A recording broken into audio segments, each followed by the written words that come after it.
15 seconds.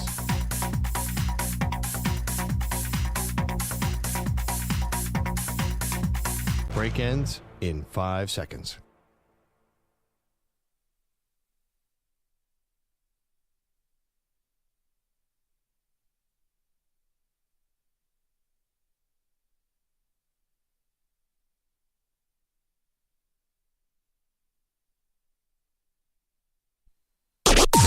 Maggie and Perloff on the Infinity Sports Network. Burrow takes the snap. Ravens bring blitz pressure. Burrow throws to the end zone. It's incomplete! It's incomplete! And with 38 seconds left to play, the Hayes in the barn! Oh, what a wild way to end it tonight, as the Ravens will sweep the series from the Bengals and improve to 7-3. That was unreal. Ravens Radio, welcome to the show, Maggie Gray, Andrew Perloff. Okay, that was the failed two-point conversion, and that was the difference. Final score, Ravens 35, Bengals 34. Bengals are up 21-7 in the third quarter, Perloff, and then it became just an epic shootout, basically in the fourth quarter. It was the correct call to go for two. Well, do you want to argue about that? Yes. First of all, it wasn't. Second of all, the call was missing something. What about the 9 personal fouls on the right? I mean, listen, if the receivers are going to go out, everyone's just going to tackle everybody, and then you're going to hit Joe Burrow in the head not once but twice, and they're going to swallow the whistle. Then of course you're going to win on that play. But I'll tell you, I don't.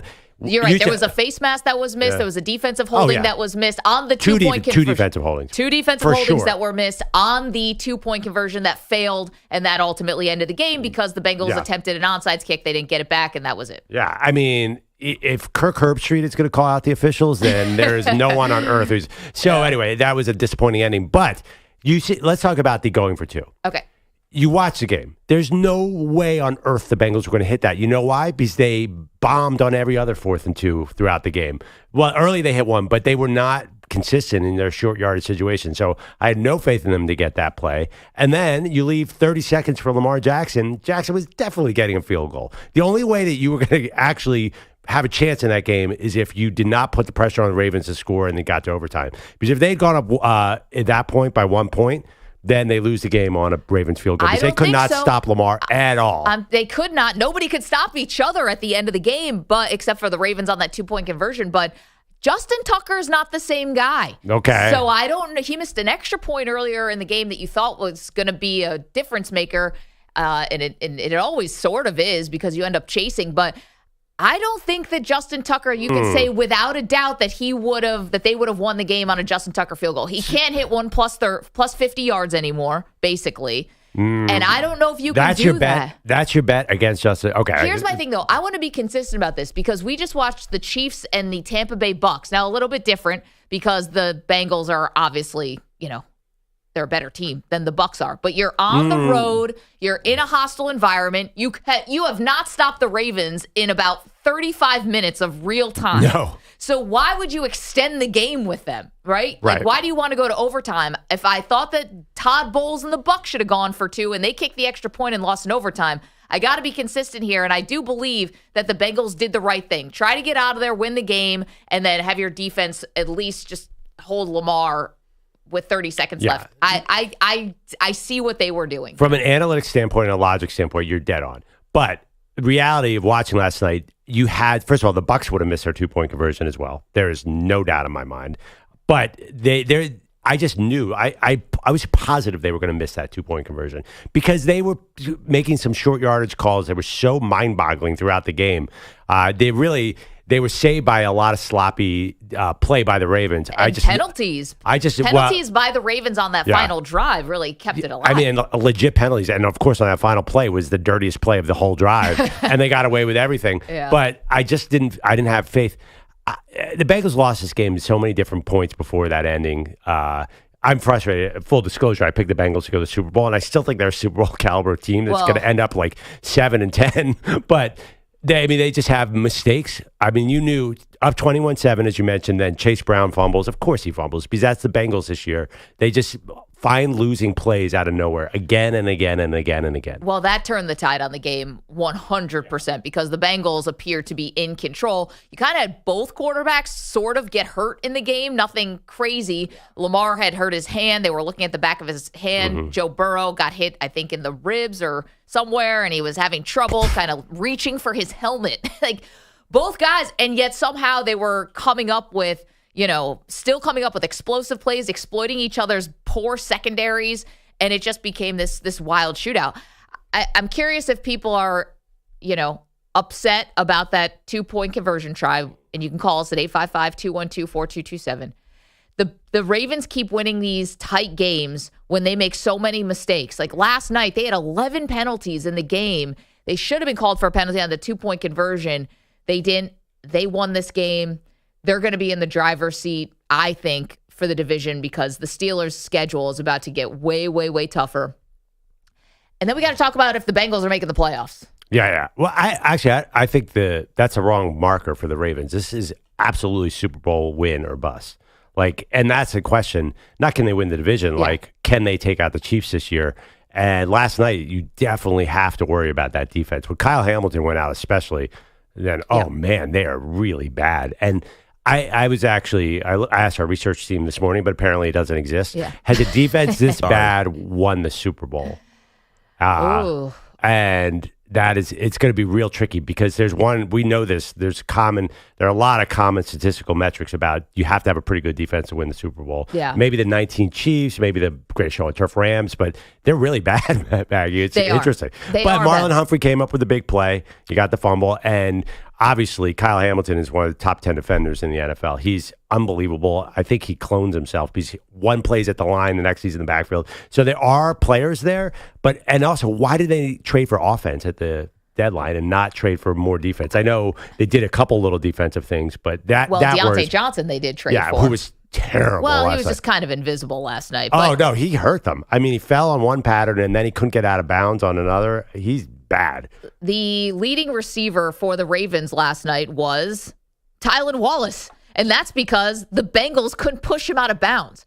See, that's the kind of stuff where you're saying, I still think that, the Bengals and they're this good team. And, Joe Burrow is a great quarterback and Jamar Chase is a phenomenal wide receiver.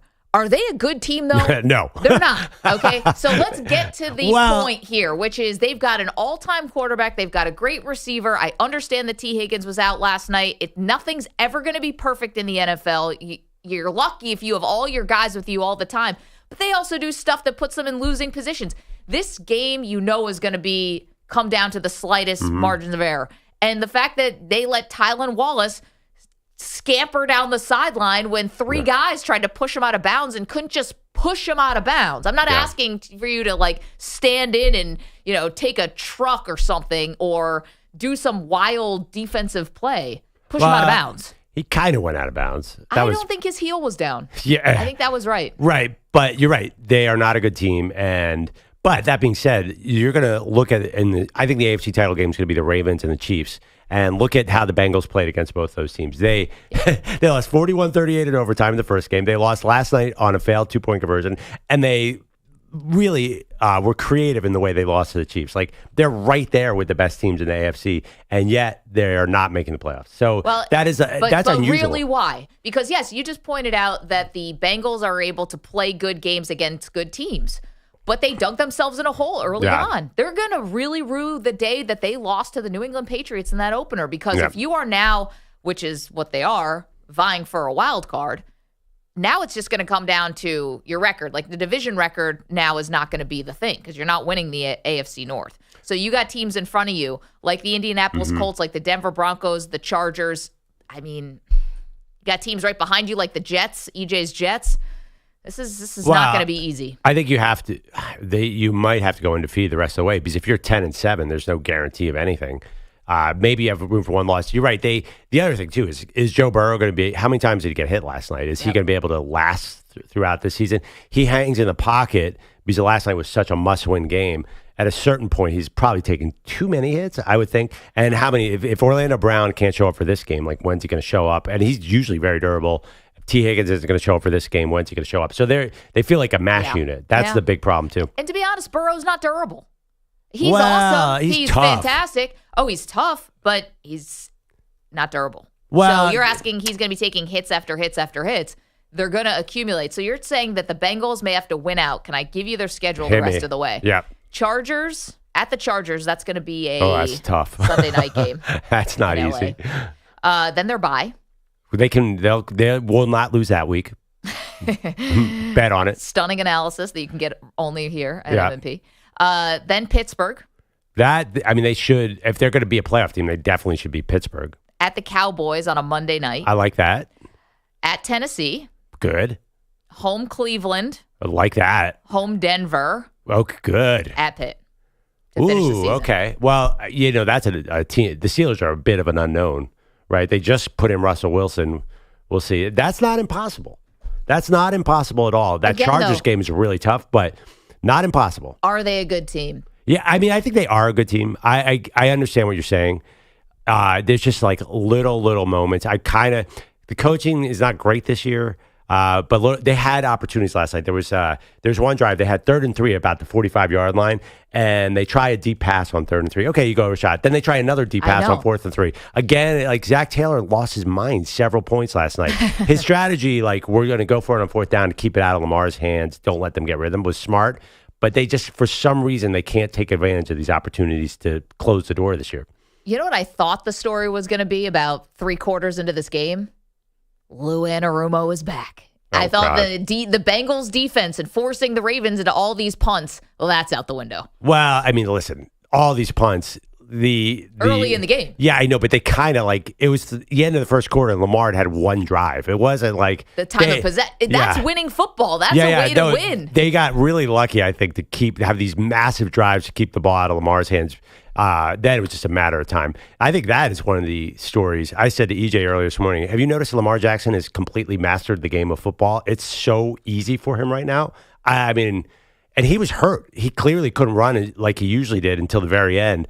Because he didn't practice this week. I don't even know what his injury is, but they definitely were holding him back from running. He is, it's like by the end of the game, he was seeing everything so clearly. There was no way Cincinnati could stop him. No, the final touchdown that the Ravens scored, which put them ahead 35-34. Excuse me, that's not the right score. 35-28. That was beautiful. That was logo worthy. Like that's going to be Lamar's signature. That was his jump man sort of moment. He is a 2-time MVP winner. His stats are so far above anything he's ever done in his career. He's totally different right now.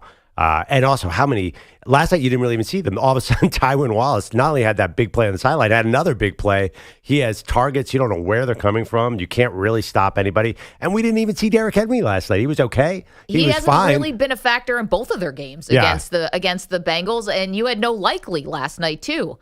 And you finding even Bateman, need him. and they've got other guys. Zay Flowers, who I know you like. Oh, the human joystick, Zay Flowers. There's a lot going on there. I think there's a question. I don't mean to say this kind of disrespectfully, but I think there's a question. Are the Bengals actually good? They got a great quarterback, and they have a great wide receiver. Are they actually a good team? They have a great – Trey Hendrickson is great. He got around – that's one thing about it that's frustrating because you get to Lamar Jackson. Hendrickson had his arms on him twice, and he got away. Bring him down. So I think he's a good, I think he still leads the league in sacks, even though he didn't get one last night. He's a great player. So you got one great player on defense. You have 2 amazing players on offense. Our buddy Albert Breer was tweeting. He actually had a really funny, he goes, I think the Bengals should pay Jamar Chase at the airport tonight. And then he scored another touchdown. It's like, they should pay him in the locker room after the game. And then he scored another one. It's like, they should pull him out and sign a contract right now because Jamar Chase, he is going to pull up the Brinks truck. He's the most valuable player to that team. They have to pay him now, right? Yeah, well, outside of Tanner Hudson. Well, you can't stop Tanner Hudson. That guy's just a beast. You're right. It's like that scene from Hard Knocks this year where they just called DJ Moore out of practice. And it's like, hey, your agent's here. Hey, we want to give you $100 million. That's not a bad Tuesday. Yeah. Pretty cool. They should have done that between possessions last night. Jamar Chase. Was that back one step? Did the Ravens screw up by letting Jamar Chase get all those yards, or is Jamar Chase that good? I don't know how you answer that question. Well, he kind of cooks the Ravens every time. But it does. And there were times, too, in the second half and even the fourth quarter when Jamar Chase is just open. How's he open? Yeah, right. The contested catches are one thing, back of the end zone stuff, but Burrow open in the middle of the field. Burrow extended some plays. That helped. Paid the price for doing that. Yeah. But, yeah, I mean, Joe Burrow he could have one of the top 20 all-time statistical seasons for a quarterback, and it's going to go nowhere. And they're not going to – are they going to make the playoffs? I don't think so. They're 4-6. I don't think so. Do we have a That's percentage? a hot thing. I mean, I'm not looking at the odds. It's got to be plus 400 to make the playoffs. Yeah, no, the odds would be slim, is what you're saying. Yeah, 4-6. The way they played, the way that they always find a way to fumble it or have a special teams mistake. I honestly, that coach, I like Zach Taylor, but I think a lot of it, he wears some of this because they're sloppy. Man, do we have a new coach on the hot seat? I don't think so. But I don't think he's feeling it right now. No, he can't possibly be on the hot seat. I mean, he had injuries this year. That's a full excuse. But not to Burrow. Yeah, but he has not really had T. Higgins, and he just, without your left tackle, that's, to me, it's almost an accomplishment that they played that well. Because the Ravens are a juggernaut, right? Yeah, the Ravens are a juggernaut, but they don't have a great, you can throw on them. They have the top rushing defense and one of the worst passing defenses. And you were playing Joe Burrow. This is why both of these games, I think, became shootouts, is because both have these weaknesses on their defense. So if I'm Zach Taylor and I'm the offensive guy and I have Joe Burrow and I have Jamar Chase, I'm expecting I have a chance to win these games. You can't get your run game going. That's tough, but I'd rather have Joe Burrow in that kind of shootout. Totally apologize. We have the odds way off. Oh, go ahead. Cincinnati plus 135 to make the playoffs, minus 160 to not make the playoffs. Not ideal. That's pretty close. It's not as much of a landslide as you thought it was. Right now, they're only 2 games back in the loss column from the last spot. And, of course, Denver hasn't played yet. So Denver could lose and there'll be 1 game back. Well, Denver's playing the Chiefs this weekend, so they will lose. Well, I think Maggie's point is a great one, though. Are they a good team? It's not even just about where they are. Are they good? I mean, that's a real question. This is the one thing they've got going for them. And welcome to the show again if you're just joining us. We're talking about last night. The Cincinnati Bengals lost a close game to the Ravens. Here are the other teams around you who are going to be vying for this 7th wildcard spot or one of the wildcard spots. We're talking about the Broncos, the Indianapolis Colts, the Jets. This is the last wildcard. So you're already giving the wildcard to the Chargers and the second-place team in the AFC North. Basically. Right. So, okay. Yeah. So you're basically vying, but that's not the stiffest competition there, no, to be honest. Definitely not. The Colts, what's going to go on with quarterback? Are they going to stay with Flacco? Are they going to go back to Anthony Richardson? Denver Broncos have a rookie QB, and your Jets could be coming on. Yeah. To what? To the end of time. The end of times. Could happen any day now, EJ. Honestly, if the apocalypse hasn't happened with the Jets yet, and we're fine. The asteroid's just going to miss us. I'm feeling I'm feeling one of those seasons where Aaron Rodgers goes on a late run and then they blow it in the last week. That feels like it could happen. A couple years ago with Green Bay. Yeah, you're right, but still, oh my God. I mean, they will find a way to blow these games. One thing I think is noteworthy about this playoff race is the Bengals by far have the worst strength of victory, meaning the teams that they have beaten are awful. Well, look at the Chargers. Yeah, no, and somehow they're worse than the Chargers, as bad as that is, and the Broncos. Both of those teams have under 30% strength of victory in terms of winning percentages of the opponents. They're at the Bengals are at 22. So, they play against any good teams, they're losing these games. Yeah. For whatever reason, whether it's someone injured, turnovers, luck, they can't beat anybody. They only seem to beat terrible teams, and they have some terrible teams left, but they also have some good teams left. How many of these games? That's right. The schedule number is deceiving, though, because every time the Chargers play someone, their quarterback is hurt. They played nothing but backup quarterbacks. True.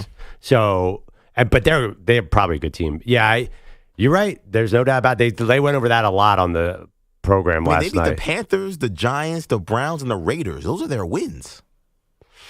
Wow. I ask you again, are the Bengals a good team?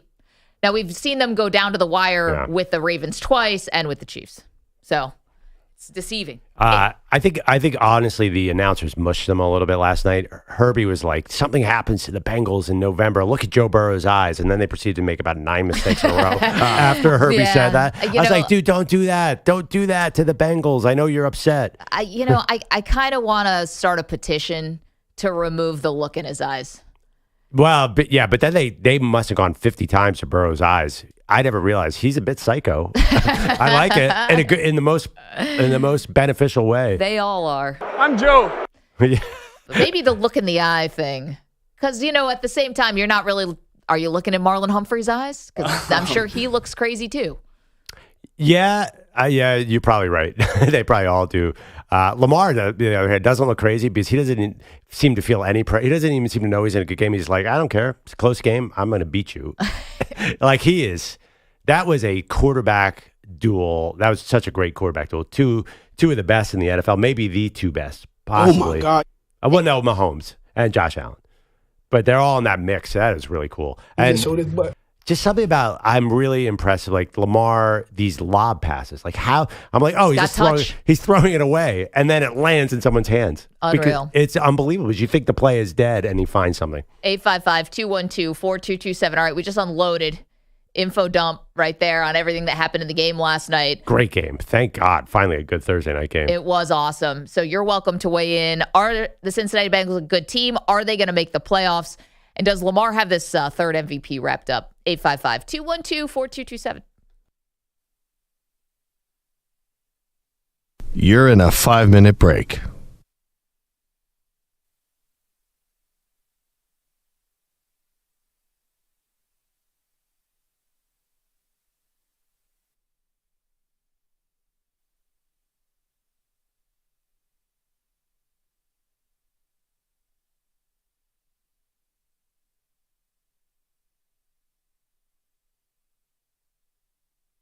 Four minutes, 30 seconds remaining.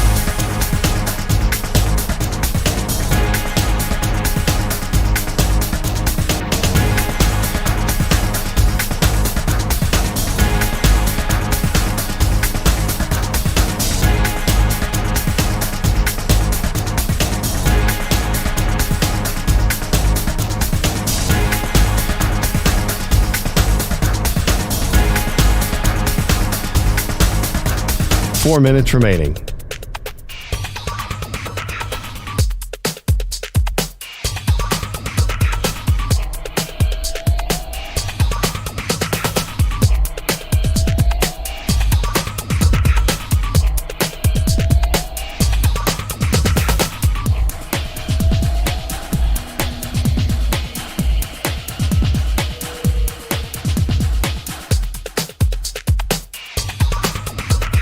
Three minutes, 30 seconds remaining.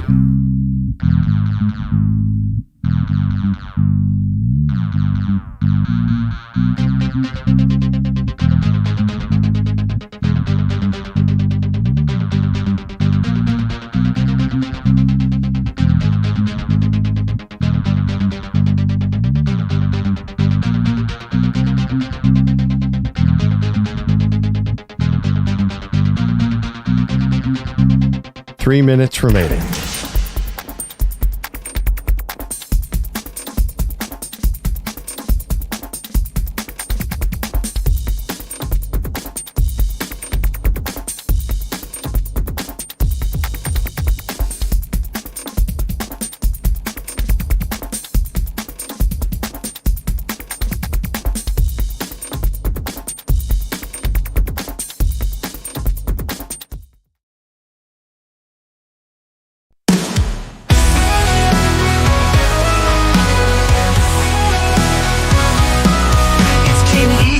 Day, he's calling the shots. Maggie and Perloff filling royal slots. Fresh squeezed OJ, no pulp in my glass. Maggie chop chop, make it snappy and fast. But where's Peter Bellotti? He's managed again. The King's got his throne, but Pete's got him like Eastland. And Drew Bogusch gives updates all day, no rest on Gonzaga, Miami, and the Mets at their best.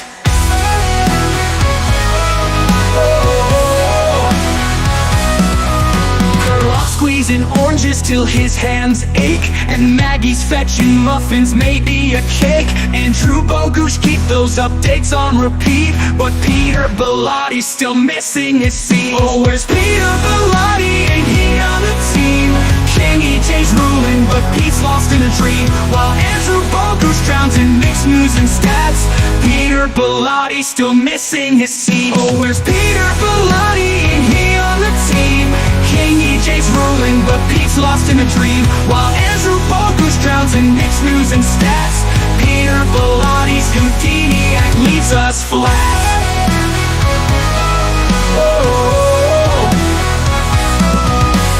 King demands juice, the freshest around, but Peter Bellotti just can't be found. Another day missed, like a phantom he stays. Maybe he's king of his own getaway. So raise a toast to King EJ's reign today, with Maggie and Perloff doing all he'll say. But the biggest mystery that we can't ignore was Peter Bellotti, he's missed one day more.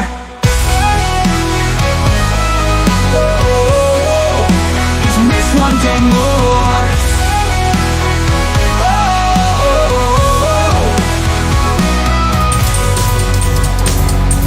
Burrow squeezing oranges till his hands ache, and Maggie's fetching muffins, maybe a cake. 15 seconds. Bogusch keep those updates on repeat, but Peter Bellotti's still missing his seat. Break-ins. Oh, where's Peter Bellotti? Ain't he on the team? King EJ's ruling, but Pete's lost in a dream. While Andrew Bogusch drowns in mixed news and stats. Peter Bellotti still missing his seat.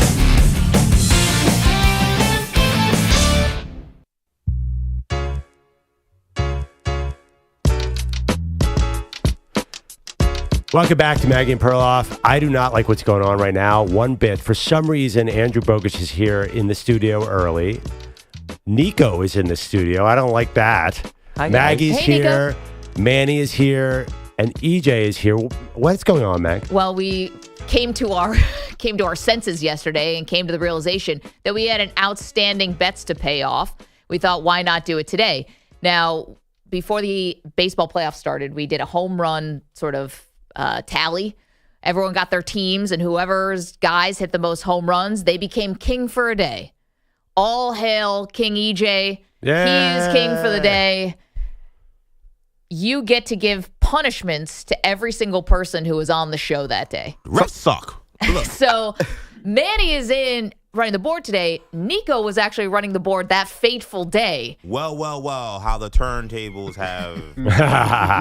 Exactly. So as if Nico wasn't tortured enough by doing the overnight shift last night, now we're keeping him here as he wants to go to sleep desperately. We're keeping you awake. This is some type of hazing ritual that we're doing for you. And now EJ gets to give you a punishment. First of all, Nico, are you scared? Yes, very. You have any idea what you're about to do? I have no clue. That's how I like it.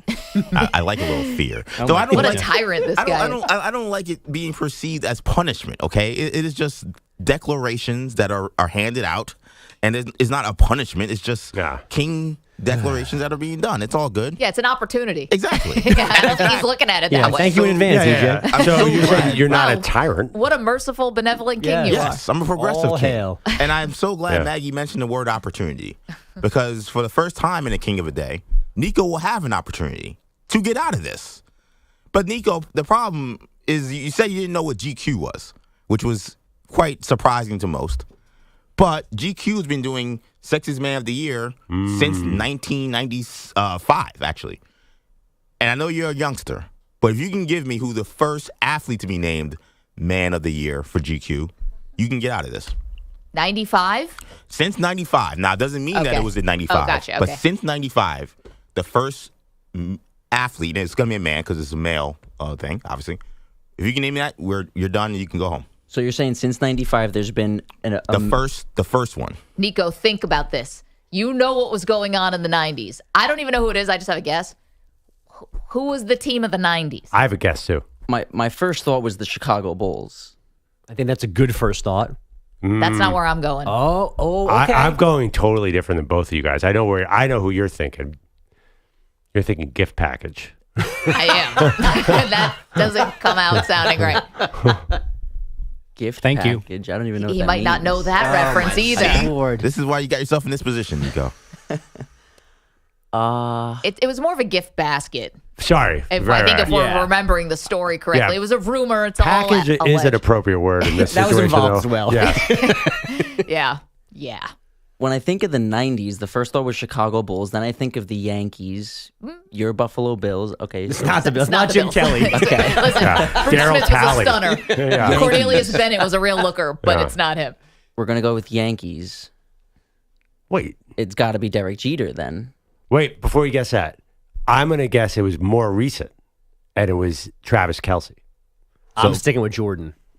So I wish you had Bogusch's brain because unfortunately, Nico, you are wrong. It is indeed Michael Jordan. Oh, I'm sorry, Nico. Michael Jordan was 96. It's not Derek Jeter. Nico was no. led astray, run amok, just straight up bamboozled. Yeah. So I because just threw Nico right onto the train tracks. So like, no, sit here. in fact, I don't even see Derek Jeter anywhere on this list through the 90s. So I'm actually wondering if maybe he had some kind of beef with GQ. Either way, Don't be a hater. I Either- hate Derek Jeter too, so I should have not. I'm sorry, Nico. You were totally right. So because of that, and I know you're a diehard Giants fan, I need you to give us one thing that each of your division opponents do better than the Giants as an organization or a fan base or a community. I thought you were gonna have him sing the Eagles fight song. Just No, one? they'll be The singing challenge here is later. just one. They'll be Win singing football later, games. but you Next got question. the Commanders, you got the Cowboys, you got the Eagles. All right, we need compliments for the rest of the NFC East. All right, so we'll start with the Commanders, and I'm going to have to go with drafting quarterback. Because they just took Yeah, it's a Jaden recent Daniels. development, but yeah, sure. right. And the Giants have not done well with that over the since Eli Manning, I guess you could say, which is only Daniel Jones. Not a lot to choose from, but he was awful. So we'll go with Commanders drafting And a let's be honest, they quarterback. needed a little help to get Eli too. Yeah, that's also true. That's very true. Okay. Let's go to the Cowboys. It's funny, I started with the Commanders because I hate them the least. So now this is where it gets difficult. Eagles will go with stealing the Giants' best player. Saquon. Yeah. Still not over. Not You talking make it about sound like James that's a Bradbury. habit that they've always done. Yeah. For the Cowboys. Don't be stupid. This is so difficult because the Cowboys don't really do a lot well either, if I'm being honest, right? They win more games than you guys. Well, They yeah, give great tours. Yeah, the Apparently. MetLife Stadium tour must be the most boring Yeah. thing alive. we'll go with Gotta give me something, Nico. it's so hard because I don't like anything about the Cowboys. It's so hard for me to get it out. Don't be ridiculous. Let's be honest, they draft quarterbacks better than you guys do too. Yeah. No. mean- You Okay. got it. You All got to right. come No, up I'm with not new- gonna give you any more help. I we already need led a- you wrong. We need a drop of Nico saying something very nice about the Cowboys. We'll go with they've dominated the Giants over the last 5 years, so can I just say all they do is beat the Giants? I love it. Ding, ding, ding.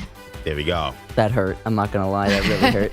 Thank you, Nico. I mean, it's time, people complain, about feelings of things being too New York, not just around here, but just in the countries. It's time we give these other teams some respect. So I'm glad you were able to give some respect to the rest of the NFC. Yeah, no one NFC ever East. talks about the Cowboys. Congratulations, you've paid off your first Maggie and Perloff bet, Nico. You can go home and go to sleep now. I'm honored. Thank you.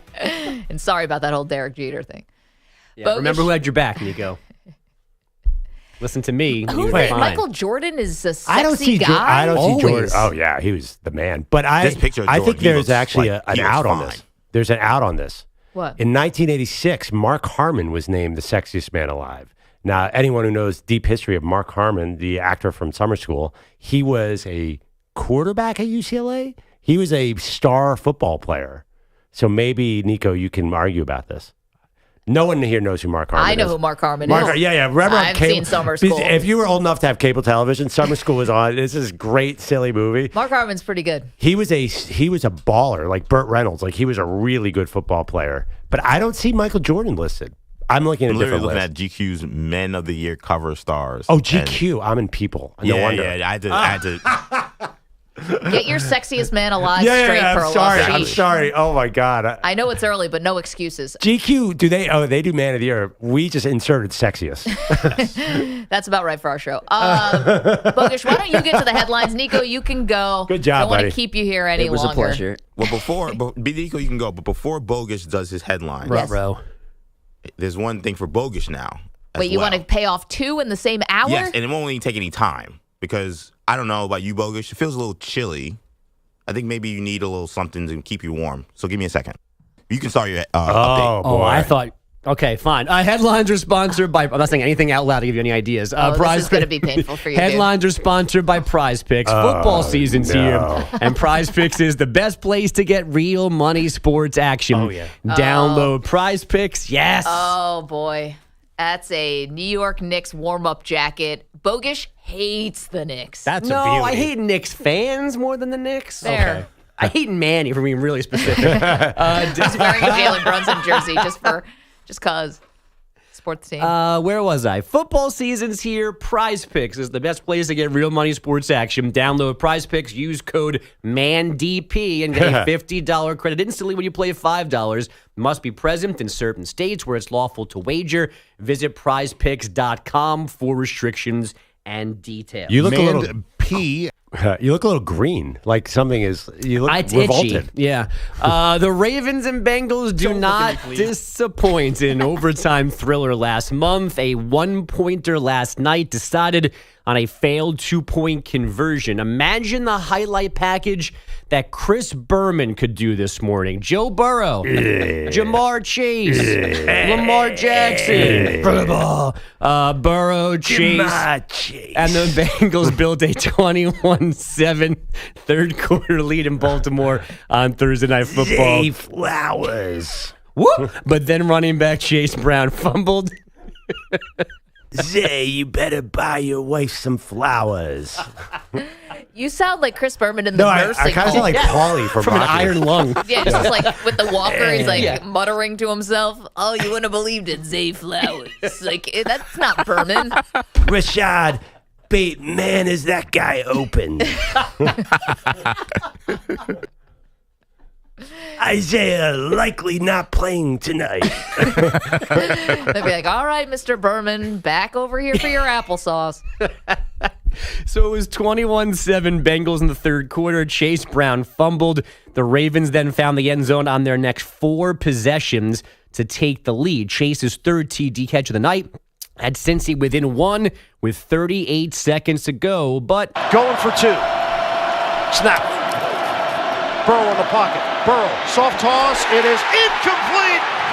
Right side throw to Hudson. Fall to the turf. The Ravens stop the Bengals. and beat the Bengals 35-34. Each QB threw 4 touchdowns last night. 3 of Lamar Jackson's came in that fourth quarter. I say it's like a playoff game. You know, we see each other twice a year. We pretty much know each other somewhat. And guys just trying to get after it. The win moves Baltimore to 7-3. They have one more win, but also one more loss than the Steelers. So Pittsburgh remains atop the AFC North. The 4-6 Bengals are 9th in the West, or in the AFC for now. We can all relax. The Bucs finally won another game last night, 123-100 over Utah, ending a 6-game slide, their longest since March of 2015. Damian Lillard scored 34. I think we needed it bad, desperately. Lillard's averaging 37 over his last 3 games. Well, we got to bring back our spin doctor segment. Oh, Doc Rivers. We forgot about He's that. been a little quiet, honestly. I've been waiting for something. Well, we wanted to give it to Joe Mazzulla. He's not the spin doctor, of course. No one does that better than Doc Rivers, but Mazzulla's just a madman. When you say we want to give it to Joe Mazzulla, Yeah, me. you're obsessed with Joe Mazzulla. Have you seen the insane things? He thinks that basketball should have a hockey power play when someone commits a personal foul. That's bananas. He's not the spin doctor. He's the quack doctor. Dr. Nick. We do a call every night where we go over topics. I'm like, what about the Chiefs beating the Bucs in overtime? Maggie's like, what about Joe Mazzulla? I got a quote from him from last Friday that's going to blow your doors off. True story. This man baffles you, Maggie. He does. Like your brain cannot compute the things the Celtics coach No, says. I think he's trolling us. He's like, I think that players should be able to fight, which is like kind of in my wheelhouse. The power play thing is just insane. He's a weird little guy, but He's a sicko. The story about his dad dropping him off in a muddy field and just like basically leaving him for dead. Like, I don't know. This guy is fascinating. We did not have the same upbringing is what I'm getting at. Remember when we thought he was crazy just watching The Town every day? That seems cool and okay at this point. Totally. That's right. the most vanilla thing about him. Maybe you're onto something. He's insane. Just wait. But and now he's got power. He's a championship coach. He's going to let these things fly. There's no holding back anymore. But you think he's trolling? You think he's doing this on purpose to mess with us, or he's just off? I mean, I don't know. That's what has me so fascinated. Do you have a Joe Mazzulla board now, like a murder board? I'm roped in. Yeah. You good? No, it's funny. I'm now just thinking about Maggie's idea. I do remember like something he had to get home on his own, but you describe him as like he was raised by wolves because his parents dropped off on the side of the road. Dad's like, find your way home. Like, I don't know if I'm for that, but it created a weird dude. And then remember we talked to Bob Huggins like before he had some of his stuff, and he was still the head coach at West Virginia. And Joe Mazzulla had just gotten the job, and Huggins and Mazzulla played for Huggins at West Virginia. We're like, so what's he like? He's like, I don't really know. Wow. He played for you. Yeah. Bob Huggins of all people was like, that guy. Yeah. Can't quite figure him out. That says a lot. Bob Huggins like, that guy's intense. Like it's Huggy Bear calling him intense. And that's why I was like, all right, this guy's on my block now. Like now he's on my radar. And he's only gotten weirder. And by the way, Bob Huggins was ready to fight Maggie and I over nothing. Like he was. Like, hey, you guys got the Sweet 16 last year. Nice job. Oh, yeah? You got a problem with that? He was on edge. And he's nothing compared to Mazzulla. Yeah, it was a very big contrast between him and Scott Drew, who had basically done counterintelligence research on Perloff and myself to see where our biases lie. Yeah. He called our relatives to prepare for the interview. He's like, Maggie, heard you at GW, 01 to 04. Saw a lot of good basketball under Carl Hobbs, huh? I was like, oh, you're crazy. Maggie, I hear you're allergic to salmon. I was like, how's that going for you? Like, well, pretty bad. Maggie, who shot JFK? Don't get me started. By the way, I'm off that stuff now. I've got another story for you another time about why I'm leaving the conspiracy stuff to Aaron Rodgers. Yeah, to the professionals like Aaron Rodgers. I was just amateur in this thing, and I got to tell you, I got caught in something that was very embarrassing, and so now I've had to leave it to the side. Publicly embarrassing? This is not involving San Diego chicken, by the way? No, I apologize to him and his family. He did not get me saint of a chicken. Yeah. No, something embarrassing happened to me. I'll save that story. Yeah. You know what? It's going to be hard to cancel me. Yeah. And not me. Maggie canceled a chicken. I tried. Anthony Edwards had 33 and the T-Wolves 135-119 win in Chicago. And the Spurs down the Blazers 118-105. The New York Post says Mets owner Steve Cohen will meet with Scott Boras and Juan Soto next week in California. And on ice, the Winnipeg Jets are the second team ever to win 13 of his first 14 games after a 1-0 decision over Colorado. The Hurricanes on an 8-game run after thumping the Penguins 5-1. Florida's won 6 straight, 6-2 over Nashville. Back to you guys now. I love this. Daly is in our chat, youtube.com/InfinitySportsNet. He said Missoula's grandpa made him play basketball with a bowling ball. Yes, he's reaching like Chuck Norris level. I'd believe anything. Did we just the Winnipeg Jets are 13-1? Is that the most bizarre thing you've ever heard? What? We were just saying like the Joe Mazzulla. What's the last time the Winnipeg Jets were good? I mean, not this good. That's insane. I love how you drop random hockey things that are like, wait, like what? Well, that's what you heard. I don't know. That's insane. You just said the Winnipeg Jets are having the best start in NHL history. Yeah. So he's paying attention. No, I am. Canada's a buzz. What's that? Canada buzzing about this. Oh, Western Canada. Yeah. Okay. How do you think Atlanta feels? I think they're fine. They got the Hawks. They beat the Knicks the other night, so they're probably feeling good. Wait, did Atlanta lose the Winnipeg Jets? Is that where that's going? No, the Flames. Yeah, they had the Thrashers who became the Jets. Winnipeg. Right, but Winnipeg was what happened to the original Winnipeg Jets? They became the Arizona Coyotes. And where just like now? the Atlanta Flames became the Calgary Flames, then the Thrashers went to Atlanta and then went to Winnipeg, restarting the Jets franchise that had left for Arizona. See, hockey genius Andrew Bogusch. You should be on TSN, dude. I think we should start a new segment called "Let's Blow Perloff's Mind." Wait, where's Arizona now? Utah. Amazing. Amazing. I mean, Perloff, have you heard this guy Boogie Flan? I was going to say Ivan. Well, I got to say, the Arizona overnight move to Utah was the weirdest thing we've ever done on the show. Like, all of a sudden, Bogusch came in on Wednesday and said, and yes, the Coyotes are moving to Utah on Thursday. That's exactly. It was actually a story for 3 months. You just never. No, Odell. I read all about that. That was not a story for 3 months. That was that's the most insane franchise move of all time. Agree to disagree. 855-212-4227. No, it's funny. Coming up, Christian McCaffrey is back. Does that mean everything is right for the 49ers? We'll get to it next. You're in a 5-minute break.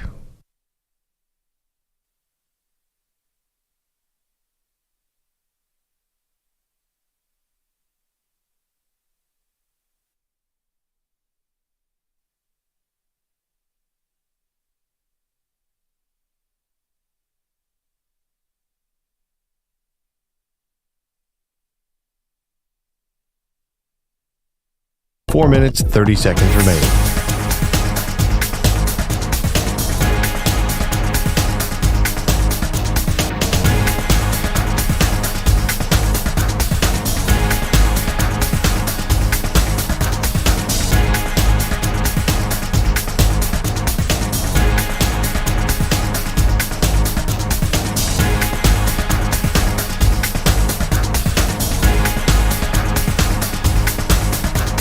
Four minutes remaining.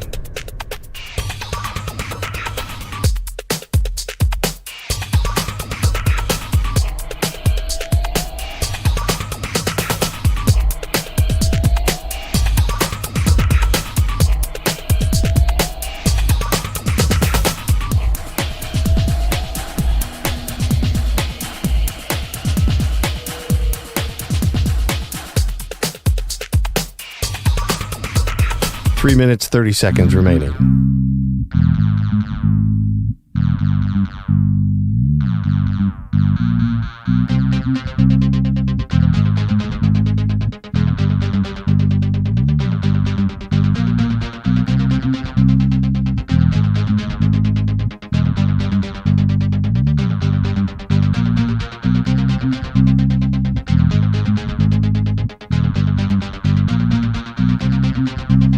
Three minutes remaining.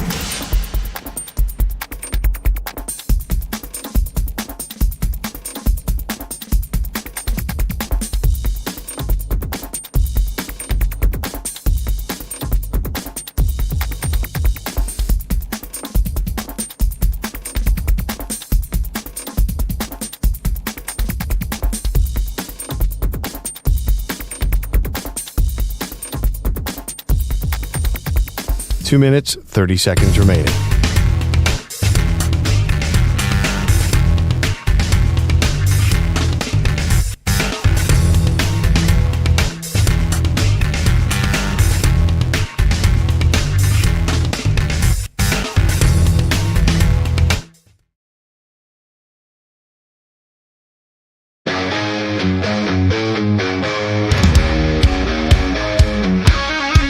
EJ's the king and he's ruling this show.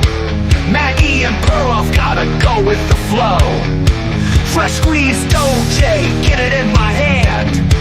Bow to your king, obey my command. But where's Peter Bellotti? He's gone again. The king's in power, but we're missing our friends. Andrew Bogusch with updates on blast. Gonzaga, Miami, and the Knicks kicking ass. Perloff's on juicer, Maggie's on call. King EJ's the man's that are at his beck and call. Andrew Bogusch keep the updates loud, but Peter Belotti's ghost in the crowd. Where's Peter Bellotti? Ain't he in the band? While King EJ's the man's there at his beck and call. Andrew Bogusch keep the updates loud, but Peter Bellotti's ghost in the crowd. Where's Peter Bellotti? Ain't he in the band? While King EJ's ruling, he's nowhere to stand. Bogusch drowns us in Met stats and Knicks scores. Bellotti's MIA, play like never before.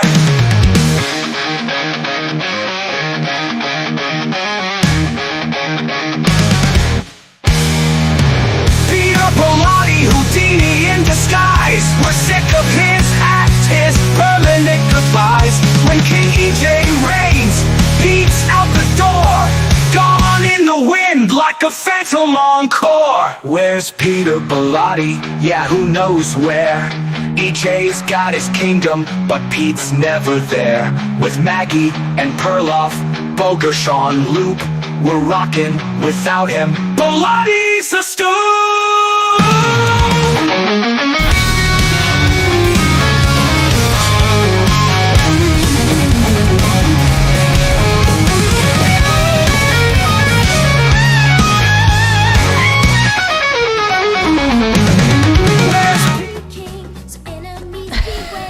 Well, I've never seen a king or beast with quite so little hair.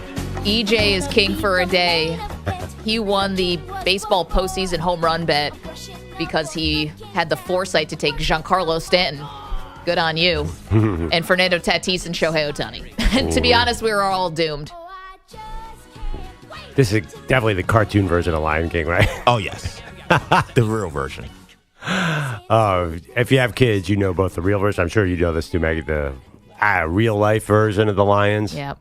The live action one. I have all those songs memorized. Had to watch them 1,000 times. Saw the play too. Oh, I'm in it right now. And for some reason, my kid likes the live action more than the cartoon. The live action is awesome. It's good. Oh, we're not in Lion King. Right now we're in Aladdin. And the one with Will Smith. Oh, that's not good. It's terrible. That is weird. It is so weird. Guy Ritchie directed it, and it's just so bad. They just ripped off the cartoon and did it way worse. Yeah, no, that was a bad idea. I haven't even told him what happened to Will Smith at the Oscars. I don't know if my kid would get that. He's fine.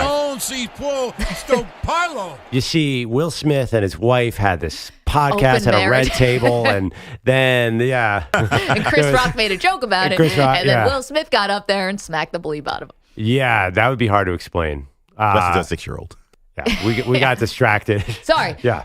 Hey, great news, 49ers fans. Christian McCaffrey is back, baby. Here's Kyle Shanahan expecting CMC to play on Sunday. I do feel good one way or another. Okay. It's been 2 good days, and I'm not trying to. I'm just kind of messing around, but he's been awesome these last 2 days. So hopefully that continues to go well, and expect to get him out there. And you never know for a setback or anything, but these 2 days have been great, and expect to see him out there. Music to the 49ers ears. I mean, that's gonna make the hair on the back of your neck stand up. All right, you got McCaffrey.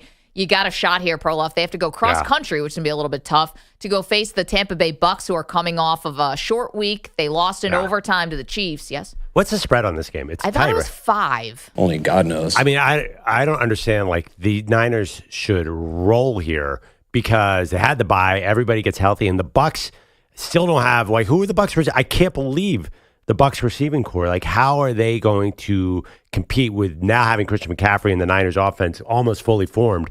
I just don't understand. Baker Mayfield is going to have to pull a miracle off to keep the game close. 6.5 favorites, by the way. What? I think it moved off of the Christian McCaffrey news. It's now 6.5. Yeah.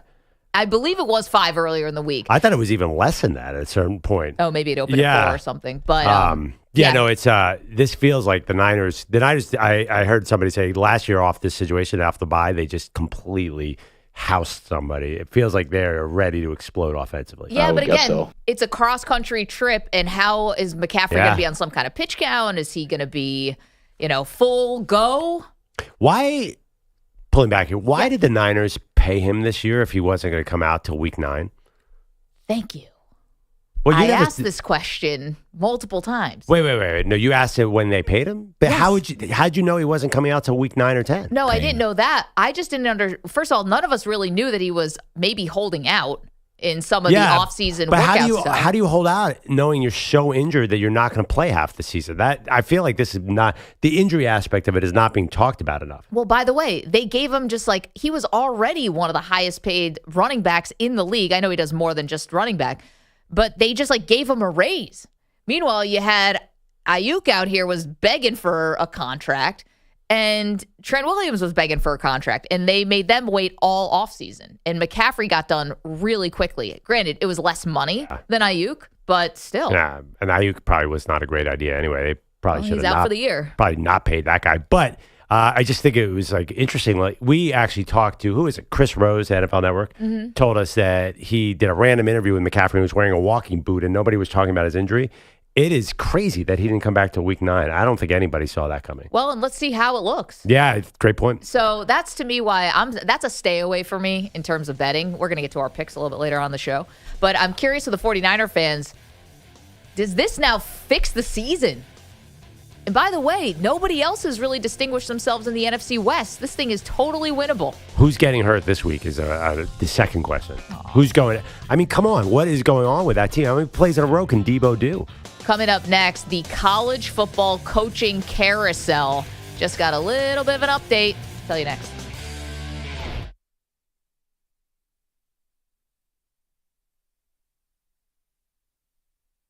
You're in a 5-minute break.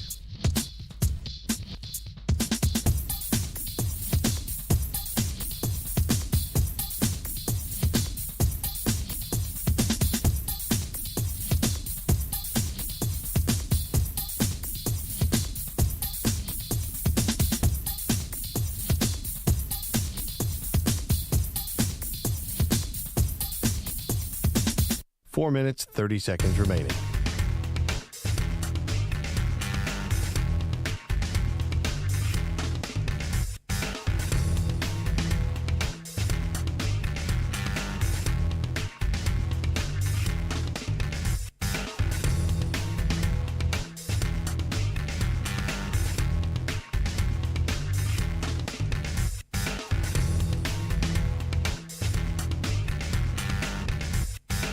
Four minutes remaining.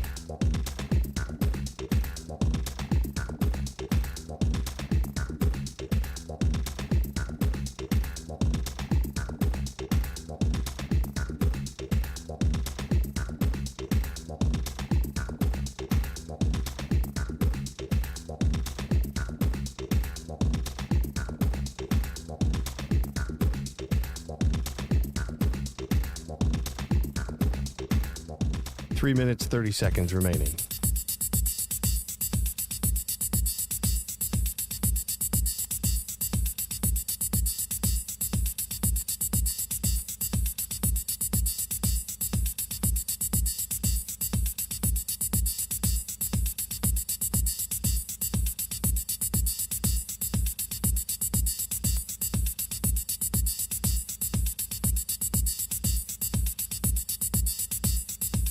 Three minutes remaining.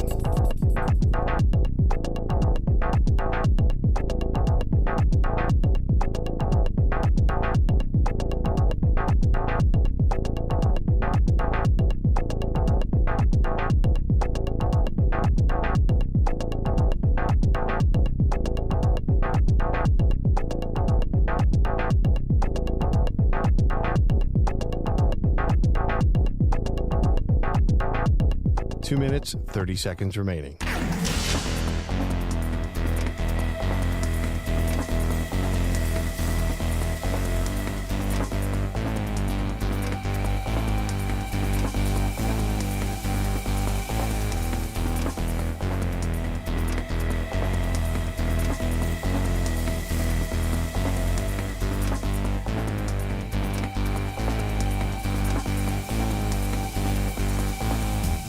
Two minutes remaining.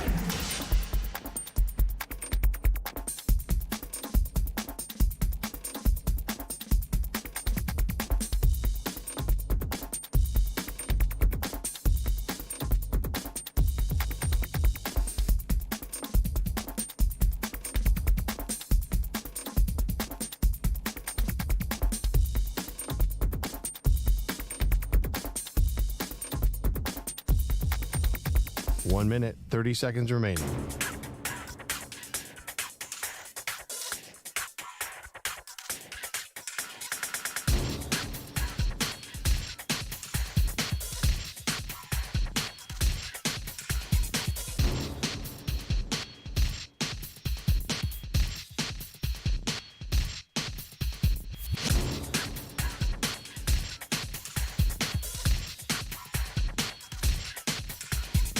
One minute remaining.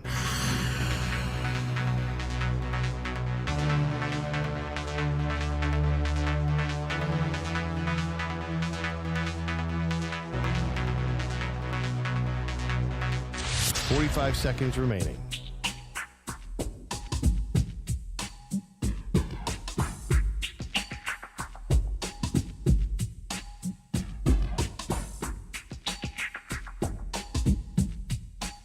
Seconds remaining.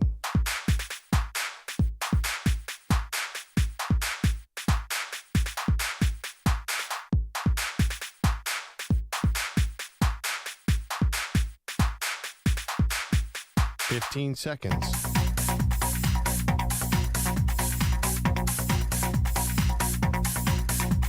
Break ends in 5 seconds.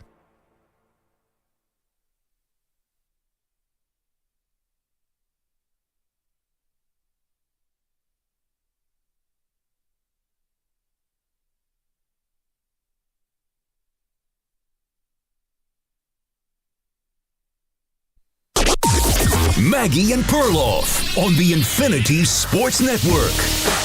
Lamar sends Tylan Wallace wide to the left, Aguilar to the right. Jackson in the gun. He wants to throw on third down. Quick release, and it's complete. Tylan Wallace breaks a tackle. He's to the 30. Stiff arms a man. 35-40. Midfield down the sideline and play 30. 20, 10. Touchdown, Ravens. Tylan Wallace. Thank you to Ravens Radio. This was a wild one. The Ravens were trailing 21-7 in the third quarter. Perloff, they end up winning a shootout 35-34 with 34 combined points scored just in the fourth quarter alone. The biggest, most controversial plays of the game, of the evening, were the Bengals coming down to score in the final minute of the game and getting the touchdown. They attempt a 2-point conversion. It falls short. However, multiple missed penalties on that 2-point conversion. A face mask, 2 defensive holds that they could have and should have called. That didn't happen. The onside kick attempt didn't work, and the Ravens escaped. Oh, my God. The Bengals' fault in this game is that they had a chance in the first half to really put the game away in a sense because they were somehow slowing down Lamar Jackson and Derrick Henry. But I think it was hard. I think we're not giving Joe Burrow enough credit for what he did last night. He was under so much pressure, didn't have his left tackle, basically lined up 3 tight ends and Jamar Chase on every down, was keeping plays alive. I just felt like there were little opportunities where the Bengals had a chance to put the game away, Maggie, and they couldn't do it. No, they couldn't do it, and that's partially on the offense and on the defense. I would put more of it on the defense. Oh, well, yeah. I mean, it was 35-34. You certainly can't come away blaming the offense. No, but they held the Ravens to 7 points, midway through the third quarter, and it was just really a bad turnover. So I guess you can blame that on the offense for the Bengals. It was a bad turnover, a fumble that ended up leading to a Ravens touchdown, and then it was just off to the races. You felt like whoever had the ball last was going to win. The Bengals did have the ball, and again, they did go for the 2-point conversion, and it didn't happen. I like them going for the 2-point conversion, though. I'm not going to get on Zach Taylor for that. We'll get on him for other things, other play calls throughout the night, but not that.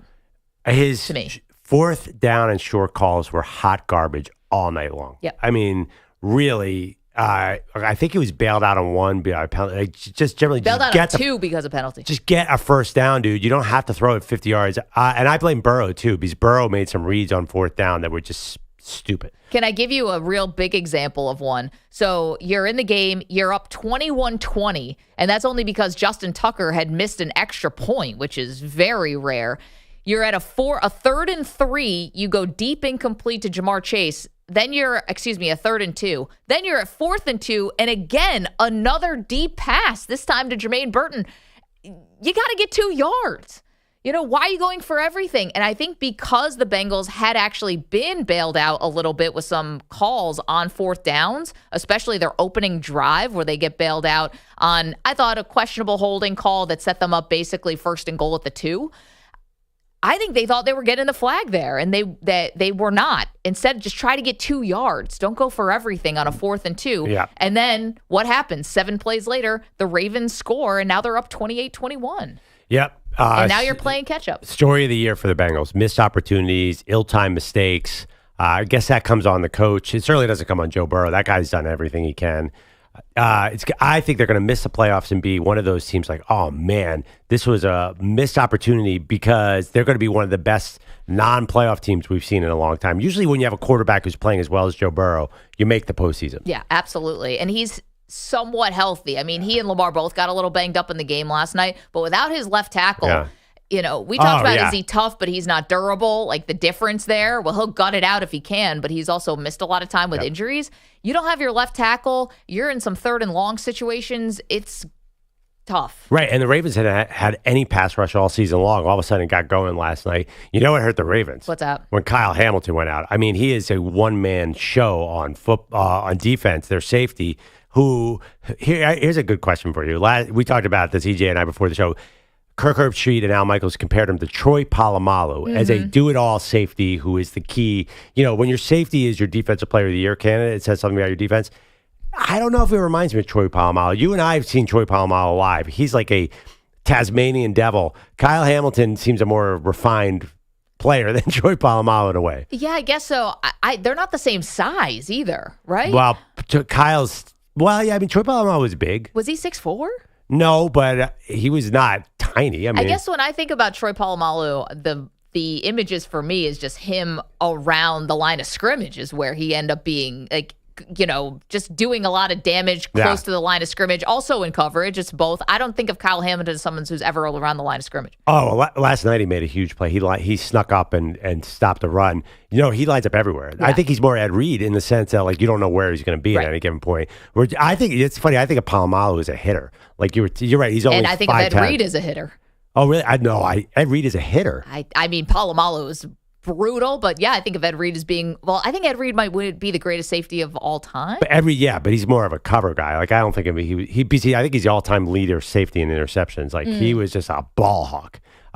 Sean Taylor was a hitter. Yeah. Troy Polamalu was a hitter. My guy Brian Dawkins was all he did was hit. Yeah. But it's interesting. We don't talk about safeties ever, but Kyle Hamilton just pops off the screen. He gets hurt, and all of a sudden the Ravens can't stop anybody. Yeah, I mean, they also have Marlon Humphreys, though, who is also super active, and he was able to make some plays last night, too. But here's the thing about the Ravens. Their secondary, blow smoke on Kyle Hamilton. He's totally worth it, but their secondary is not that good. Terrible. And Humphreys hurt all the time this year, too. Their rush defense is really good. But the secondary has not been good, so you'd expect a guy like Joe Burrow to have a really good game against them, because if anyone could exploit a secondary, it'd be Joe. He did. Maybe their rush defense is good, but you don't really need to run the ball when you just threw a 63-yard touchdown. So it could be a complimentary football. Yeah, okay. But the Ravens do have an answer for all of that, and his name is Lamar Jackson. Isn't it bizarre? I was just looking this morning at his Pro Football Focus grade, the analytics site that measures everything. He is challenging for the greatest season ever, which actually Aaron Rodgers owns their highest PFF grade. He is as close to perfect right now as we've seen a quarterback in a long time. He was a little slow in the first half, but he didn't really have the ball in his hands. Once he got rolling, show me a mistake. He's not turning the ball over. And he just is keeping the plays alive. I mean, how many times did the Bengals think they had him? And everyone in the league, you always think you have him, and then you don't. And he's making something happen, and he's not even 100% healthy. Last night, he may have, I know it's early, it's only week 10, but he may have wrapped up the MVP last night. And if he was competing with Derrick Henry, it's not really a competition now. I think that Lamar has put some distance between himself and Henry for MVP. Offensive Player of the Year, maybe that's different for Henry. Well, I think the only guy who can chase him is your guy, Josh Allen, who does some similar things. He's hard to bring down. He's kind of slippery. Yeah. I mean, if the Bills run out the table, maybe he gets back into the picture. Right now, they came into last night's game almost tied in odds for MVP. So I think they want to give it to someone new. They don't want to give it to Lamar every year. No, but it's like Michael Jordan. They didn't want to give it to Michael Jordan every year. There's something in variety. I wouldn't count out Josh Allen. You're going to give it to Goff.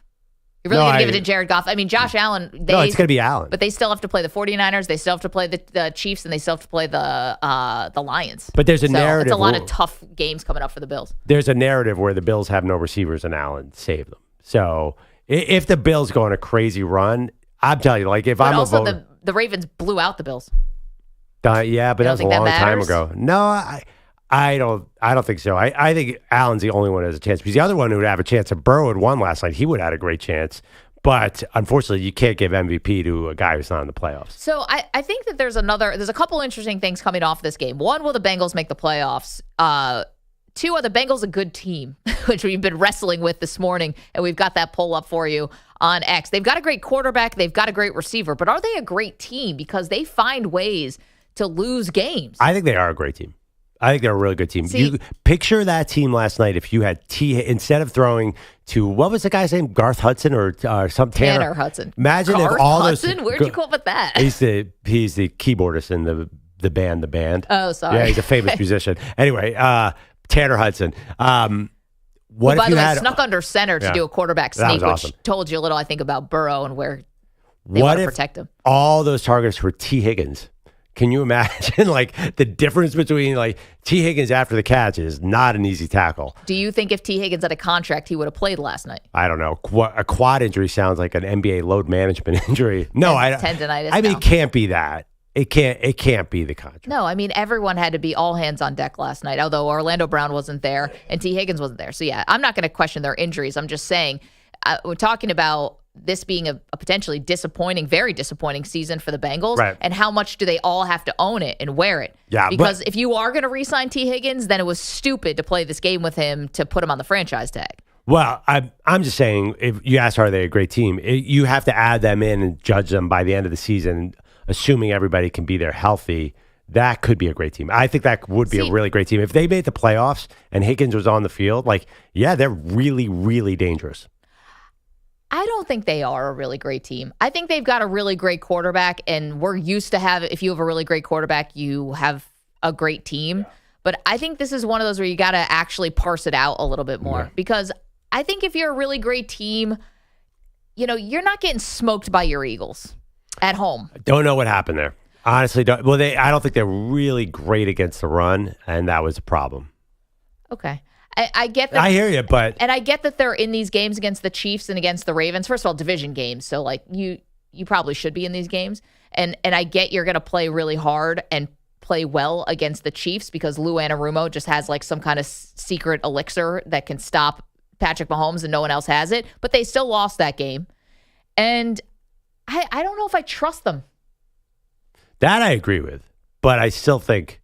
If they're in a playoff game, the odds of them not being in the game are slim because honestly, they're very hard to stop. Here's and then they have part. some defensive players who do so. They have some stars on defense. Oh, believe me, as a Bills fan, Cam Taylor-Britt lives in my head rent-free. He's playing fantastic. I get it. Yeah. I understand. Very intimately familiar with these guys, but I just don't know if I trust them. And here's the other thing. I know we're into week 10, but you can't just start the season off like you're in a coma. But they did it for before. Belichick, and it's maybe worked before, but now you messed around and found out because now you're going to be fighting to try to get into the wild card, and you've given yourself no shot at the division, and now you're playing this wild game of catch-up. It's not a way to live. Not if you're a great team. Yeah, but it worked before, though. So how do you explain that? Well, I think to explain that, though, is now the problems, just like last season where you started off terrible and you didn't make the playoffs. You give yourself no margin for error because you start off terrible, then you win 3 in a row, but then Joe Burrow gets hurt. Right. So all those early losses cost you a playoff spot last year. This year, who cares? There would have been Jake Browning in the playoffs. But it might cost you this year. Right. Now this year, same thing. You mess around and find out, as Maggie said, and now T. Higgins is hurt. Now you're trying to play catch up. That's the problem with losing these early games and saying, well, we can just get it back. It's an NFL season. Guys get banged up. Guys get hurt. You're putting yourself behind the 8 ball. I think the last 2 seasons we've seen the fruits of that. Yeah, you say that, but in 2022, they started out 0-2 and went 12-4 and got one play away from going to the Super Bowl. The year before that, they lost an early season game that they shouldn't have and were 10-7 and made the Super Bowl. So I understand what you're saying, but history proves you're wrong. They can go 0-2 and make the Super Bowl or at least make the AFC title game because they've done it. But here's the thing. This is the other reason why I think I'm disappointed if I'm a Bengals fan. You had a 9-8 season last year, so you get a 4th place schedule. And you've got your healthy quarterback. This is when you do have to take advantage of those teams. You are getting gifts here from the schedule. The fact that you open at home against the Patriots, the fact that you're getting the Panthers and you're getting the Giants and you're going to get the Raiders and these last place teams. Don't waste those opportunities. Well, one of those last place teams, Washington turned out to be really good. But besides, I think that game was at home. Yeah, I mean, listen, Burrow You should have won that game. Burrow is never going to have a real preseason. That's part of the problem because the guy's hurt all the time. So that's obviously an issue. Like, yeah, you could say play Joe Burrow in the preseason. You're really going to do that? Not coming off of this injury this year with a shoulder. Or whatever. No way. I mean, it's going to be another injury next year. And they have this contract situation. They don't pay anybody. So they're designed to start off poor because they never have their quarterback in preseason. I think everyone's starting to realize that too, with Aaron Rodgers as well. Like, you might want to start playing your veteran quarterbacks in preseason because everyone who doesn't is starting out slow. Yeah. So, but Burrow is hurt. I mean, what are you going to do?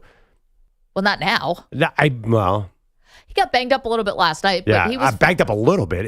I think he started crying at one point. He was in so much pain. There were about 4 hits where he looked like he was in real trouble. I think a question for people to ponder now about Zach Taylor, the head coach, and whether or not someone's going to pay for this season being underwhelming and if it may be him. Fair, unfair. 855-212-4227. Now, I don't have a great replacement for you right now. It's not like, Belichick comes in. I don't think they would do that.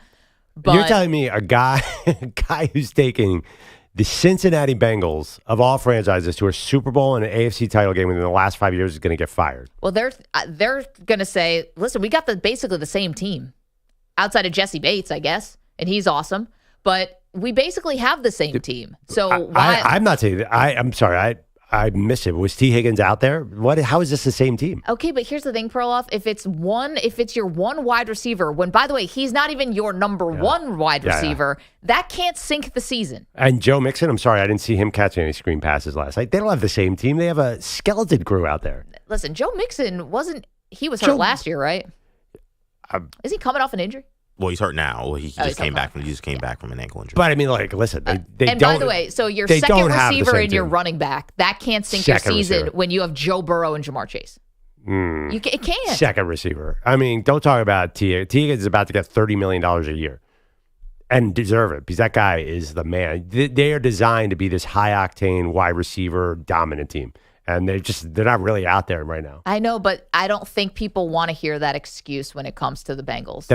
I think you're moving the bar on this team. Like, you're telling me if any other team loses, like, look at what the Niners are without Ayuk. What if, look at give me a great team. If you lose one of your great players, you're in trouble. Like, they've been injury prone. Yeah, but I don't think it's a good enough excuse. I would say if you want to give me left tackle, I would take that more over second receiver, even as much as I respect T. Higgins. Yeah. I don't. Good enough excuse. They lost to the 2 best teams in the NFL, arguably. Maybe 2 of the top 3 because the Lions are in there. And they lost to one of the worst. So I guess what I'm saying is I'm curious what the audience thinks. I think when you have Burrow and he's healthy, the excuses kind of go out the window. But 855-212-4227. It was a wild one last night, so Week 10 is off to a gangbuster start. We also have phenomenal college football matchups this weekend as well, including some coaching news yesterday. The domino effect could be something to watch. We'll get to all of that next. All right, sports fans, listen up. 1 in 8 men will be diagnosed with prostate cancer, and bladder leaks can be a side effect. That's why Depend is teaming up with the Prostate Cancer Foundation to encourage screening. Because health is a long game, and it's yours to win. Now, here's the cool part. Through November, Depend is contributing up to $300,000 to prostate cancer research by donating 40 cents for every purchase of shields, guards, and Real Fit products. Void in Mississippi. Learn more at depend.com.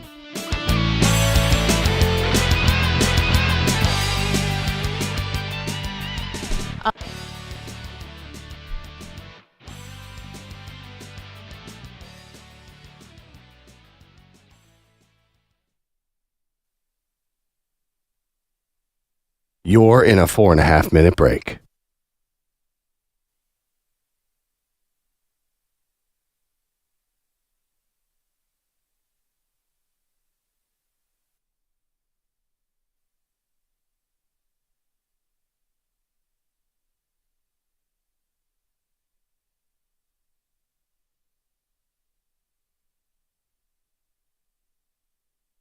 Four minutes remaining.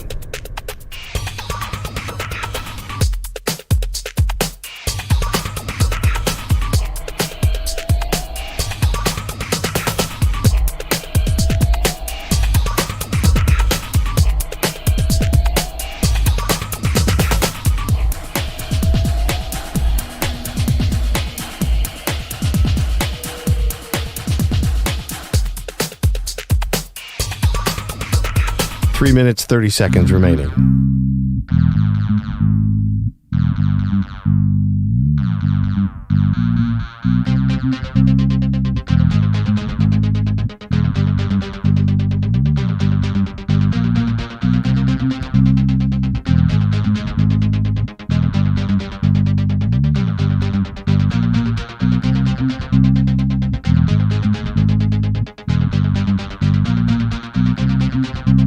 Three minutes remaining.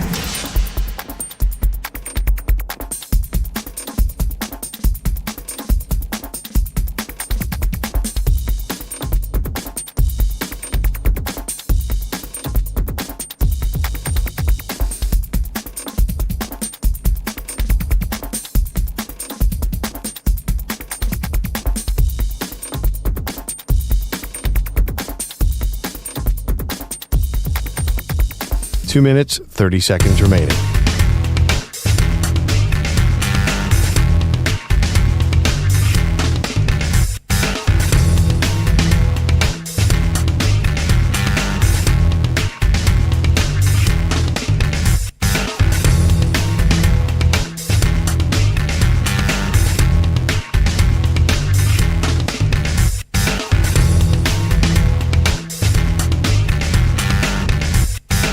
Two minutes remaining.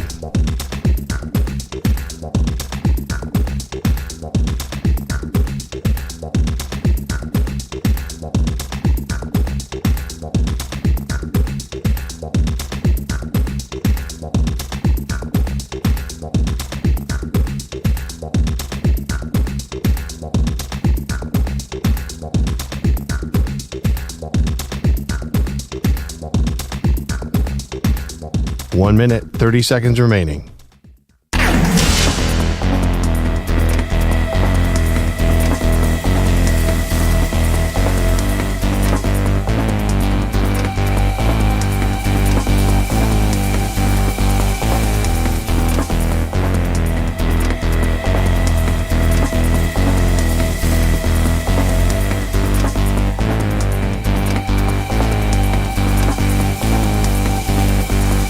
One minute remaining.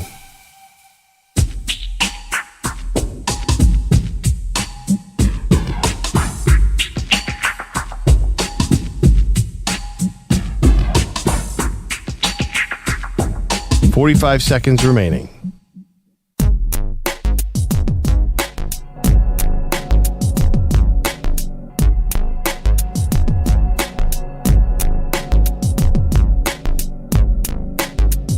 .30 seconds remaining.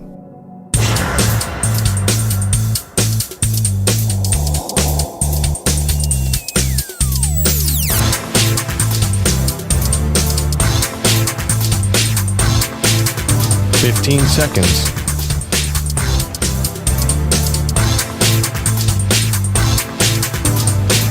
Break ends in 5 seconds.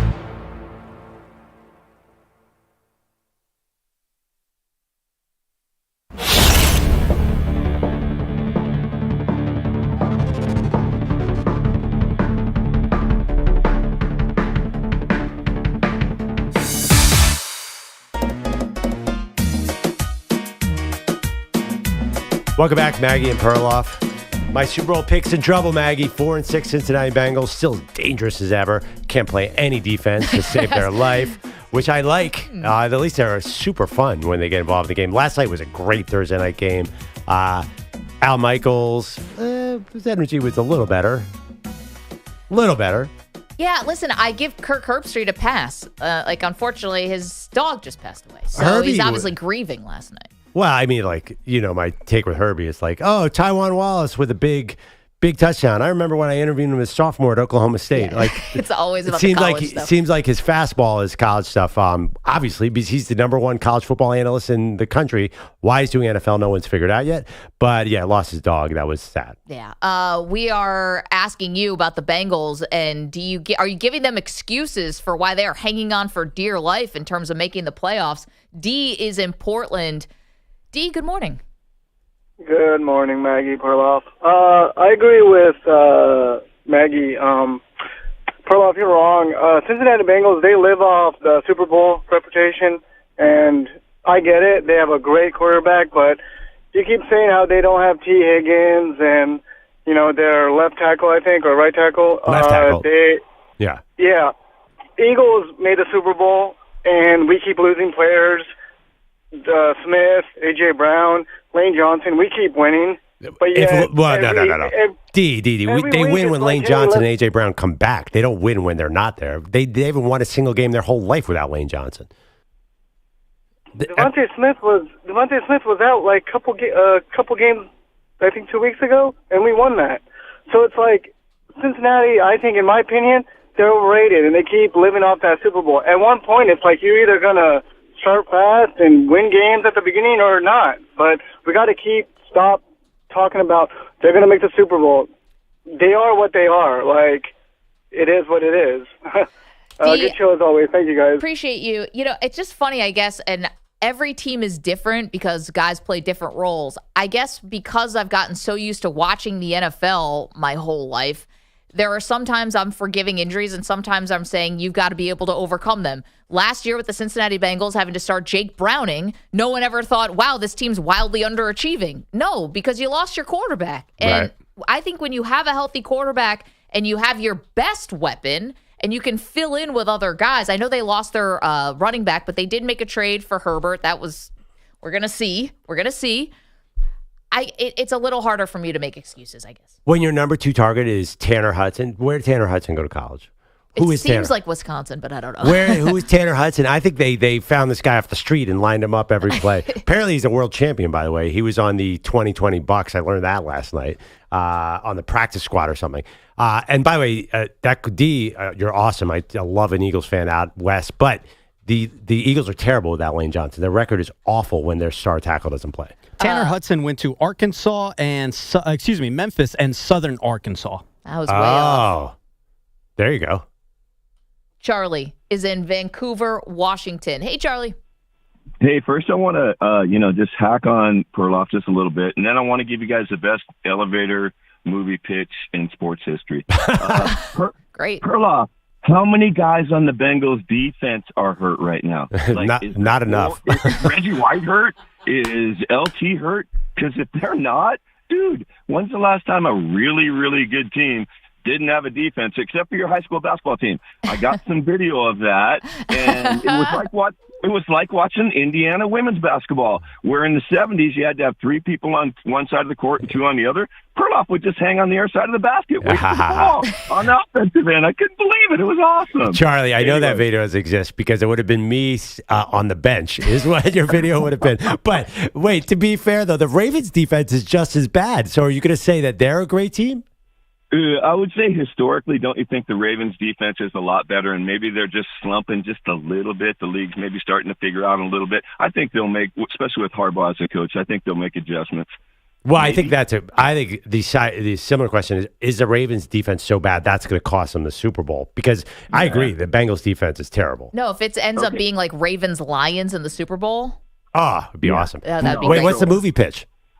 Okay, so it's called Penalty. And it's set at like Manchester United versus Manchester. It's all one day.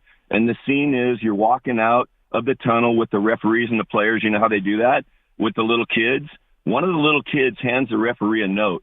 It says, if you don't call a penalty kick between the 45th and 50th minute, your 2-year-old grandson will be shot. We have him. Do not change anything that goes on now. Do not look up. Do not talk to anyone, or he will be deceased. Now, the twist in the plot, and I'm only going to give you one because I want to, Sandler, I hope you're listening to this. You'd be the great official, is that the son of the referee is behind the kidnapping because he's in gambling debt with DraftKings or a buddy of DraftKings, and he got $100,000. And the only way out is to be able to do something like this because his dad is a famous official. Perloff, do you want my number? Slow clap. My heart is racing. Honestly, you should not. I don't think Charlie, you should not have put that over the air because that's going to get stolen by Hollywood tomorrow. That being said, we know there's no funny business when it comes to your prize picks. No. Yeah, we don't. We can't. We can't have a sponsor involved. Back and looking at the history of all the scandals that have happened that we don't even know about in European history. I mean, it's some bad stuff. Charlie, can I give you one small tweak on this? Sure. Because I think it's beautiful, flawless. I actually have 0 notes. Can we make it the World Cup final? Oh, Ooh, yeah. even Great call. better. Great call. I mean, yeah. Wait. I was just thinking, one way, but yeah, let's go real tough on it. I love it. Another twist is VAR turns over his first call. Wait, Ooh. Charlie, why is it a little kid handing him the note? Because they walk out. I know, but that's the creepiest part. Like this little kid. Well, It's that his adds an grandson. element. Anybody else would be really suspicious. Some guy walking up to him and handing him a piece. You know what Right. I mean? You never Nobody see can the just kid walk up. coming. The kid is not the mastermind of the whole thing, like Baby Boss or something like that. No. The kid's mom, The kid's love that, though. That's the ultimate twist The on kid's it. actually up to his ears in gambling debts with The kid is- Vinny the Greek or whatever, Jimmy the Greek, not Vinny the Greek. That would All make no right, sense. Charlie, awesome, dude. Wow, Charlie, I want to watch this movie now. Bravo. Maggie, I'm serious. I got a lot written down. I got a lot of time on my mind. I got my hands now. I'm a almost retired sports high school coach and educator. I got this down. Wait, can we make a cross-country connection here? Number. We've got Charlie in Vancouver, Washington. We also have someone who calls us from Maine, whose brother-in-law is Mark Duplass. We could do this. He said that on the air, by the way. One of the Duplass brothers, who could easily do this movie and be cast in this movie, too. Mark Duplass could be one of the guys. He could be the ref. Definitely. I like it. Charlie. That's awesome, Charlie. By the power of guys. our Thanks for microphones, we'll try to make this happen. All right. I love it. Thanks, bud. Thank you. I want to watch that movie. Is Liam Neeson going to show up? This has a Liam Neeson vibe. That is such a good point. He can't be the ref, though. I think he's a little too old. Yeah. Well, he's certainly too old to be the person He could be perpetrating. he could be the manager He could be one of the soccer of the soccer club. team. Yeah, I can see that. Yeah, he's got a particular set of soccer skills. Right. Liam Neeson as Jose Mourinho. He's got range. I love this. This is a good plot. We haven't had a good sports thriller really in a long time. I remember there was the one where Damon Wayans was in, and Bruce Willis in a movie where they shot a Pittsburgh Steelers player on the field. It's called The Last Boy Scout, and it's a masterpiece. Yeah. And then there's, do you guys ever see the one where the blimp goes over the Super Bowl and they drop the darts? Black Sunday? I've heard of that movie, but I've never seen it. Yeah, that's terrifying. And then what's the one with like Jean-Claude Van Damme at a hockey game? There's like something about that sounds like it went straight to Netflix. On that one. Oh no, this is pre-internet. Oh yeah, That sounds amazing. You didn't tell me JCV was at a hockey game. I'm all over this. Sudden death. There you go. There's a sudden death. There's actually a soccer movie that it's Bend it like Beckham. No, this is gonna be. This sounds so like Ivy League nerdy, but Kicking there's and screaming. You guys know who Wim Wenders is? I think it's Wim Wenders. Anyway, it's a German arts film. It's called The Anxiety of a Goal Kicker, where he's in the World Cup and he's about to face the last penalty kick, and he just walks off and wanders away and eventually kills himself. Oh my God! It's called The Anxiety of a Goal Kicker. Yeah, it's similar to Charlie's plot. Because Charlie's plot is like a walk in the roses compared to that. It's a rom-com. Yeah. Sheesh. But the point is, like, European soccer is so intense. I couldn't handle it. That's why that is the perfect sport for this. Because can you imagine what rides on that game? I love it. Your World Cup twist was perfect. Yep. Can we all claim credit for this? No, it's not our idea. It's his. And he should not, as you said, have said that out loud. Well, yeah. Then Maggie just handed it to the Duplass brothers on a platter. I thought I was doing the right thing there. He doesn't know anyone in Hollywood, it seems like. Maybe we can introduce him to somebody. Well, you know people in Hollywood, Perloff. You want to call the Sandman about this one? Yeah, like Sandman's really taking my calls. It'd be like... You might need a reporter number 2. Okay, Eddie, here's what we're going to do. Oh, gosh. You could be the VAR guy in this movie. Here's what we're going to do. The analytics dude. It's like, turns out the official is really a comic duo with Jennifer Aniston. Which role for Steve Buscemi? Yeah. He's like... Somehow it's set in Hawaii. We're not DP, sure how. Yeah. DP is going to be the commissioner. And then... Rob Schneider as Ronaldo. Yeah. Andrew, you got to see this Anthony Edwards kid play. It's the most amazing thing I ever saw. Yeah. So do you think that Sandler could be the ref, though? Oh, like an Uncut Gems kind of thing? Ooh. Or maybe Sandler is the father. Remember Charlie's twist is that they say the grandson's going to be kidnapped and killed if you don't call a penalty kick in this crucial part of the game. This is his sports thriller. Do you think Sandler could be the dad who's in gambling debt, like Uncut Gems? I guess so. Or it could go a different direction where it could be a former hockey player turned golfer taking on Shooter McGavin. See, that's more of the energy. Yeah, they are shooting Happy Gilmore 2 right now. Apparently, Travis Kelce plays a key role in this movie. Yeah, I feel like take this and go Happy Gilmore it up. You know? I know they did a casting call. Yeah. 15 minutes from my house. Oh, was that near you? Oh, you should get in that bad boy. Now that I'm not on the Dan Patrick Show, by the way, it's funny. Sandler's not picking up my calls. Well, he's only made 16 movies since then. Yeah. Weird. I'm sure. And Dan, by the way, Dan's been in 22 Sandler films, and this is not kissing Dan's butt. He's awesome at all of them. No, he's so good funny in like a 2-minute cameo. It's like, wait. And you barely even notice it. Anyway. Were you guys ever in a movie as yourselves, basically? No, like as no. a radio Dan show has crew? been. Dan has been. I have not. Okay. He was in Basketball as Dan Patrick, the comedy movie from the South Park guys. Right. But a Sandler movie, you've always been somebody. You've never been. I've been in 4, and yes, I had to go method. I was guy walking across a parking lot. Right. So you stayed in character all day for the entire shoot? Yeah, I walked across the parking lot, and it was a drone shot, and you could barely tell it was me. But you still get residuals, right? Yeah, yeah. The week of. That's the only movie I get residuals from. Chris Rock. And then the second time this week we've done in my movie career, I was a White House correspondent in Pixels. Okay. You might not have noticed me. You have to freeze the frame. I'm in the back. I have to watch it in the first place. Pixels is on Netflix right now, yeah. Is it? It's not animated? Pixels? No, Pixels is a Sandler movie where basically Pac-Man comes to life. Well, I remember this. How did I miss that one? Yeah. It comes Pac-Man with and weed. Donkey Kong, like aliens find out about us via video games from the 80s and create these video game monsters. So Pac-Man comes down and eats a bunch of people. Wait, Bogusch, you just stumbled on Why are the you $1 million laughing? This idea. happened. Wait, hold on. It made $80 million. Oh, I'm sure. In the first weekend.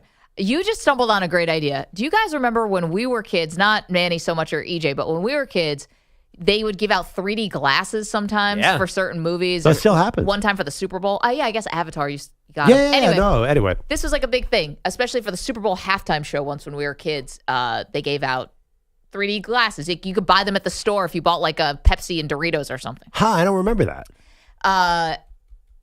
You just had a great idea. Just have a joint as You just give the gummy out with the ticket. as you're walking in. And it's like Pixels? only for people over 18 or NC-17 or whatever these. And it's like, here's your ticket and here's your gummy. And like, enjoy your magic carpet ride while you watch Pixels. Enjoy Pac-Man coming through the screen. You know, they tried like smell-o-vision, like you could smell things. At this point, I mean. Well, they do now have the ones, what do they call it? They call it 4D, where like the seat moves and they like shoot mist at you if there's like water in the scene. So we're trying to get people back to the movie theater, guys. Yeah. I don't see you guys coming up with any good ideas. No, this is a good idea. This is far better than Death Ring match, whatever you had the other day before football games. Well, I'm still tweaking that one. Pixels is pretty much close to the perfect movie. Kevin James played the president. The last line of the plot summary: 1 year later, Ludlow and Lisa are married and have Cubert-like children. Yeah, how did I miss that one? He married an alien, and their kids come out like Cubert. I don't know if you guys remember Cubert, the game. What were they on when they made this? He had to beat Donkey Kong, an actual Donkey Kong, who was throwing barrels at him. It happens. It's realistic. Based on a true story. You know, people will believe anything these days. Be careful with that. Actually, it's pretty fun little movie. We'll get this plot to Sandler. He'd like that. I mean, it has what Charlie just gave us from Vancouver. Yeah, it combines hustle and Uncut Gems. It's got an Uncut Gems vibe for sure. This would be really cool. He's got to finish that screenplay. Yep. We want to watch this movie in the year 2032. No, I'm just kidding. It takes a long time for movies to get made, but they should push this one to the front of the list. Oh, I'm sorry. Do you know Brian Cox from Succession played a key role as Admiral James Porter in Pixels? Like his whole career. You remember what Sandler did to Al Pacino? Oh, which one was that? Yes. But he had him in this silly Dunkin' Donuts commercial, and Al Pacino. People think this is like a real commercial he did, but it was for a Sandler movie, and he looks so. Or was it a Ben Stiller movie? No, Sandler movie, and it looks so silly. Wait, what? I don't know this one. I gotta look it up. No, Sandler. Yeah, you gotta. it's either a silly Sandler movie or now it's some serious ones. But man, we should do that open cast and go. I'd love to be in Happy Gilmore too. As all of us are, a huge Happy Gilmore fan. Obviously. It's basically a documentary. Yeah. We never got anywhere in that segment. EJ is king for a day, and he has a punishment for Perloff. Is your update sponsored? It is. We should get to it. It's sponsored by Prize Picks. Football season's here, and Prize Picks is the best place to get real money sports action. Download Prize Picks, use code MANDP, and get a $50 credit instantly when you play $5. Must be present in certain states where it's lawful to wager. Visit prizepicks.com for restrictions and details. MANDP. Things were going so well for the Bengals in Baltimore on Thursday Night Football. Fake the handoff. Burrow steps up. Burrow will fire downfield and hits Jamar Chase at the 50. Chase turns it upfield to the 40, 30. Chase going down the right sideline. He's gone. Touchdown. Game record. Jamar Chase takes it the distance. That's Iron Eagle on Westwood 1. The Bengals taking a 21-7 third quarter lead on that 67-yard catch and run from Chase. And then, maybe on their way to more points, Marlon Humphrey stripped running back Chase Brown. The Ravens turned that into one Derrick Henry touchdown and then 3 Lamar Jackson TD throws for a 35-28 lead. That's when Burrow and Chase hooked up for a third time with 38 seconds to go.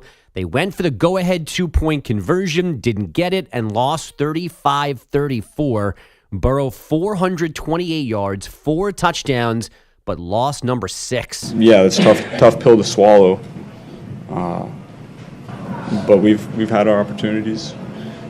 Obviously, it's tough when you feel like you're playing well enough to win and you're not. Lamar Jackson also threw 4 touchdowns in this one. His team jumps to 7-3, still trailing the Steelers in the AFC North for now. The bad news for Baltimore, star safety Kyle Hamilton knocked out in the first half by a right ankle injury. Last night was the 4th straight game that Greg Popovich has missed for undisclosed health reasons. The Spurs don't know or won't tell us when he'll be back, so the players just chug along, says Victor Wembanyama. They keep us informed, as much as we're allowed to know. So, I'm not worried about him.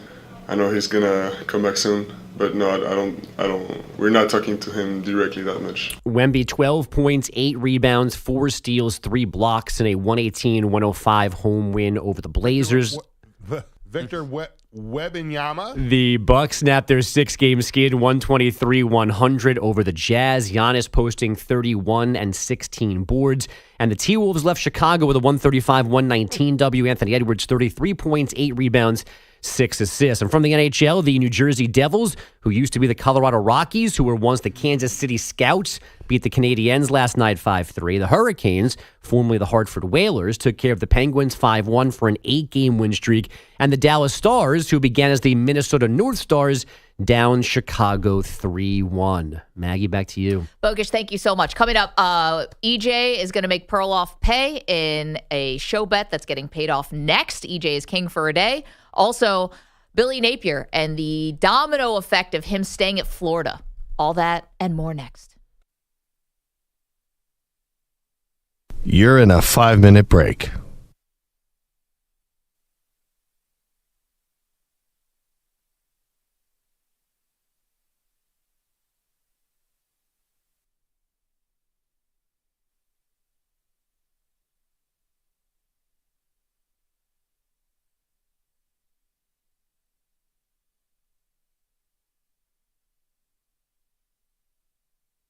Four minutes, 30 seconds remaining.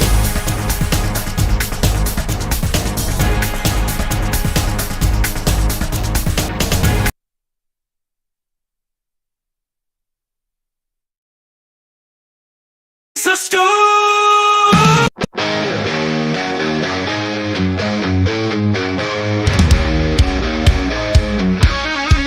EJ's the king and he's ruling this show.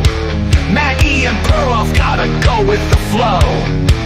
Fresh squeezed OJ, get it in my hand. Bow to your king, obey my command. But where's Peter Bellotti? He's gone again. The king's in power, but we're missing and our friends. Andrew Bogusch with updates on blast. Gonzaga, Miami, and the Knicks kicking ass. Perloff's on juicer, Maggie's on call. King EJ's demands are at his beck and call. Andrew Bogusch keep the updates loud, but Peter Bellatti's ghost in the crowd. Where's Peter Bellotti? Ain't he in the band? While King EJ's demands, they're at his beck and call. Andrew Bogusch keep the updates loud, but Peter Bellatti's ghost in the crowd. Where's Peter Bellotti? Ain't he in the band? While King EJ's ruling, he's nowhere to stand. Bogusch drowns us in Mets stats and Knicks scores. Bellatti's MIA like never before.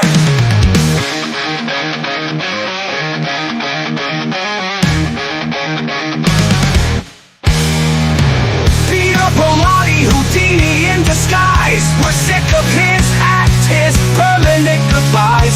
When King EJ reigns, beats out the door, gone in the wind like a phantom encore. Where's Peter Bellotti? Yeah, who knows where?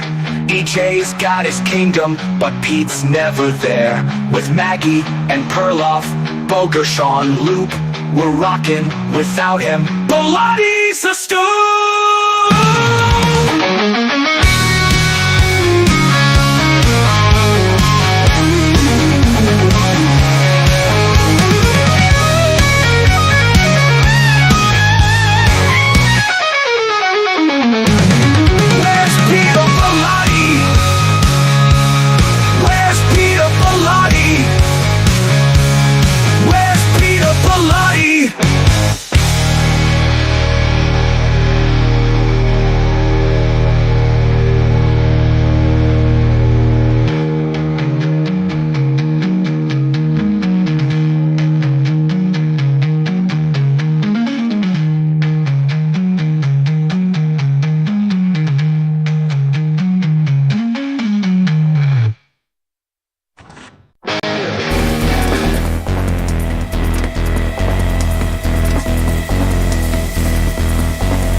One minute remaining.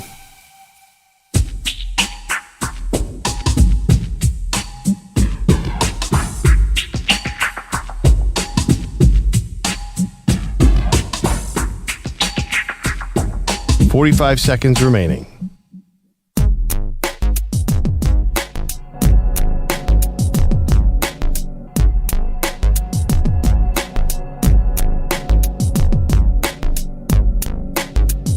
"30 seconds remaining.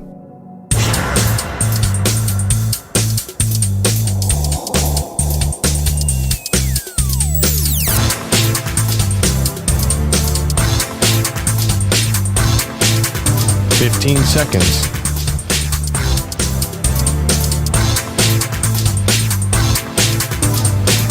Break ends in 5 seconds.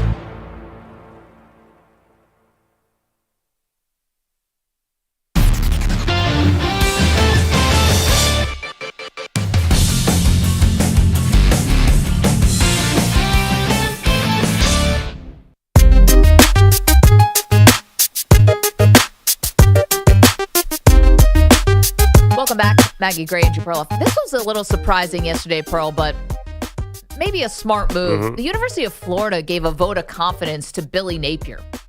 Now, it's been a disappointing tenure so far for Napier, to be sure. Overall record, 11-14 in his first 2 seasons, now 4-4 this year. He's only 8-13 in the SEC. You're hired at Florida to win championships. Mm-hmm. They have not even been close, but he has had major quarterback issues. Mm-hmm. Graham Mertz is gone for the year. DJ Lagway was taken out on a cart last week against Georgia. He's now questionable this week against Texas. I do get it. Mm-hmm. You have Texas at LSU, Ole Miss, and FSU left. So getting bowl eligible is really going to be a climb here. You're going to have to pull off a major upset against one of these teams to get to 6 wins. Right. So you probably want to get in front of it now and not leave him dangling out there. You're trying to recruit. You're trying to show some stability because the end of the season, quite frankly, is going to probably be a little rough for them. Yeah, I don't understand. Like, why would you want to keep Billy Napier? I'm not sure I totally get it. Like, what's the point? Because I know that he recruited DJ Lagway, but you don't think DJ Lagway is going to go into the portal at some point? So Get a new NIL deal? I think the only reason why they really are keeping him in this new era of NIL is that from some estimates that I was reading, they would owe him 85% of his buyout. Okay. He still has about $26 million left in salary. So to actually flip, not just paying him out, that would actually be the second highest buyout, I guess, in the history of football after Jimbo, is what I read. If I have to do my own calculating. That doesn't sound that bad. $26 million? Okay. So not only that, so you'd have to pay him out 85% of that. And then to get a whole new coaching staff in and pay them, you're looking at maybe a total bill of something around $40 million. And I think they're asking themselves, is that money better spent to try to bring in a new coaching staff, or should we just go and use that for players? Definitely new coaching staff. I don't even think it's a debate. Oh, I disagree. I think it's a bias. Like, Indiana gave Tom Allen $15.5 million. Indiana football, who's now elite, but that's besides the point. Like, there are so many like smaller schools that have given. This is University of Florida. Scott Frost, who was terrible, got a $15 million buyout. In Nebraska, like, that money does not seem daunting to me at all. Especially now, if you keep talking about we're getting private equity into college football, you got to think like that $40 million over the course of the next 10 years is going to disappear like nothing. See, I don't know. I wonder if you start making these different decisions now, because back when, you're talking about the Indiana coach, like, was there NIL back then? You were counting on free labor, so you could pay all these coaches to cycle in and cycle out, and you could, these crazy buyouts. And I know Jimbo Fisher's buyout happened in the NIL era, but I don't think that's something A&M is proud of. The fact they had to pay their coach $70 million to go away, that's embarrassing. Yeah, I mean, the one that always got, Gus Malzahn, who I was not a huge fan of, got $21.5 million from Auburn. I think you got to look big picture. I mean, Florida is now Nebraska. Nebraska used to be elite, no longer. They're what Oklahoma is going to be now. Like, it's kind of sinks. Like, Florida is stuck in that, wow, remember how awesome they used to be, and they can't get it going. And they're not getting it going under Billy Napier. So if it depends. Do you want to be elite? Do you want to compete for titles? That is not happening the way they're going right now. 855-212-4227. Are the Florida Gators smart to keep Billy Napier? Or do you think this is a mistake? We'll also get into the domino effect that this is going to have. Because remember, Florida was that job. Yes, it's not elite, but they pay well. They're in a fertile recruiting ground in Florida, all that. We've already kind of penciled in a few coaches who may have been on the radar for the Florida Gators, but that's now on the back burner. You're welcome to weigh in. Again, 855-212-4227. Is Florida making a mistake sticking with Billy Napier for next year? EJ Stewart, we bow to you. You are king for the day. You won a baseball bet a couple weeks ago, and now you get to tell us all what to do. Yes, so we've already taken care of Nico, who had to talk about the NFC East and what they do better than the Giants. As a diehard Giants fan, that was painful for him. We have Bogusch every update wearing a lovely Knicks warm-up jacket. Looks phenomenal. And now we need to go to Mr. Andrew Perloff. All right. So it was very ironic. We were just talking about Florida, the Sunshine State, because they're known for one particular fruit, oranges. And EJ Stewart, the executive producer, it has some shame in terms of the stuff regarding ordering fresh squeezed orange juices. It became a thing. You guys hit me on it. Tell me what people you want to bet because you knew I can't even remember who it was. Kadero Hodge went to college. I found out you earned that. Prairie A&M and Prairie View A&M. Prairie View A&M. You earned that orange juice, by the way. That was a great pull. But go ahead. So Perloff ordered me breakfast. Part of that breakfast included me ordering a fresh squeezed orange juice, which annoyed Perloff because it cost $8. Annoyed America. It was $6.75, Maggie. Anyway, I'm sorry. $6.75. You guys are very great, and you're gracious with giving breakfast to the crew. I think we all appreciate that.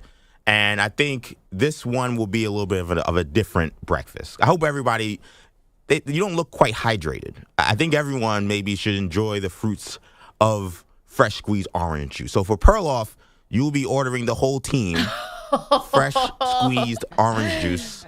Is it from a local payday? I hope bagel- it's payday. A bagel spot. Here's the big question: am I sneaking vodka on a Friday? But yeah, I love it, dude. Put some champagne in that. I am happy to, because now you got me fired up for fresh squeezed orange juice. Let's do it. Fresh squeezed orange juice for the crew. Let's go. Yeah. All right. I'm a gentle Long king. live the king. I'm not necessarily this tyrant. Now- I keep my people hydrated. Can Perloff be cheap here? Trader Joe's has a great deal. It's about 3 blocks away. Can you get there and back in a break? Not me. Can we send somebody? Okay, let's. I'm gonna go online and shop for a reasonable fresh squeezed orange juice because I might have to take a loan to pay for this in New York City. That's fair. Say, this is a great punishment for Perloff. That's why you want to bankrupt him. But it's why you want to be king for a day, so you can do awesome stuff like that. fresh squeezed orange juice all around. King EJ, it's his world. We're just living in it. What happened last night, Thursday Night Football? It was dramatic. Did the Bengals make the right call, or did they blow their season? I'll tell you next.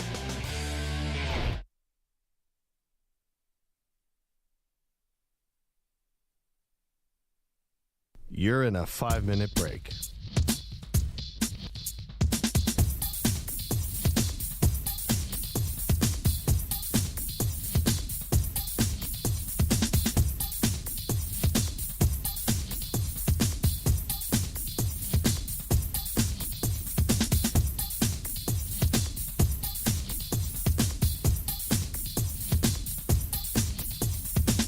Four minutes, 30 seconds remaining.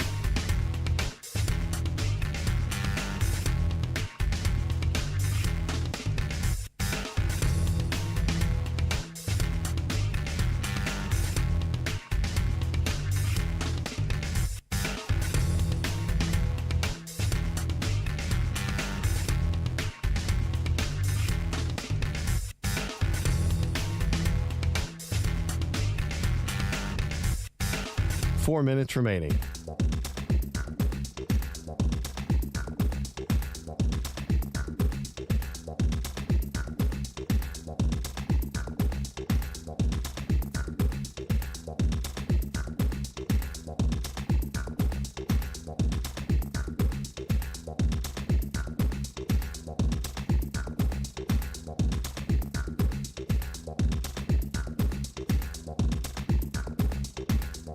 Three minutes, 30 seconds remaining.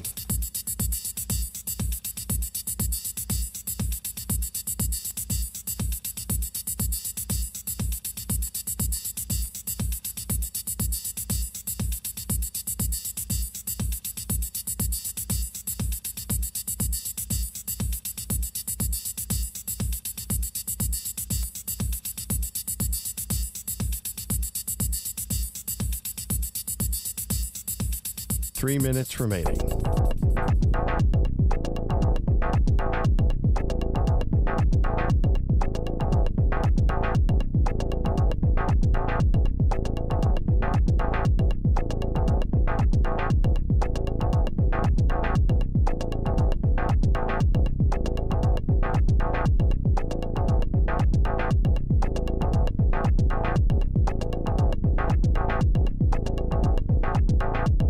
Two minutes, 30 seconds remaining.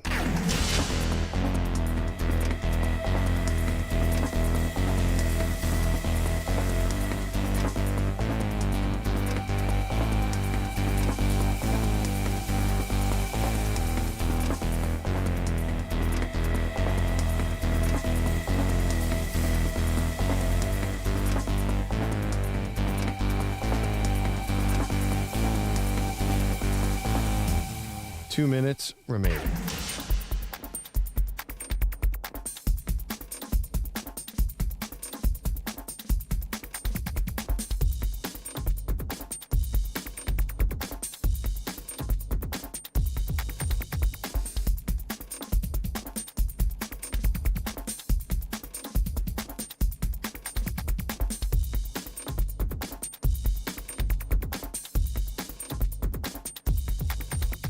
One minute, 30 seconds remaining.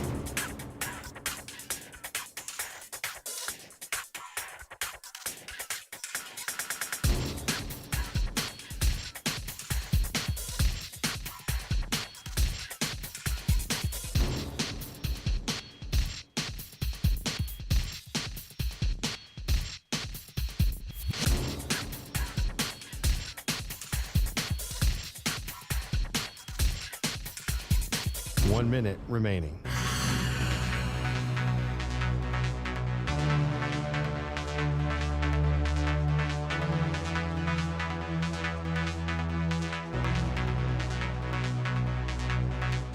$45 seconds remaining.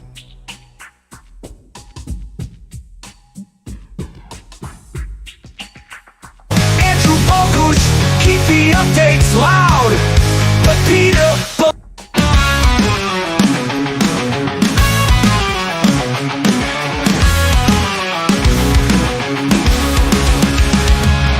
AJ moves and he's got that hungry look. Sitting down for breakfast like a king in a nook.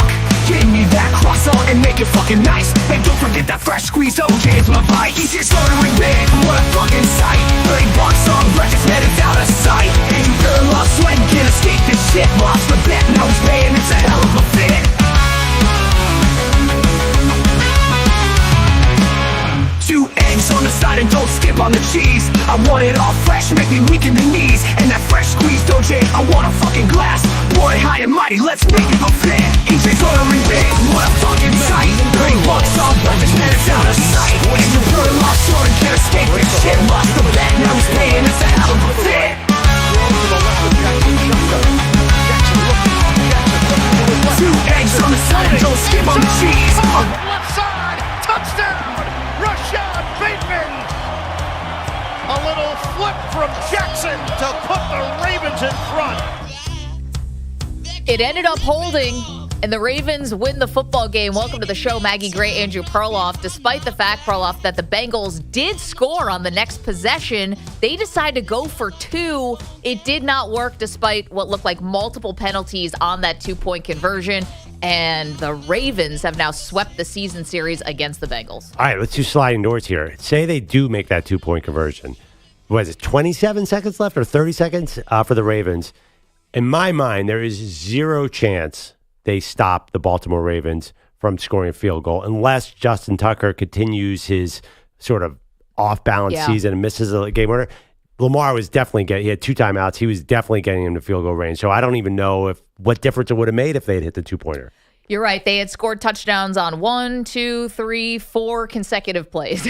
Drives, rather. 4 consecutive drives. So, yeah, you didn't have a lot of faith in the Bengals' defense at that point. But, listen, anything can happen. At that point, you're hoping for a fumble or you're hoping for something. One of your guys makes a good play. And you're right. Justin Tucker has not been the automatic kicker from 50-plus this year. Like, we're coming to the end here with one of the great kickers of all time. But I wonder if he's even back next year. I doubt it. So, you know, I just think that this is an interesting one because, yeah, Perloff, you could say sliding doors. They get that 2-point conversion, and we're probably saying, wow, the Bengals actually are this great team. I just don't know if I see it. And it's not because of last night. They had a 21-7 advantage in this game in the third quarter. It's just they're not playing complete football unless it's against one of the worst teams in the NFL. It doesn't look good start to finish unless it's against the Raiders or against the Panthers or against Manny's New York Giants, It's just, I don't know. They've lost close ones to the Chiefs and now 2 close ones to the Ravens. It wasn't even close against your Philadelphia Eagles. I just don't know how you could look and say, wow, the Bengals are this great team. They're not. I'm not saying great team, but, I mean, you underestimate, like, who is stopping the Ravens? Maybe the Chiefs do somehow in the postseason, but right now the Ravens are a historic offense. Like, there's no shame in giving up 35 points to the Ravens. Like, nobody's going to stop this team. They have Derrick Henry and Lamar Jackson. So and Derrick Henry wasn't even. I mean, at the end of the game, by the way, Derrick Henry was like, right. It was an off night for him. He still ended up with 66 yards or something like that, barely any touches. And it was like his worst night of the year. He averaged 4.3 yards per carry. It's still there. You still have to account for it, even if he doesn't. So I'm not going to rip them because the Ravens did stuff on offense because the Ravens are unstoppable right now. They might have a historic offense. I understand that. Here is Jamar Chase and just unpacking some of the dramatics from last night. On the 2-point conversion failure, they did not go to Chase on that. He says he was open. Were you open on the 2-point conversion? Yeah. I'm always open. Well, yeah. I mean, it's a great answer because which wide receiver in the history of the world will tell you that they're not open? He's pretty accurate in this case, too. And this was the 2-point attempt went to Tanner Hudson, and it was incomplete. Here's more from Jamar Chase and the Bengals. They're just not finishing games. I think we just got to find a way to finish. We've been doing this. Every loss we had, we didn't finish, so we just got to find some type of way to finish. And he says it's stunning that the Bengals are 4-6, given how well he and Joe Burrow are playing. Yeah, it's crazy to say that. I would never in a million years expect me to play this well, and he played this well, and we still have a record like this. Yeah, I mean, but don't you just have to look in the mirror? I'm not saying Burrow and Chase have to look in the mirror. I'm saying the whole team looks at the mirror about you should at least be 500, at the least. Well, should have won that game against the Patriots. To me, should have won that game against the Commanders. I know what you're saying. Games against, well, the Commanders are pretty good, so I don't know about that. But rookie quarterback on the road playing their third game ever. You're the Bengals and the Patriots, or with Jacoby Brissett. And again, that game was at home. You got to win those games. I'm always open. You say that, but you got to understand the fact that the Bengals are. You know how Phil Hellmuth, the poker player, World Series poker, used to not show up for the first 3 or 4 hands. It's just like that is what the Bengals do. Like. If next year they start at 0-2, are you counting them out? I just think that this is the year it caught up to them. And this is painful because Burrow's playing so well. No, I think a lot of things have caught up to them. Actually, they're 4-6 now. Like they have to almost run the table, and they will find a way to blow a game. Did you think they want Chase Brown carrying the ball 20 times a game? Like they basically are limited by injuries. They don't have depth at the running back. They don't have depth at wide receiver. They're putting like 3 tight ends out on all these plays. They're cobbling together something here. This is not how they wanted to go. Yeah, but it also doesn't have to be this hard, right? There are other teams out there who pay somebody besides just the quarterback and are still able to have depth at certain positions, right? Like, I get it. It makes it harder when you pay the quarterback, but it doesn't make it impossible. Do you think there's a single team in this league that could survive losing their starting running back, losing their left tackle, and losing... I'm going to say number 2 receiver, but he's really a number 1 receiver. Nobody could survive that. Yeah, but Orlando Brown hasn't been out all year. Yeah, but I mean, like... Their left tackle. Yeah, but I don't think you're going to have a perfect Orlando Brown the rest of the year. Maybe not. 855-212-4227. We've got some poll questions up, EJ. I think this one's going to get me in a little bit of trouble, saying that I don't think that the Bengals are a very good team right now. That has nothing to do with Burrow, by the way, or Chase. But we are asking, are the Bengals a good team? 53% of you is still saying yes, they are. But that's close, 53-47. They're 4-6. Yeah, but so why would you get in trouble for that? Well, because I think there's still a mystique around Burrow, right? There's still this idea that, hey, they just went to the Super Bowl a couple years ago and probably should have won that game. Yeah, I think there's also the mystique that everyone knows that they catch fire come November and December. So that's the real reason. One thing I'm a little surprised, Perloff, you and I have been friends for a long time. We've been doing the show now for 3 years. I thought you would have 100% been blaming the officials about last night because they missed the face mask, 2 defensive holding calls on the 2-point conversion. I thought you would have been like, the refs blew this because you love ragging on the refs. Yeah, I mean, what do you not think I tweeted the second it happened? Sorry. I meant this morning. I've not seen the ref outrage. And to my credit, by the way, I didn't even need the replay. I'm like, I saw it in real time. I'm like, there are 3 fouls. You could see the guy get tackled in the middle of the field. You could see the actual receiver get tackled. I did not know about the blow to the face on Joe Burrow / face mask / blow to the head, whatever you want to call it. But yeah, it was so obvious. But the Ravens, every play, anytime they showed the secondary, there was somebody tackling somebody about 2 seconds before the ball got there. It was the old Seattle Seahawks strategy. The officials just get exhausted by calling every play. So it worked. It's not going to work against Kansas City because you have you have an immovable force versus an unstoppable object. The refs love Kansas City. They love Baltimore. I think they'll give the edge to the Chiefs when it comes down to it. To be fair, though, the Ravens got called for 2 penalties on this drive. They kept it going. They committed those penalties. No, they did. I mean, the face mask, definitely. They had a different roughing the passer, and then the Kyle Van Noy offsides. Which was hysterical, by the way, because did you see he tried to ballet his stance back? He went offsides and he couldn't get his balance back. But yeah, I mean, they're very undisciplined. Which 11 penalties last night for the Ravens. It's a lot. Yeah, there's something. The Ravens defense is clearly not what it was. I know their defensive coordinator, Zach Orr, gets a lot of the heat for this, but something's off there. We got to find out. Again, the research team, has a defense this bad won a Super Bowl? I think you needed some defense to win the Super Bowl. Well, the research team is either EJ or Manny. Who wants to take this one? EJ's king for a day, so I don't know if you need to do this kind of dirty work. Yeah, I don't know. This feels a little beneath a king. This feels like Manny's assignment.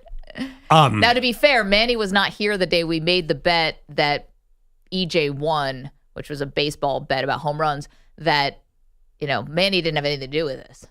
But yet you still are not the king today. That's EJ. Yeah, I think Manny may have to look this up today. What am I doing?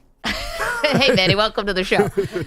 Your assignment, and you have 2 hours to do it, which is a long time. Has a defense this bad ever won the Super Bowl? And go. I feel like we've asked this question. I feel like I've done that research on this show before. It was a big topic. Yeah, before. maybe we were talking about the Ravens. I guess maybe the same team. Maybe we were talking about the Chiefs. Oh no, it was the Chiefs. Yeah, it seems like a pretty easy Google search. Well, we're going to find out about that. Meanwhile, EJ is king for a day. He has already punished Nico by making him say nice things about teams he doesn't like. He has already punished Bogusch. Bogusch has to wear a New York Knicks warm-up jacket every time he does an update. Bogusch despises Knicks and all their fans. And Perloff currently is going to be shelling out upwards of $30 this morning purely on orange juice, the fresh squeeze variety. Because EJ's the king, and he gets what he wants today. It's not really mostly. It's mostly on service fees. I'm basically buying you guys service fees. Honestly, we just had this whole election, all this stuff. No one mentioned service fees. If anyone had run on a platform of that, I would have gotten my vote immediately. I think that kind of stuff did come up. Did it come up? Yeah. I was focused on other things. That would have been universal approval rating. The big one is taxes on tips and that kind of stuff. We'll see how that goes. Anyway, not to get political, but that's interesting. I worked in the service industry for a long time. Taxes on tips is a massive issue. It's a big issue. And also, too, if you're not going to tax those tips, where's that money going to come from? Is a challenge to the new administration. Yeah. Wow, we got super into the weeds there. That was not even the top 5 political things. I don't think that was we were weighing in one way or the other. We're so careful. Look at us. Just mentioning it. Meanwhile, you are welcome to mention and weigh in on the Cincinnati Bengals at 855-212-4227. Should they have gone for 2? Could have played for overtime here. The Bucs did it against the Chiefs on Monday night. Now, that didn't go in their favor, but you never know. Could come down to a coin toss because neither team could really stop each other at the end. And then the bad penalties. And now the Bengals are 4-6. Are they going to make the playoffs? Another big story yesterday is Billy Napier gets a vote of confidence from the University of Florida Gators. Reggie is in Florida. Reggie, was this a smart move by the Gator brass to keep Billy Napier? Well, yesterday morning I got a text from our local, I guess you'd call it Infinity now instead of CBS Sports Network, and he told me about the not extension, but the retention of Billy Napier. And he, like almost every guest he had on after the first 3 weeks, we're just waiting for what day Billy was going to get fired. But the funny thing happened, they won 3 in a row, and he didn't lose the locker room. We lost to Tennessee in overtime. We were ahead of Georgia and tied in the fourth quarter, 2020. And if we didn't lose our quarterback, we would have beaten the Bulldogs. So let me ask you a trivia question. What do you think the record is of the teams that beat Florida this year? There's 4 of them. I'll give you a hint. 2 weeks ago, it was 19-2. Now it's 26-3. That's our 4 losses. There's no way they should pay this guy $23 or $24 million and lose all that money for NIL, which I'm with you, Maggie, all the way. Much smarter use of money. Yeah, I agree. To pay Billy Napier to go away and to bring in a whole new coaching staff, you're looking at an estimation of $40 million. Now, Perloff, you'll say in the long run, that's a drop in the bucket for a program like Florida. Yeah. But who are you getting, first of all? Yeah. The last few coaches at Florida have not worked out. And I think Give that to the players. To Reggie's point, and Reggie, thank you for the phone call. He didn't lose the locker room. And DJ Lagway, who might enter the portal, and you might have to re-recruit him or what have you, he likes Billy Napier. Billy Napier is the one who brought him on campus. So, do you ever want to be relevant again? Or would you just rather have a nice balance sheet? well, I guess here's the thing. What's the quickest way to become relevant in this day and age? Is it to have a great coach or have great players? I don't know. Ask Nebraska. But again, like now with the No, I mean, like they got the best player in the country, and like they don't look like they're going to be anything different than what Nebraska. He's a true freshman. I mean, give Dylan Raiola a second year. If he's, I swear, if he was a sophomore, not a freshman, I think they win that game at Ohio State. They had the ball in the final drive. They had all the pressure on Ohio State, and he threw a bad pick. They went like minus 40 yards on that drive. I'm just saying, if he had a little more experience, they might win that game. I just think that.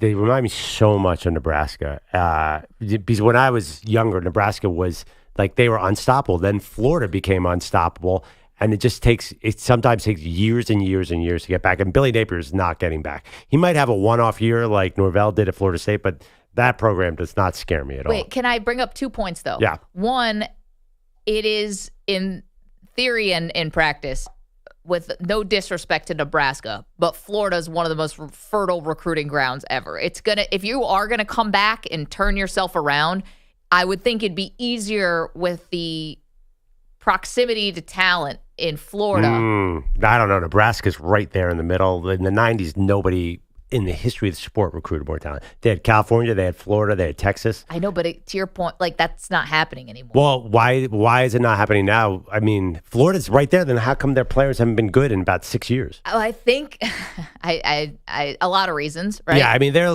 have a tough assignment here in the SEC because the other programs have gotten so elite, and you got Kirby sitting there, you got Alabama. It's going to be really, really hard for them to break through to that level right now. And it's definitely not happening with Napier. Tough assignment this weekend. Florida on the road to play the Texas Longhorns. Okay. Oh, I forgot about them. Yeah. Yeah, it's going to be hard, but I don't mind this for now. Again, 855-212-4227.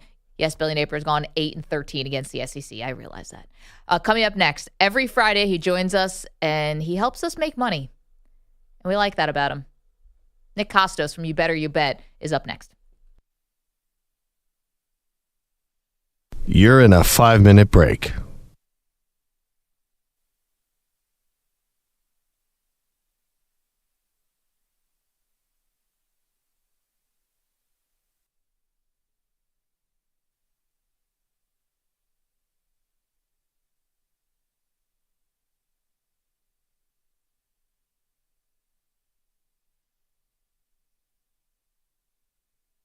Four minutes, 30 seconds remaining.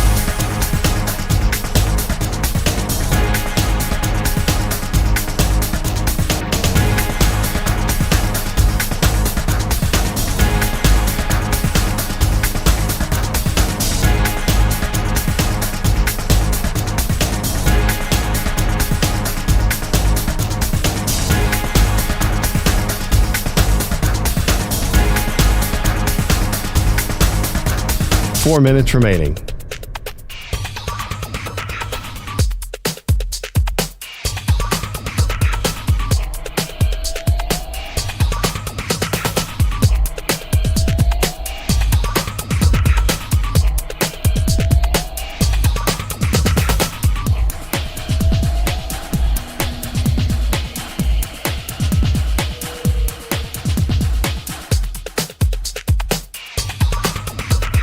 Three minutes, 30 seconds remaining.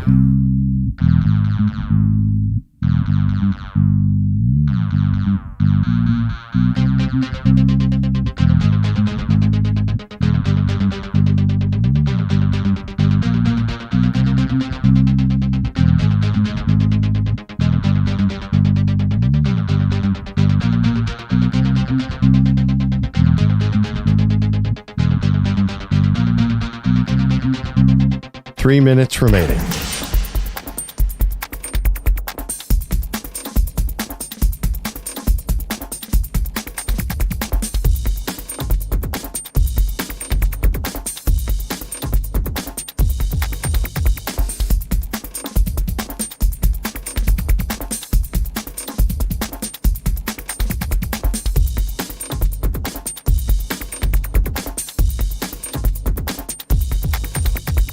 2 minutes, 30 seconds remaining.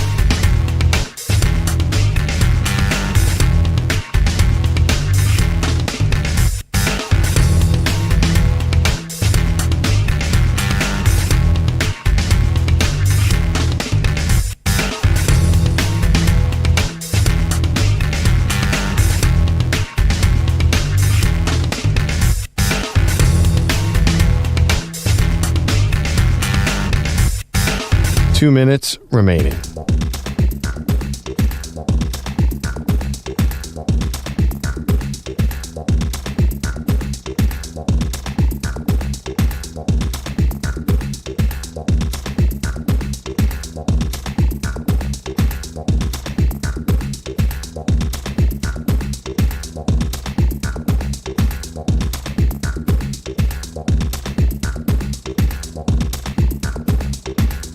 One minute, 30 seconds remaining.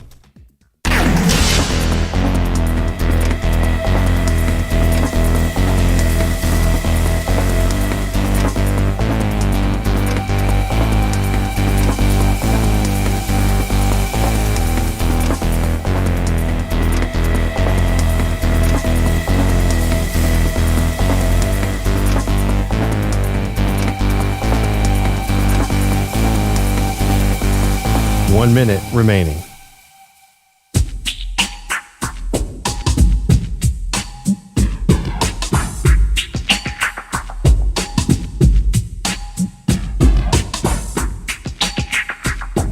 $45 seconds remaining.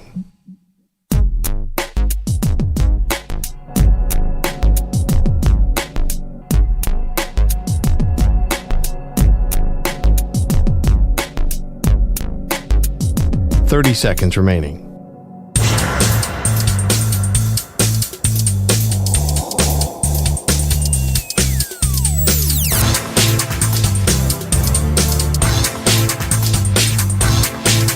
$15 seconds.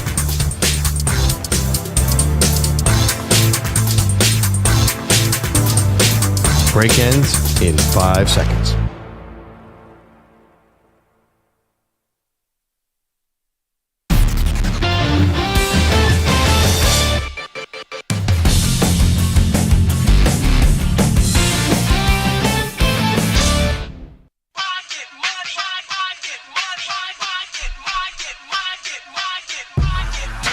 Welcome back, Maggie and Perloff Show. I heard the research team is...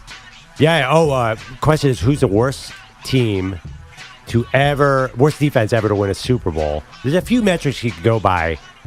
Who allowed the most points during the regular season? Who had the lowest rank? The research team, Manny, has come up with an answer. What do you got? So it seems as though the 2011 Giants were actually the worst Super Bowl winning defense. 2011 Giants. Go Big Blue! They're actually on this list twice. The 2007 Giants was the fourth worst defense. Gotta love my Big Blue.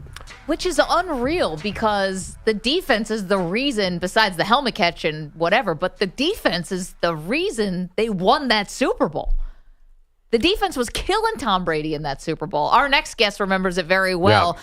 That's Nick Kostos from You Better You Bet. Nick, normally we, joke around about your teams losing, like the Yankees and the Giants, but this is positive memories. You had two of the worst defenses ever to win the Super Bowl.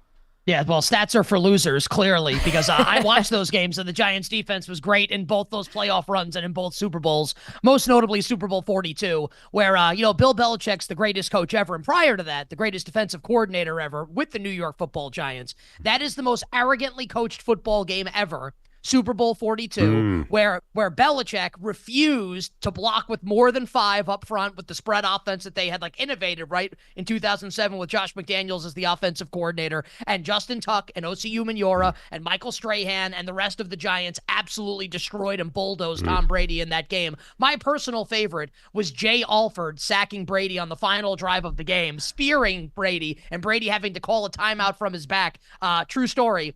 Watch that game at Andrew Bogusch's apartment. No way. Get out of here. Super Bowl 42, yes. Did you guys watch both Super Bowls together? Because if you watched one and you won, wouldn't you everyone have to just assume the same positions?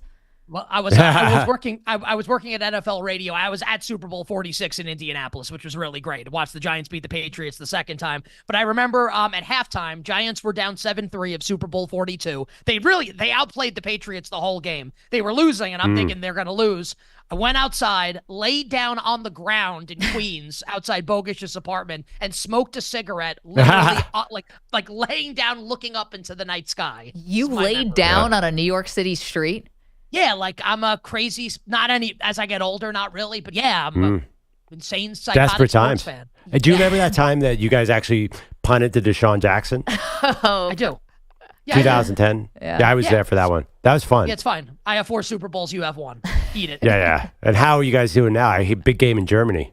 Who's going to win the Super Bowl this year, Giants or Eagles? I would say right now the Eagles are looking a little better than you. I'd say nobody. None. And it would remain 4-1 Giants. I would say your team should stay. By the way, Nick and you didn't respond, but we got a little social media beef last night because what time did you send that to me? Because I it's just terrible, man. So my daughter's 6 months old.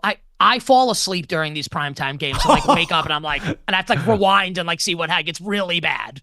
Listen, you got a 6-month-old kid. We'll give you a pass for now, Nick, but not forever. Nick Kostos, if anyone who is not familiar with him, it's 4th and 7 at your own 12. He's like, you got to go for that. He is the Dan Campbell of football analysts. Like, you were giving me big Dan Campbell energy last night with the Bengals' aggressive strategy on 4th down. Yeah, I forget which one you. Yeah, I turned out to be wrong because I think the Ravens ended up punting. But my theory was the Ravens' offense has been, and they obviously exploded at the end of the game last night. But the Ravens' offense has been so good this year. I love Zach Taylor's strategy, the aggression early. I think you have to always assume that they're going to score.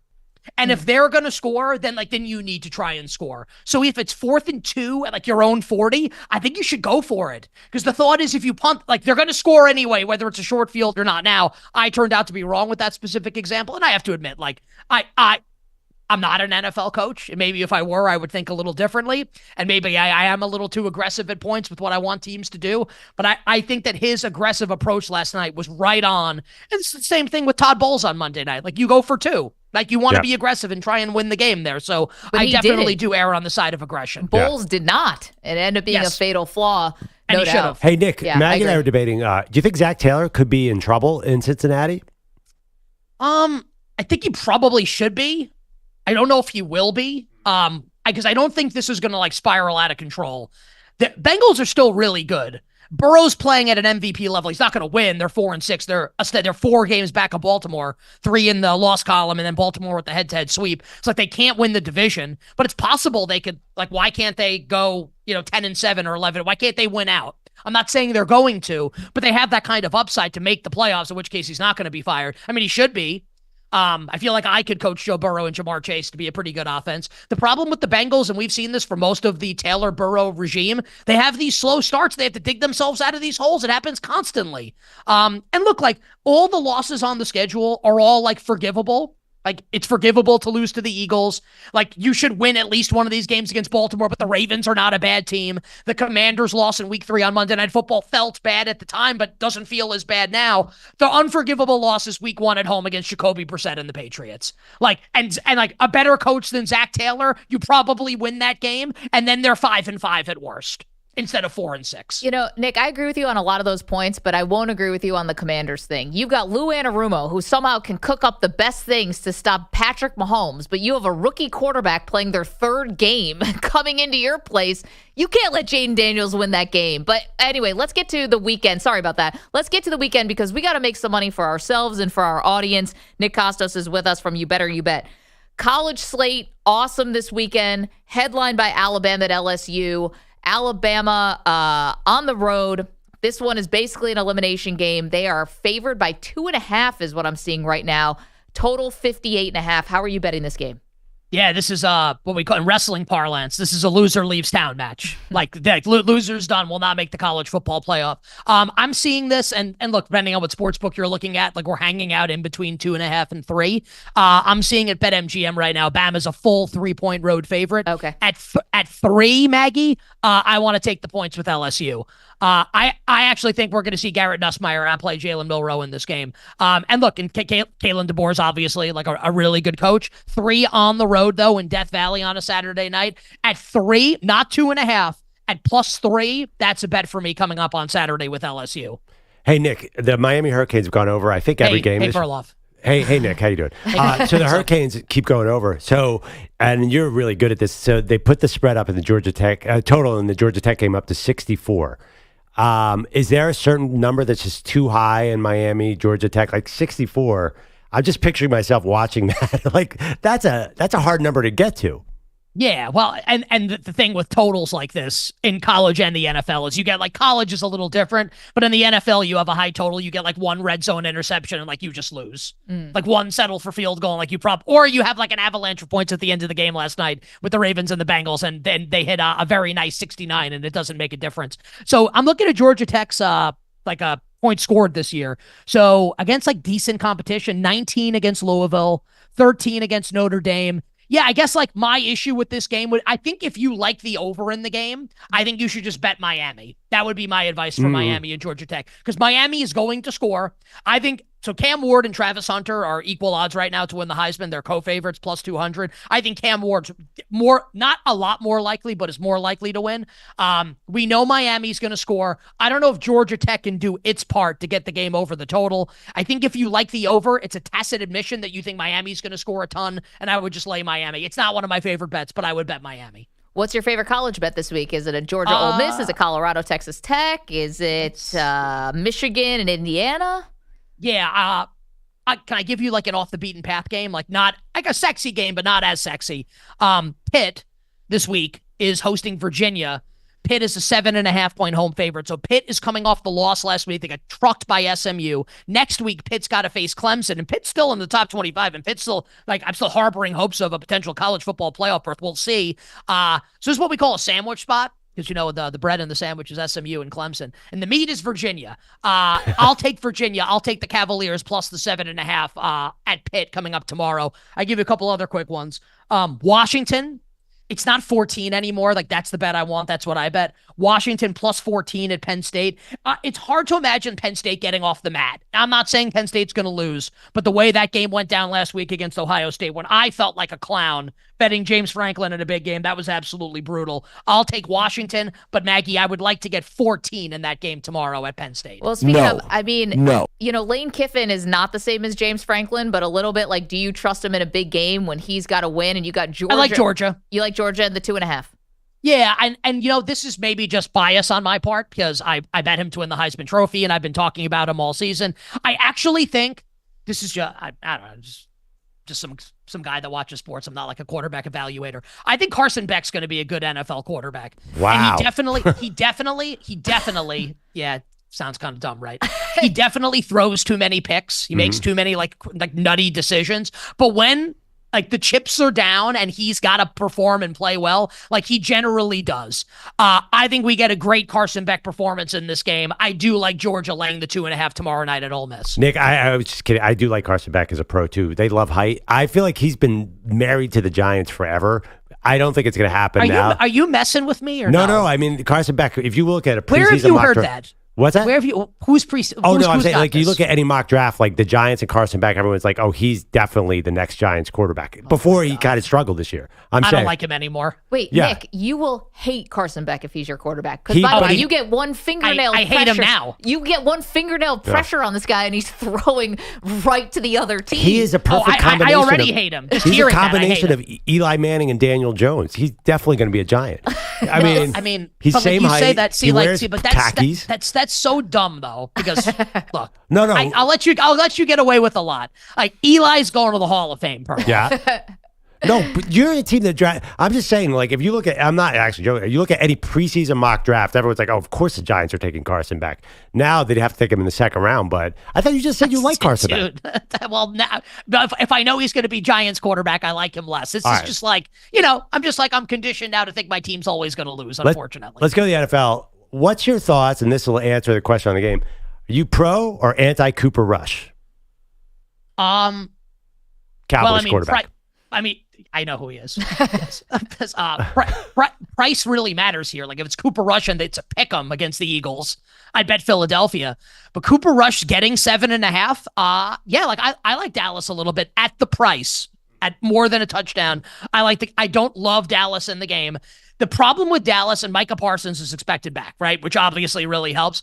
The problem is, is Philly just going to score 38 points in this game? Is Dallas dead team walking? Is the team going to quit on Mike McCarthy? So I think we have to acknowledge, Perloff, that that possibility exists for the Cowboys just to lay down in this game. But we have seen, for what it's worth, with Cooper Rush, he's 5-1 as the Cowboys starting quarterback. He's had a couple instances in the past couple years where he's come in relief of Dak Prescott, and he's not as good. Also, Dak hasn't played that well this year. I'm not saying Rush is as good as him, but Cooper Rush, I think, can play adequate NFL football here. CeeDee Lamb's expected to play in the game, so it is not one of my favorite bets of the week. But if I had to bet the game, I would take the 7.5 with the Cowboys. Not that they're going to win, but I think that they can lose by a touchdown or less. Nick Kostos is joining us from You Better You Bet. Is that Dak or? That was me doing Dak. Okay. Here we go. You sound like Homer Simpson gurgling. I'll take that as a compliment. Yeah. Right on the nose. Yeah, we're not going to have Perloff do the Chris Berman for you. It's just going to put you in a bad mood. I'd love it, actually. Yeah, it's Chris Berman at the nursing home somehow. Or on the toilet. I actually thought it was really funny. Nick Kostos. See, that was bad. Yeah, see, I was going to say Nick. I think I can do the I can't do the words. All right, that's good. This is going to be a fun one. The Lions are at the Texans. The Lions are a 3.5-point favorite on the road in Houston. The total's 48.5. Do you have a bet in this one? Oh, yeah. And he would be Andrew Diamonds and Perloff, right? That would be the nickname. Yeah. So for Lions and Texans, there's a lot going on here. So I don't think Nico Collins or Will Anderson are playing in the game on Sunday night. Nico Collins has not been activated yet. He hasn't practiced this week. I think it's very unlikely he plays. I also don't think Will Anderson is going to play with this ankle injury. And if and when that's announced, so today's Friday, the final injury report's going to come out. If both of them are DNPs today, and you get the insiders will start tweeting unlikely to play on Sunday, you don't have to be a professional bettor or a betting analyst to answer this question. What happens? What do people want to do when Nico Collins and Will Anderson are ruled out? Answer is obviously bet Detroit. Yeah. So I don't know that. I think if you like the Texans, and I don't, but people can, I can be wrong. If you like the Texans, I think you can wait. You'll probably get 4 because I don't think those guys are playing in the game.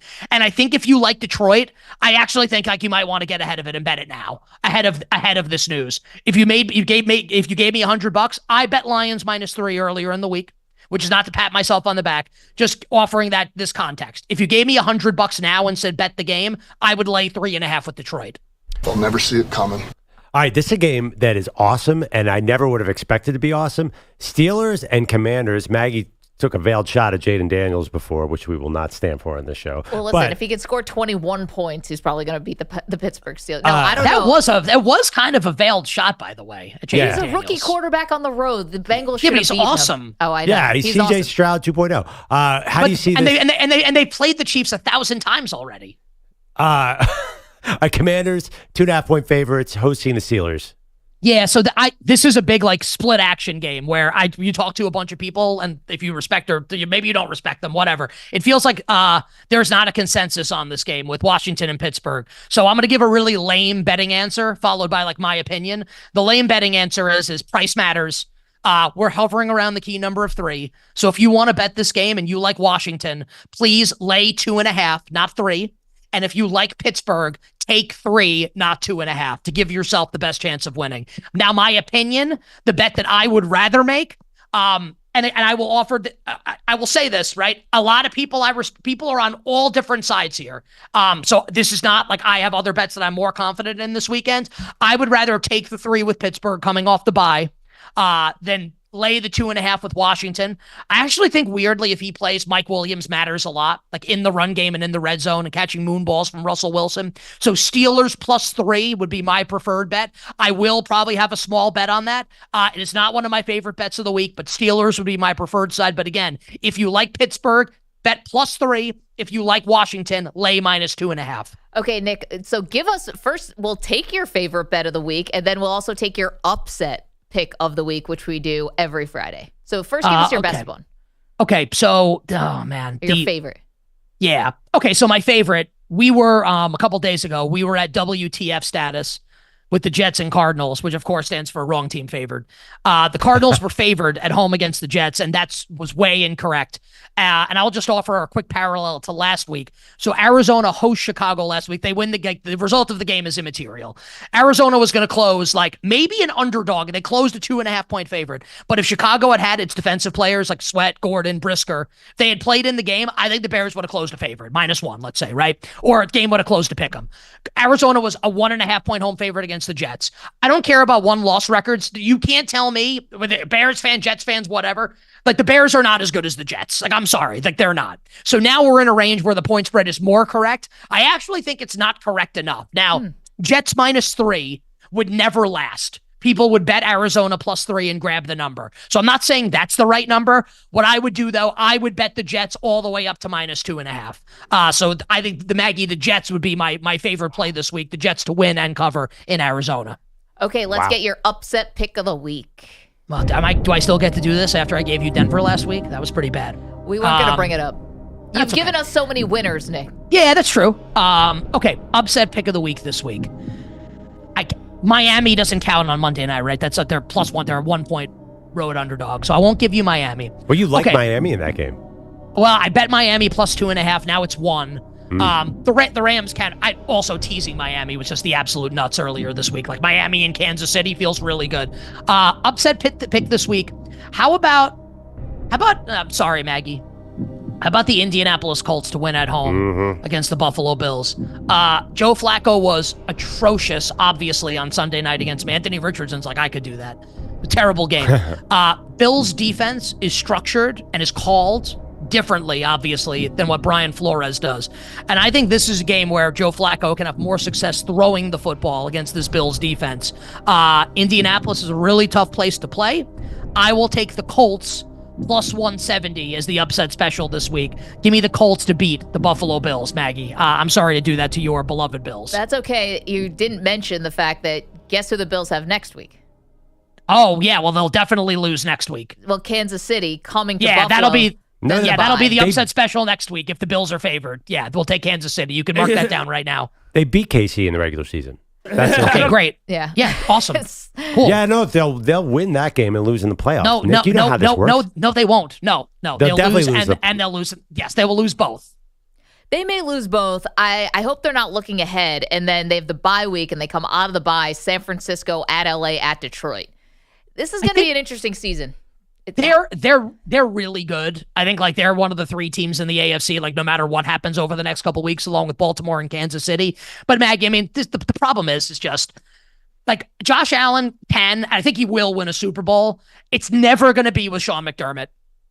Like they got to fire this guy and get someone else in there and get this team over the hump. Yeah. I'm not a hater. I'd love to see Buffalo win. I think it would be great for the sport. And Allen's awesome. I just don't think it ever happens with this guy as the head coach. Well, maybe you would like to join my letter writing campaign because I'm currently leading the charge on that. I thought they made a huge mistake not going super hard after Harbaugh. They should have been on him years ago, laying the groundwork, trying to get him in the building years ago, and they won't do it.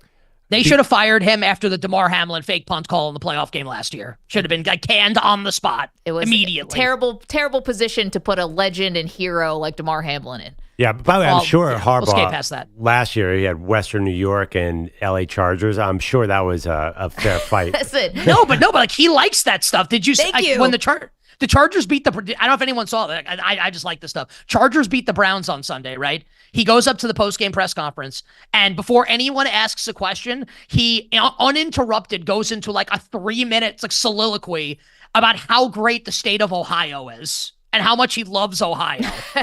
He's just a different dude, man. What a troll. No, but he's not. He's sincere. He's not trolling. He beat Ohio State the last 3 years before he mic dropped with a national championship. No, but he grew up in Ohio. I think Jim Harbaugh has zero comedy about him. I think he's 100% serious at all times.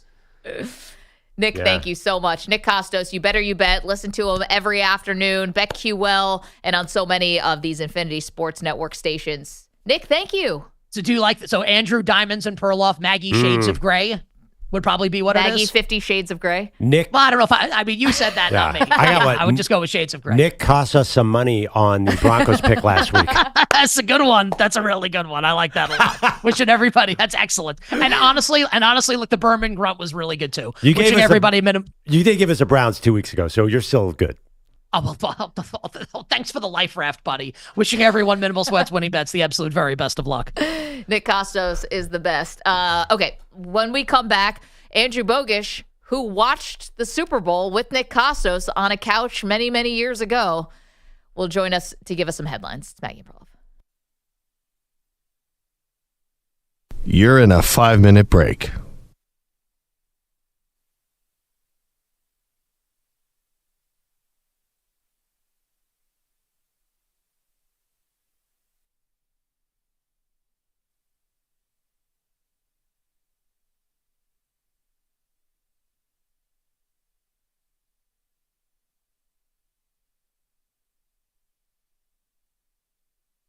Four minutes, 30 seconds remaining.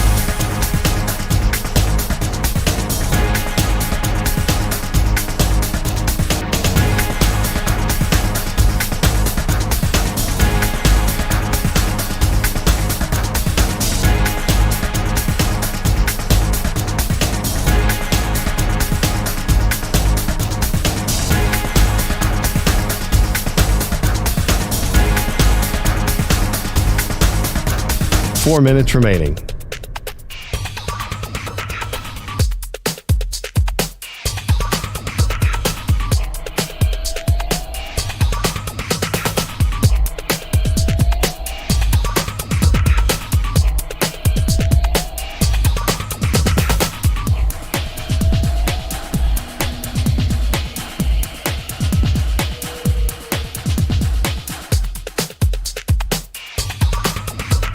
Three minutes, 30 seconds remaining.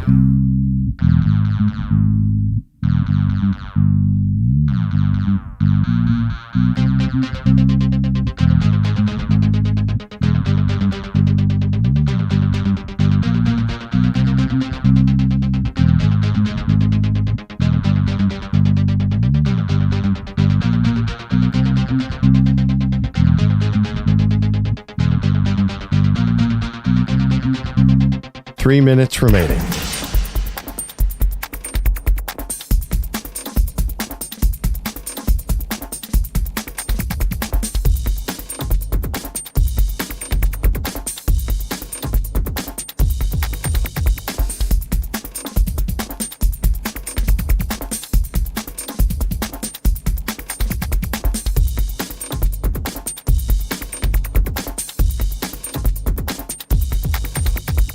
Two minutes, 30 seconds remaining.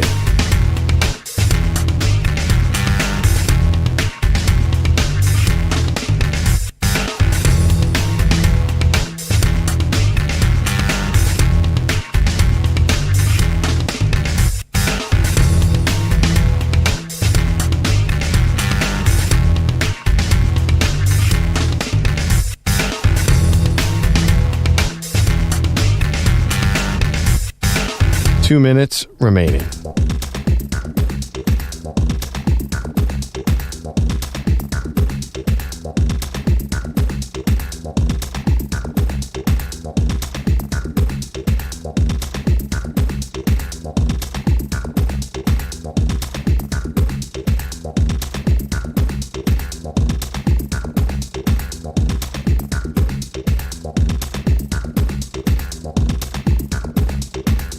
1 minute, 30 seconds remaining.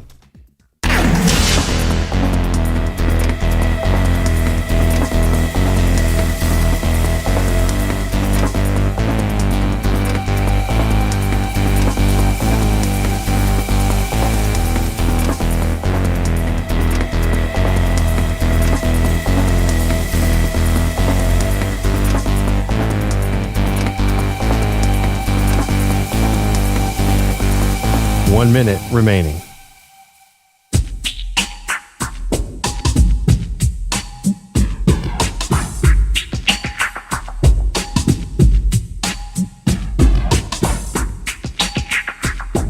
$45 seconds remaining.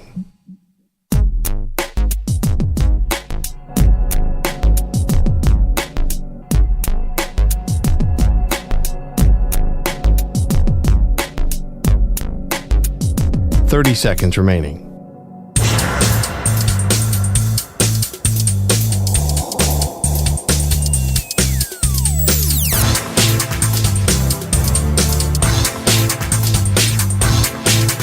$15 seconds.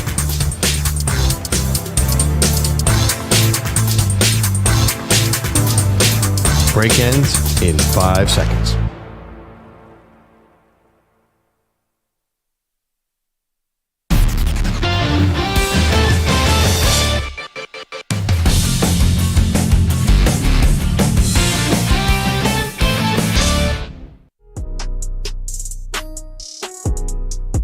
Welcome back, Maggie Gray, Andrew Perloff. Our thanks to Nick Kostos, who joined us from You Better You Bet, winning us some money.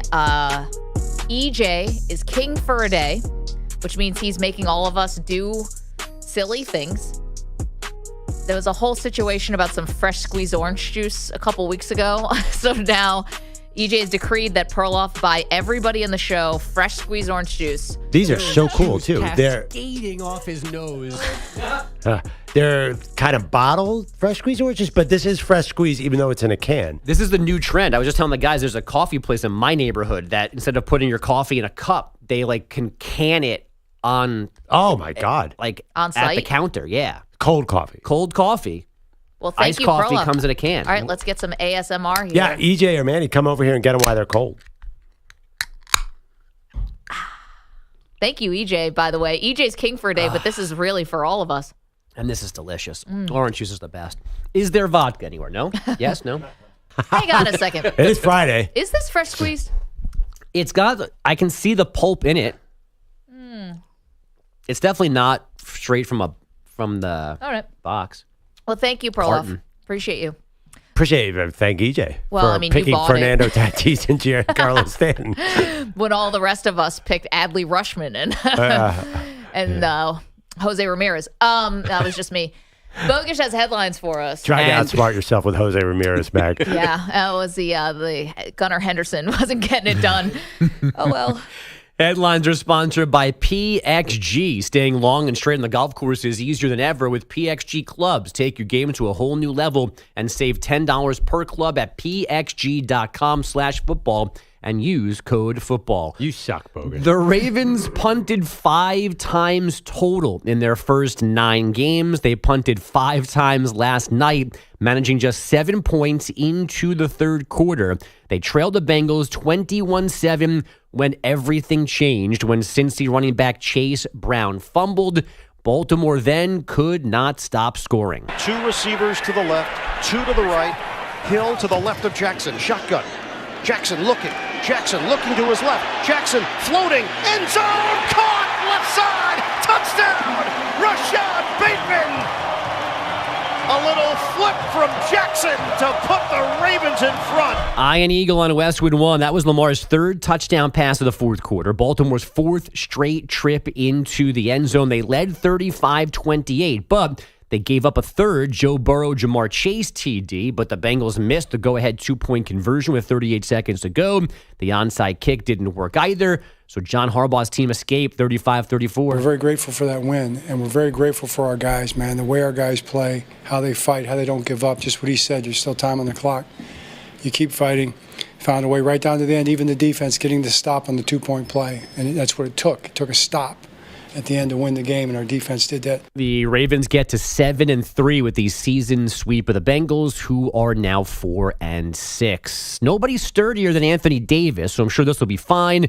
But it does sound a little concerning for the Lakers. ESPN says AD's dealing with nagging plantar fasciitis in his left foot. It's been an issue since the end of last season. He sat out their last game because of the issue. And those Lakers also assigning Bronny James to the GLeague following tonight's game with the Sixers. Bronny will likely debut tomorrow night, continue to play home games only with the South Bay Lakers, returning to the big club otherwise. Guys, back to you.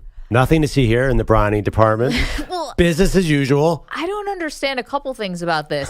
So he's just a couple? Yeah, just a couple. So he's not going to travel with the G League team. Correct. Just the home games. Because I believe you can infinitely go back and forth. So he'll just go there to play the games and then not leave town. Yes. But my question is, okay, why? Is it to play? No, but why not to go on the road games? So he can go back to the Lakers and sit on the bench? Maybe.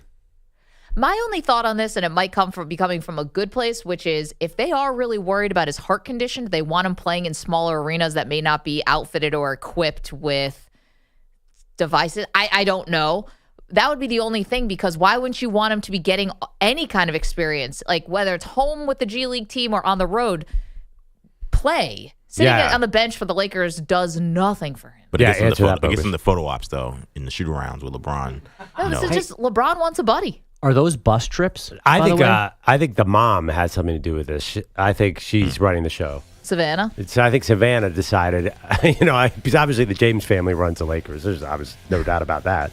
Obviously. I feel it's like a mom call. First most powerful person at the Lakers, LeBron James. Second, Savannah James. Oh, come on. We know it's the other way around. 15th, Rob Pelinka. 855-212, not mentioned, JJ Redick. Coming up next, let's do some picks.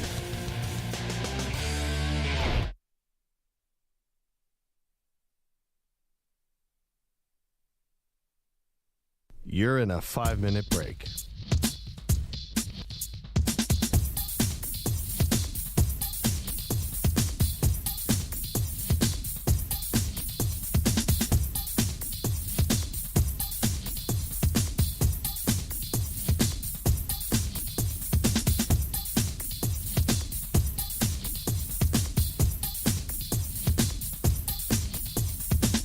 Four minutes, 30 seconds remaining.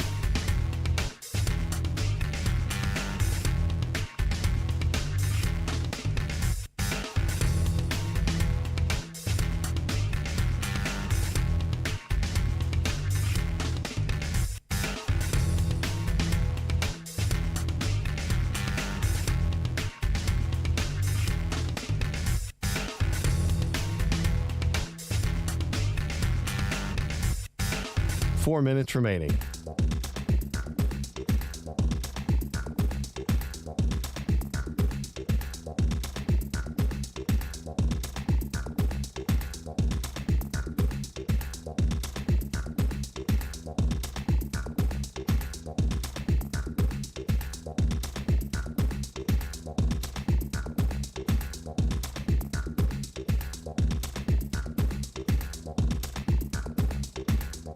Three minutes, 30 seconds remaining.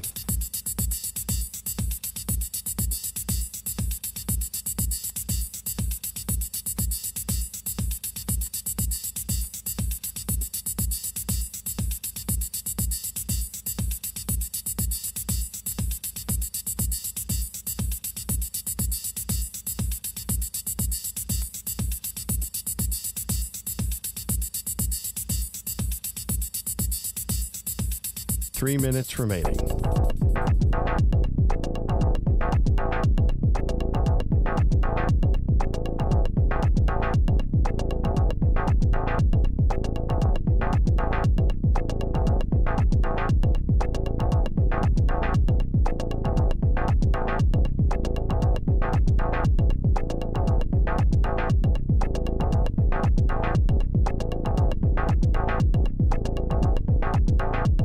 Two minutes, 30 seconds remaining.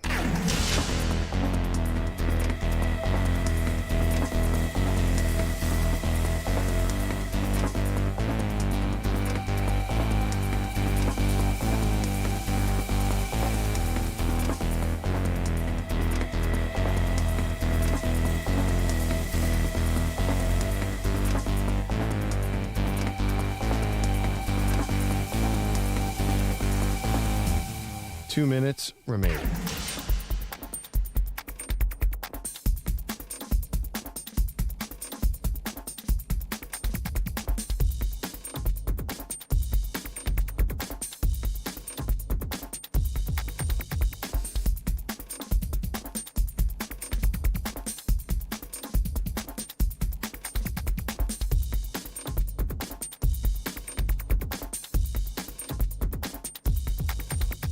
One minute, 30 seconds remaining.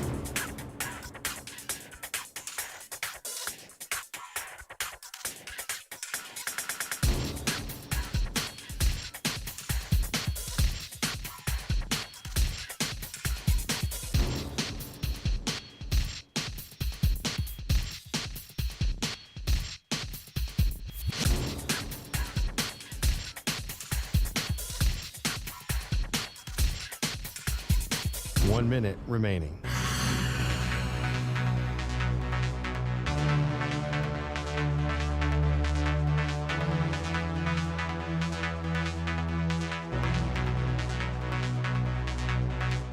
Forty-five seconds remaining.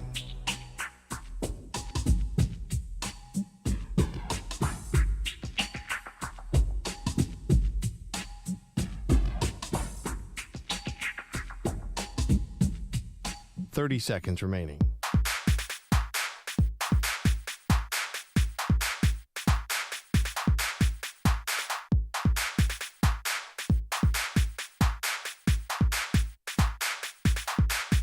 Fifteen seconds.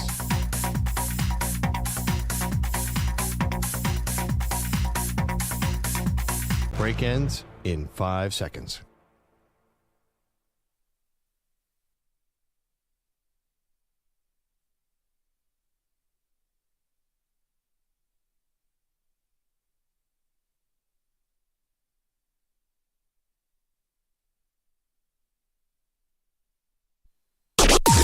Maggie and Perloff on the Infinity Sports Network.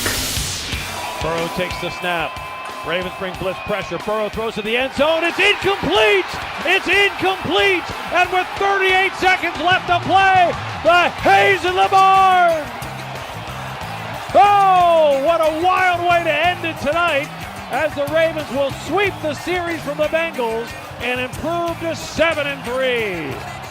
Ravens radio excited last night. It was the right call, in my opinion, Perloff, for the Bengals to go for 2 there. They were not stopping the Ravens at all, but you don't want to extend the game. The Tampa Bay Bucks made this same mistake last Monday night where they kick a point after to go to overtime with the Chiefs. Obviously, I know that this is a little bit closer of a matchup, but I like the going for 2.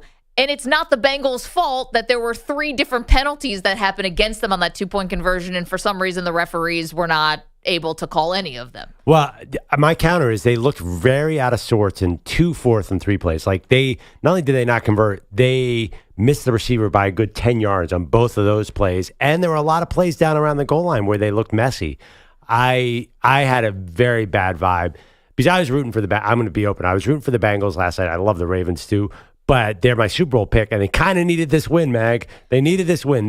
Everything was on the line, and I just knew they were not going to convert that 2-point play. Yeah, and it wasn't really close. But again, was it because of those penalties? Yeah, they could have got a flag. Yeah, the penalties that were definitely being committed on that play, but the referees didn't call it. I think there's only 2 different ways you can look at this game.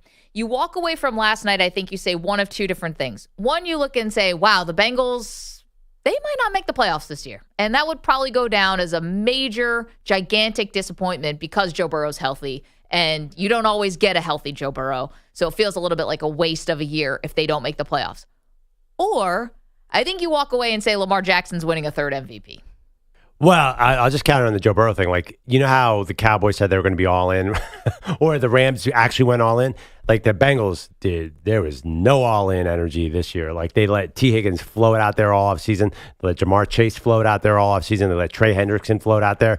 They're very much at an uncertain point as a franchise. And clearly, I'm not a big believer that those off-season negotiations always affect the season. This year it did. Like, they could have... Did they really feel, I picked them to go to the Super Bowl, but did they really feel like they prepared for the season the right way? And then a trade deadline, of course, they didn't do anything, of course. Yep. They're kind of being cheap. So I'm not sure you look at this as a gigantic failure. It felt like they're kind of behind the 8 ball all season long. There's a million excuses. I know nobody wants to hear that, but let's face it. I mean, they had the Chiefs beat, and there was just a call that probably could have gone either way. Defensive path, 4th and 16, Maggie. They had the Ravens beat the first time. Last night they didn't have them beat as much, but they should have pulled away with this game. I mean, they've been on the doorstep there. Didn't they have them last night? It was 21-7, and they had all the momentum. We're talking about in the third quarter. Now, again, you're in Baltimore, so you're never fully out of it when you're on the road like that. It's a division game. But that Chase Brown fumble just unleashed something from the Ravens. They saw that one opportunity, they scored on it, and they never looked back, and this became a shootout. And to be honest, if it wasn't for that one explosive play right after the Ravens score, and then it's like first play of the drive, Joe Burrow to Jamar Chase, just explosive touchdown on one play. It could have been way worse, and the Ravens could have wrestled all the momentum back and taken the Bengals out of the game. Well, okay, but that one play really kept the Bengals in this. Definitely, but it's a little bit by design because the Bengals kept chipping. They're like, we're going to get as many first downs as we can to keep Lamar Jackson away from the field. So the problem is, and we see this is like the new NFL. You're looking at a too high safety look, so you're going to be like, I'm going to have to go. There's going to be no explosive plays. I'm going to have a lot of first downs. The problem with that is you really risk fumbles. You saw last week KC let Tampa Bay back in the game because Kelsey fumbled. So I think there was a lot of, the Ravens were punching at a lot of footballs because the Bengals were trying to play keep away. It's very, very hard. We have a poll question out there for you. Simple question, not a simple answer. Are the Bengals a great team? They have a great quarterback. They have a great wide receiver. They have a great pass rusher. Are they a great team? Right now, it's close. 57, pardon me, of you say yes. 43% say no. 57% think the 4-6 Bengals are a great team. This actually poll result shocks me. I'm always open. I don't think they're that good. Nobody thinks they're that good. They're 4-6. How is this a thing? Great team. I was not in on the wording of that question. Are they a good team is the question, right? Well, but again, there are a lot of good teams, right? Shouldn't the bar be super high for the Bengals? No, I don't think so. If you're one of the top 3 quarterbacks in the league, you assume T. Higgins is never really going to show up again. How hard is it? I mean, you're really lining up a B offense. It was how many times they had 3 tight ends on the field. What is that? I don't know that we came within an eyelash of winning the game. Call it 13 personnel, Perloff. I was going to say, we've seen it. They got 3 tight ends and a Princeton wide receiver. I thought you'd be all about that, Yoshavash. Yeah, I just think that, unless the plan was not to have Chase Brown carry the ball 20 times a game. I like him. He's explosive, but still, this can't be exactly what we thought the Bengals were going to be. And you saw the absence of Orlando Brown last night because the Ravens hadn't touched a quarterback all season long. And all of a sudden, Madubuike is in the backfield the entire game. So, no, I don't think that you can say this is a great team. Here is Bengals head coach Zach Taylor. He says the season has been frustrating, but it's not over. It's frustrating because of the work we put in. I mean, we sit up here every week and pour heart and souls into this thing. And we've got a good football team, and our record doesn't yet show that.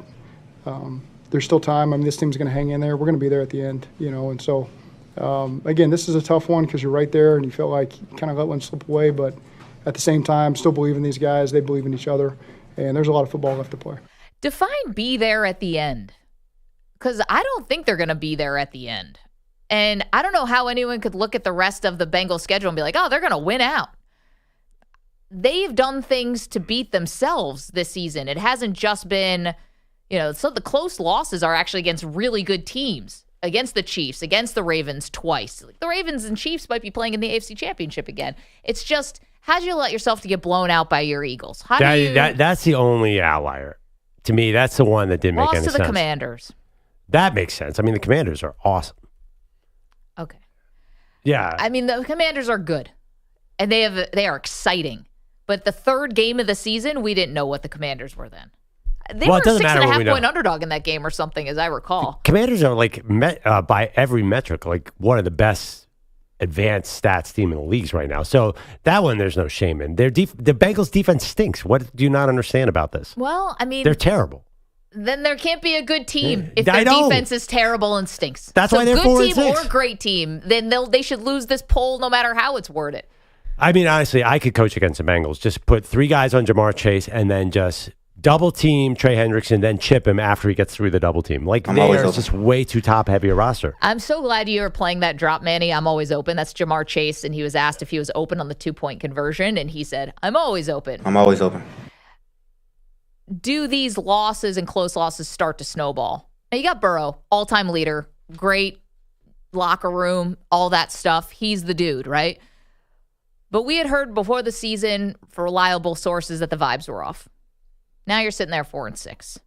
And I think painful losses sometimes can be harder to overcome than the blowout losses. You know? You lose by a couple touchdowns. All right, you got to tip your cap to the other person and say bye and say good job. But you lose these 2 really tough games to the Ravens, one in overtime at your place and now on the road when you had this big lead.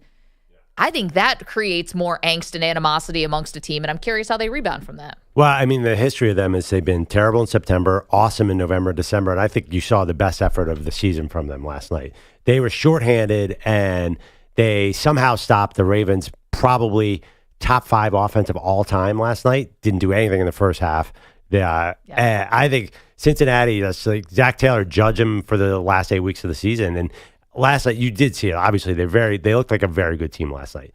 In September, they're terrible. I don't have an explanation. I mean, you think maybe they should move on from Zach Taylor because of this, but guess what? Next year, they're going to start out 0-2 and be just as dangerous. Yeah, but this year they have a last place schedule because of Burrow getting hurt. Their schedule's been crazy. No, but they've got easy games. Panthers, Raiders, Patriots, but they lost. They've gotten to play some real cupcakes because they came in last place last year. And last year, I understand it. You had Jake Browning. I mean, just like, you got to play the Giants. You got to play, well, obviously they're going to play the Browns because they're in the division. But you got some easy stuff here. I think that I think they've had the hardest schedule in the league so far. That cannot be. Yes, they played the Chiefs and the Ravens twice, but you played the Patriots, you played Panthers, you played Giants, you played Browns, Eagles, Commanders. Okay, sorry. I'm Joe. I'm looking at Warren Sharp's. Warren Sharp has them as like one of the harder ones so far. But again, it's a 4th place schedule. It's never going to get as easy as it does in theory than it will now. Yeah, their total schedule coming in was super easy, but you didn't know Washington was going to be elite. And honestly, I didn't really know Philly was going to be is Philly elite? I don't know. Yeah, but their record is elite. I mean, that is as surprising to me and Nick Sirianni as it is to anybody. But listen, they've lost to the teams they've lost to have barely lost any game. So there's been tough. I think that's why they look good the second. I'm like, this gets way easier. 855-212-4227. Your bigger takeaway from this game, was it about the Cincinnati side of things, the fact that it's going to be pretty hard / impossible for them to make the playoffs, or is it about Lamar Jackson and is he wrapping up a 3rd MVP? Can I tell you what? This fresh squeezed orange juice tastes delicious. Exactly. EJ is king for a day because he won a baseball bet that we made before the playoffs. Perloff's punishment, because EJ is king for a day, was buying everybody fresh squeezed orange juice. You know, I generally don't drink a lot of OJ, but wow, this is delicious. Thank you, Pearl. And EJ. When are we doing Maggie? Well, let's get to that. I'm sorry, what? That came out wrong. Let's get to that. Because, as the king, there were times, even though John Carlos Stanton was cracking home runs and, Shohei Ohtani was known as deep run cracking home runs. But when I lost Tatis, there was a point when I was like, do I still believe? Maggie, those words sound familiar. Do you believe? Is this a Dion thing? Well, no, not necessarily. Is that 1969 In Mets fact, thing? the problem was I didn't stop believing. Oh, it kind of reminds EJ, me. No, it kind of reminds me that Maggie has said on this show that for some reason the song "Don't Stop Believing" she does not like, even though America likes it. Yep. So Maggie, in this next segment, we will hear a rendition from you. No. Don't Stop Believing. Do you believe that? No, wait. EJ, you tyrant. This is not you being a benevolent overlord. I hate this song. I don't just not like it. I hate Journey's Don't Stop Believing. No, it'd be even worse punishment to have me sing it to her. No. Just a small town girl. No, and I'm glad that one of my peasants, Andrew Perloff, is giving me a great idea. So now I'm giving it to you, Maggie. You either have the choice to sing it yourself or have Torture. Mr. Andrew Perloff sing it to you. Cruel and unusual torture. Duet. Oh, bingo! Here we go. Stay tuned, everybody. A duet of Journey's "Don't Stop Believing." Is that a good tease? Can we do I Got You, Babe, after that? Let's just go Leather and Lace. That is a Maggie and Perloff, the album. I want to do Islands in the Stream. Come on, Maggie, jump in here. EJ, what are you taking notes over there? Bogusch just jumped in here like the Kool-Aid Man again. He just broke through the wall. There's a door you can use. Finally. Put on the sweater. Put on the sweater. I'm not doing an update. I'm so happy for this. Because this is normally a punitive issue. I mean, in the history of this network, I've eaten in bits like this. Somebody had to sniff chairs one time. EJ's been very nice to all of us. But now we're getting something that's a little embarrassing. Let's go. Listen, last time I was king for a day, Maggie didn't have to do anything on the show. It was a homework assignment. So for me, I was like, you know what? This one, she's going to have to wear it a little bit on the show. She's got to do something on the show. It couldn't just be go watch a movie, come back and give a book report. About that. A good movie, by the way. Like I've never been more confused in my life watching that Marvel movie. How dare you? She didn't understand anything from Captain America Civil War, even though it's awesome. But that was a homework assignment. You didn't have to do anything here. So here, I want the folks to really feel what you're going to be doing on the show today. Bravo, King. Long live the king. Yeah, seriously. No term limits for you. Yeah. Democracy, who needs it? Okay, so we will get to that next. Are you ready to sing? A singer in a smoky room.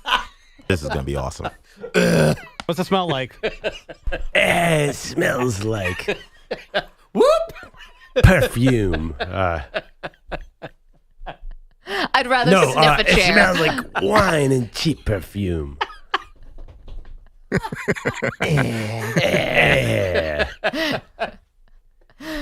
All right, everybody. YouTube.com/Infinity Sportsnet, Twitch.tv/Infinity Sports Network. I wouldn't give out those stations. Maggie Gray on X. All right, that happens next. All right, let's talk about something actually fun. Not me being tortured. Let's talk about Prize Picks, the best place to get real money sports action when you watch football or the NBA. Perloff, your favorite player is on the court tonight, and you have a chance to pick more or less on his projection. And of course, I'm talking about Alperen Şengün, your favorite Houston Rocket, or less than 3.5 assists. Oh, I love it. I'm going to go under. I go under Şengün, and it's risky. I won last night in Lamar Jackson over passing yards. I won the night before Kenneth Womack. Do you know who he is? Yeah. No, you don't. He's a wide receiver on some MAC team. I still can't figure it out. I don't know what is WMC? Anyway, he won. I am so excited. Tonight we got college football. This is the best part about it, is all the different sports you can do on Prize Picks. Yep. And the other thing, too, they invented FlexPay, so you can cash out if one of your picks doesn't hit. It's easy. Download the Prize Picks app today and use the code MNP and get a $50 credit instantly when you play just $5. That's code MNP on Prize Picks to get $50 credit instantly when you play just $5. You don't even need to win to receive the $50 bonus. It's guaranteed. Prize Picks, run your game. Must be present in certain states where it's lawful to wager. Visit prizepicks.com for restrictions and details.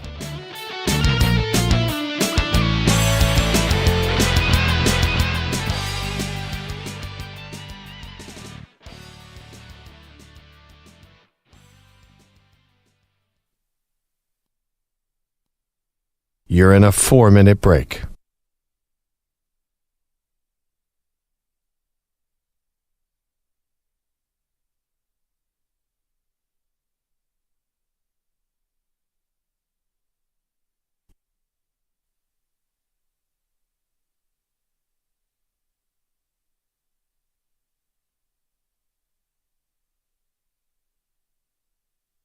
Three minutes, 30 seconds remaining.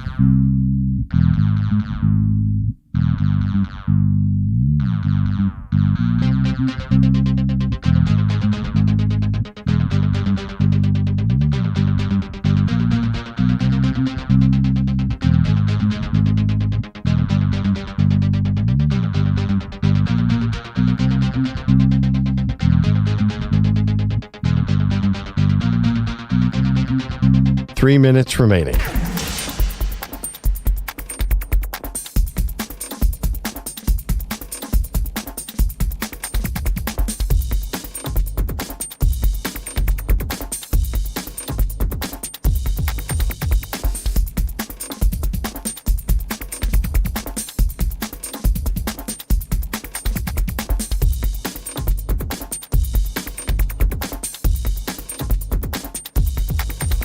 Two minutes, 30 seconds remaining.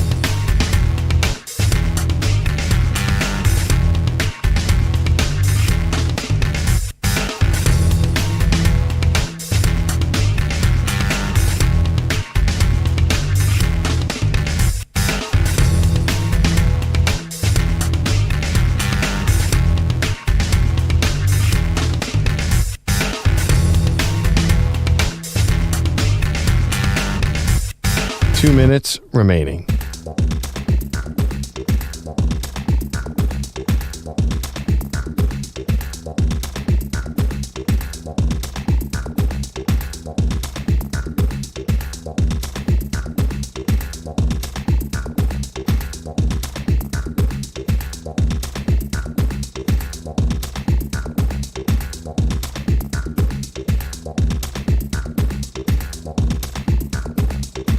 One minute, 30 seconds remaining.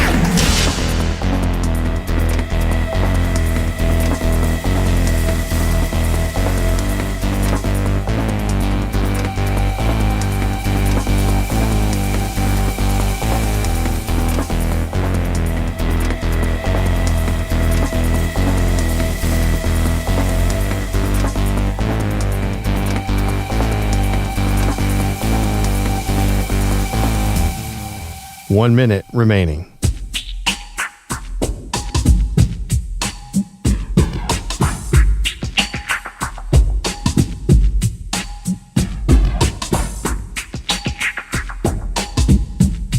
"45 seconds remaining.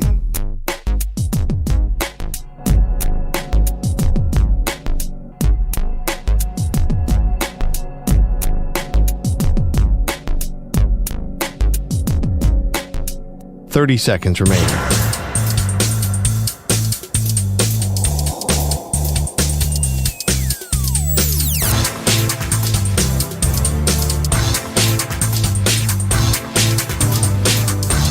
"15 seconds.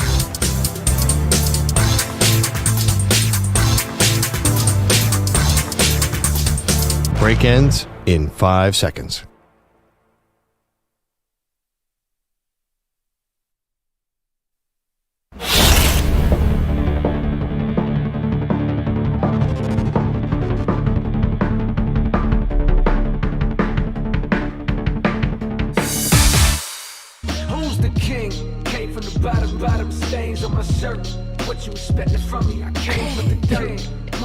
I think it's gone to his head. EJ is king for a day. Welcome to the show, Maggie Gray, Andrew Perloff, our executive producer, EJ Stewart, won a bet. He's king for a day, and everything's been going great. All these little tasks and things that people have had to do for EJ. Lovely. And then all of a sudden it came to me, and EJ was keeping major receipts. You remember that my least favorite song of all time is Journey's Don't Stop Believing. I loathe this song. And now he's forcing me to sing this song. Who's the king? And because Perloff is a great radio partner and friend, he's decided to sing it with me. No, I like everybody else, loves Don't Stop Believing. I think I want to give a gift to America of my voice. All right. Is that a gift? No. All right. Well, let's do this so that we give people a nice little send-off into the weekend. We still have a lot of show left, but I'll give you the first verse. I'll take the second verse. And then Manny, EJ, feel free to jump in on the chorus. Why not? We all have lyrics together, so we'll chime in. All right. Oh, man. I don't want to do this. All right, let's hit it.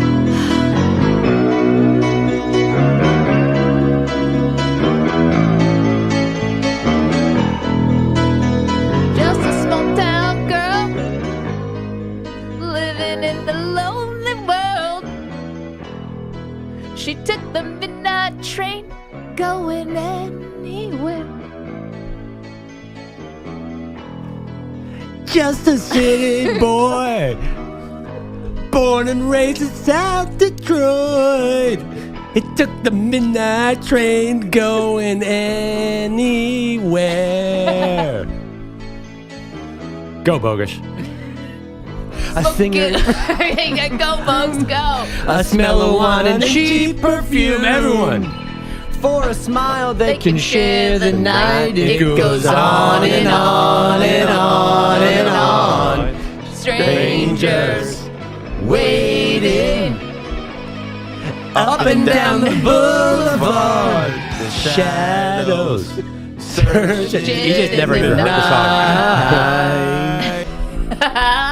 song. Street lights, people living just to find emotion, hiding somewhere in the night. Street lights. This Working is where hard to get my fill. What does a live cease and desist order sound like? Where are we? I think we jumped it. Some will win. Definitely jumped it. Some will lose. Some were born to sing the blues. Wait, this We're is not Maggie's finding punishment. Movie never ends. It Okay, goes Lenny. on and on and on and on. No. wait for We'll it. all get together for 5, one last 6, chorus. 7, 8. Hold on. I'll tell you when. She hates the song, but she knows when the chorus starts. Yeah. I mean, I've been in a bar before. We got to wait for it to build. Whoa, we really jumped it. That Yeah. was my bad. Thanks, bro. It's all right. I think we're all deaf in one ear. I think it's coming up It's here. coming. Don't stop believing. Hold on to that feeling. Oh. I jumped it again. It's not going to happen. Hate this song. Can't sing it. Now I hate it. Wasn't All I right. giving? I was giving crap for Sweet Caroline. I and yet know. you guys have By the way, jumped this song As a now palate 4 cleanser, times. can we hear some EJ doing Sweet Caroline? No. Our own Andrew Kaplan's in the chat said, some were born not to sing. Diesel said, my dog just ran out of the room. We were a verse ahead. Do you believe that? According to everyone in the chat. And also Delta saying, make it stop. Yes, there's no amount of Delta 9 that's going to make that better, Delta. Isn't there technology now, AI and stuff, that can make anybody's voice sound good? Yeah, it's called auto-tune. Can we get some of that in real time on the radio? Don't they do that with Howard Stern? They have some special thing that make his voice sound better? I think it's called Britney Spears. It's whole. Okay. Because I just want to put out there the Maggie and Perloff Show album. I think that would be awesome. And we would need a lot of AI. Like the video would have to power this thing. Like this would be like the greatest technological achievement to make us sound good. I mean, I keep hearing about AI. Let's do something positive for the society for once. Get on a Cap. There you go, Kaplan. You have your marching orders. Drunkle Sam said Journey just disbanded. Yeah. You know, to be honest, that might be one of the worst renditions ever. And this is generally the last song played at a bar every night. Yeah. The good news is it sounded like Perloff finally went through puberty. So that's a plus. Journey disbanded 26 years ago, by the way. I actually saw them, the remnants of Journey at a Super Bowl. It was a Super Bowl tailgate in 2006 or something. And they're like, Journey's performing. I'm like, oh, yeah, Journey. Journey ain't what you think it is. Like it's a hurricane. That's a shell of a band. The crumbs of Journey. We're in a I'm parking lot actually in a Philadelphia. really big Steve Perry solo. Remember Oh Sherry? Yep. Oh, want to sing that? No. And neither does America and Canada. Why do you hate iconic songs, Maggie? That's the important question here. I just Overplayed? hate this one. And I don't like Sweet Caroline either. But that was basically Country Road? EJ murdered it. America's But number I'm not one to talk. America's number one city boy. Country Road. I like that song. There you go. How can you not like Sweet Caroline if you like Country Road? I don't know. It's the Red Sox song. No, I thought so. Rubs me the wrong way. You know, who has Don't Stop Believing? Does anybody have that as a theme? The Mets pick up a new The theme every year. Sopranos. Well, wasn't that the theme of the Giants dynasty? Like that was their like celebration. Yeah, it's song. got to be. Like I talk about the San Francisco Giants. What was that song my Philadelphia Phillies sang a couple years ago? You guys sang a cover of an original song by a woman named Robin called Dancing on My Own. Yeah. You need a good song for a good team. Like the Maggie and Perloff team. Just a city boy. Born and raised in South I know. Detroit. There's part of Perloff that wants to do this again. Yeah, now that I know the lyrics a little better and where they come in, I can land this one. No, never again. Not happening. All right. I feel worse about myself. Bogusch. I feel great. I don't know how our audience feels. My OJ is great. I assume our audience. I want to drown myself in this OJ right now. I'm not happy. There's enough for you to drown in it. Trust me. Yeah, now you want my vodka. Macarena has a boyfriend who they call by the name of Vittorino. I never didn't want the vodka. Right. Keep going. Go. Yeah. So we're still all better than Peter Schwartz doing Macarena. That was the all-time creepiest song. That's the Silence of the Lambs guy. We're now just as bad. Macarena. Put the lotion in the basket. Did we tell him to do it as Bane? I think that's his voice. Oh. Sometimes I can't remember these silly things. That was his Chris Berman. Macarena. Yeah, it used to be Bane. That's very clearly Silence of the Lambs. Yeah. Your headlines are sponsored by LinkedIn. Let LinkedIn's deep candidate insights help you find your next Pro Bowl hire today. To post your job for free, go to linkedin.com/recruitment. Terms and conditions apply. What if you need a new job after singing like that on the radio? I think it's like 3, 2, 1. Hey, Ryan's here. Hey, Ryan. Haven't talked to you all week. What brings you in to this studio? Back on Monday night, the Bucs didn't go for 2 and eventually lost in Kansas City. Last night, the Bengals went for the late go-ahead 2-point conversion, failed, and lost in Baltimore 35-34. No regrets, though, on the choice for Zach Taylor. I'm here to win. But didn't win. But maybe it shouldn't have come down to that. The Bengals led 21-7 in the third quarter last night. Joe Burrow was dealing. His defense was keeping Lamar Jackson in check. But then running back Chase Brown fumbled, kickstarting that Raven offense. They scored 4 touchdowns on their next 4 possessions, dropping Zach Taylor to 4-6. It's a good football team.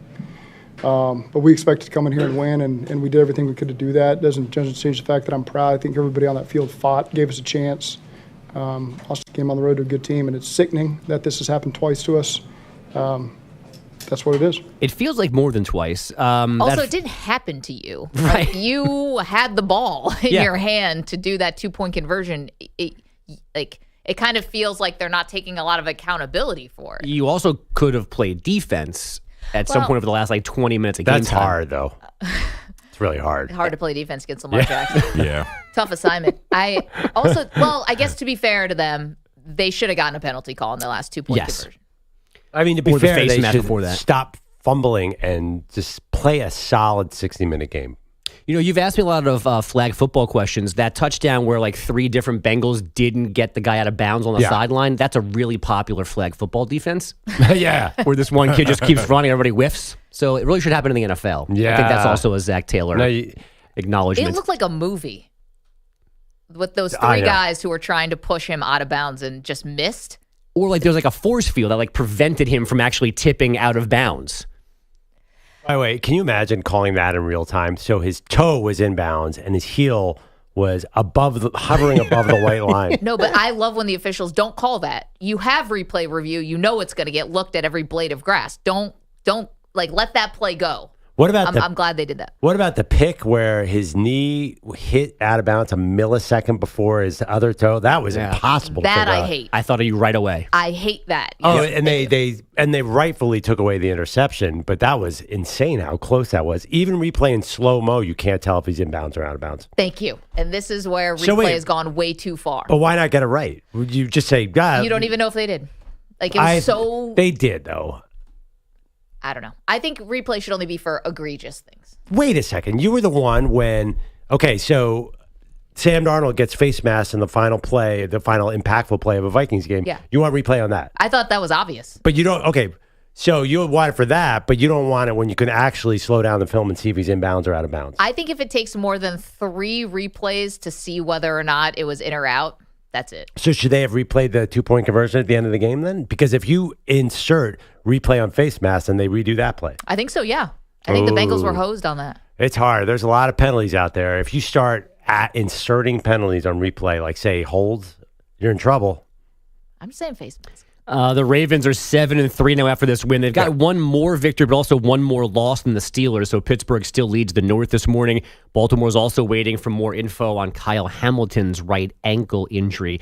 There was also college football last night. Florida Atlantic losing at ECU 49-14. Those Owls have now lost 9 straight AAC games, tying Mississippi State for the longest active conference losing streak. Women's college basketball number 2, UConn debuting with an 86-32 rout of Boston University last night. Paige Beckers in just 24 minutes had 13 points, 4 rebounds, 7 assists, and 5 steals. In the NBA, the Spurs down the Blazers 118-105. Victor Wembanyama 12 points, 8 boards, 4 steals, 3 blocks. Anthony Edwards had 33 points. And the T-Wolves come from behind 135-119 win in Chicago. And the Bucks beat the Jazz 123-100, snapping their 6-game skid. We had overtime hockey last night in Boston. Flames have it. Back of it. Little closes, steals, Marchand shoots, close to save. They score! What a play by Elias Lindholm, and Brad Marchand, second attempt, able to bury a backhand. Bruins win it 4-3 in overtime. Judd Surratt on Bruins TV. Boston beating Calgary 4-3 on that Brad Marchand goal. And finally, a story that I did not get to yesterday. Shame on me. Our beloved or despised Ray Gunn has retired from competitive breakdancing. Rachel Gunn broke the internet with her 0.0 routine at the Olympics this summer. The backlash was strong. It did lead her to being a very popular Halloween costume this year, but people have successfully now driven her out of the sport that made her infamous. In some ways, it's kind of sad. Clearly, we all went over the top a little too much. She was an easy target, and none of us showed any mercy. We're not saying, oh, I feel bad for Ray Gunn. I mean, she's a breakdancing instructor from Australia. We don't even know this person. She'll be fine. Like, is her life worse now because of this? It feels like it. If she Googles herself, if she just never goes near a computer again, she'll be fine. Like whatever Australia is it a president or prime minister had to ask people to leave her alone? My guess is that things took somewhat of a negative turn since Paris for her. I don't know. I feel like at the end of the day, she's Ray Gunn. Like 20 years from now, she's at a cocktail party. She's not the first person you want to talk to. She's going to be on Dancing with the Stars Melbourne. You know that's coming. Oh, I thought you were giving us an update. No. that was very specific. Is there a special indignity when your score is a 0.0? Like, you could have had a 10th, but no. I thought her moves were dope. Actually, I've seen videos of her actually be a decent breakdancer, so she's got that too. She teaches breakdancing for a living. That's her job. But can you still send your kids to her if she got a 0.0 in the Olympics? She knows how to do the moves. She was not as good as the other dancers, so she had to take a flyer. She had to take a risk. Would you take singing lessons from William Hung? Sounds like I did. You heard the last rendition of "Don't Stop Believing." William Hung is Liberace compared to me. Just a city boy. Pain. EJ is king for a day, and boy, did he wield his power to make us all sound we got to stupid. beat EJ in the next tournament. So whatever the next king for a day contest is, we got to rally. He's won 2 in a row of these. Keep him away from these. March Madness, and now MLB postseason home runs. Man, Perloff is out $40 because of all the orange juice he had to order for us. We just made fools of ourselves. Nico had to say nice things about teams he hates. Bogusch is literally wearing a Knicks coat right now. Which got my mom to text me because she's watching, and she said, Knicks jacket, that's new, huh? I'm like, I lost a bet. She knows I would never wear this. Yes. This is like when they tell you what's the one thing you would send out on social media if you were being kidnapped, and everybody, you needed to alert people that I'm not okay. I love the Knicks. We are the New York Knicks. Yeah, like don't you like my wife, if I ever call her Kathy, she knows something's wrong with that her But you nickname. guys have a... Yeah, and if she was to call me Andy, I would know something is wrong too. Yeah. Why would you need that? Like if I ever like if she ever like if you want to get out of something. Yeah, or like, somebody's like holding a gun to her like at the ATM and she calls me, she's like, "Hey Andy, what's my PIN?" Right. I know something's going on. You're like busy doing something else. You're like 1, 2, 3, 4. Just like it always is. Duh. Yeah, by the way, I'm a little nervous. Your mom watches us? Yeah, I think only from 9 to 10 though. Okay. Yeah. Yeah. Does she like us? She probably doesn't like me. I feel like you're more mean in the morning to Bogusch. I'll tell you that early, yeah, 6 to 7 is brutal. Yeah. You have a large lead on Mraz that you probably have given some back in this time, but I mean that's not much competition. Let's be fair. I hate Manny. You were asking before because your wife is going on a fun vacation with her girlfriends. Yeah. Are you going to passive aggressively write comments on her Instagram? Oh no, while I'm she's going gone? to. The question is, how often should I?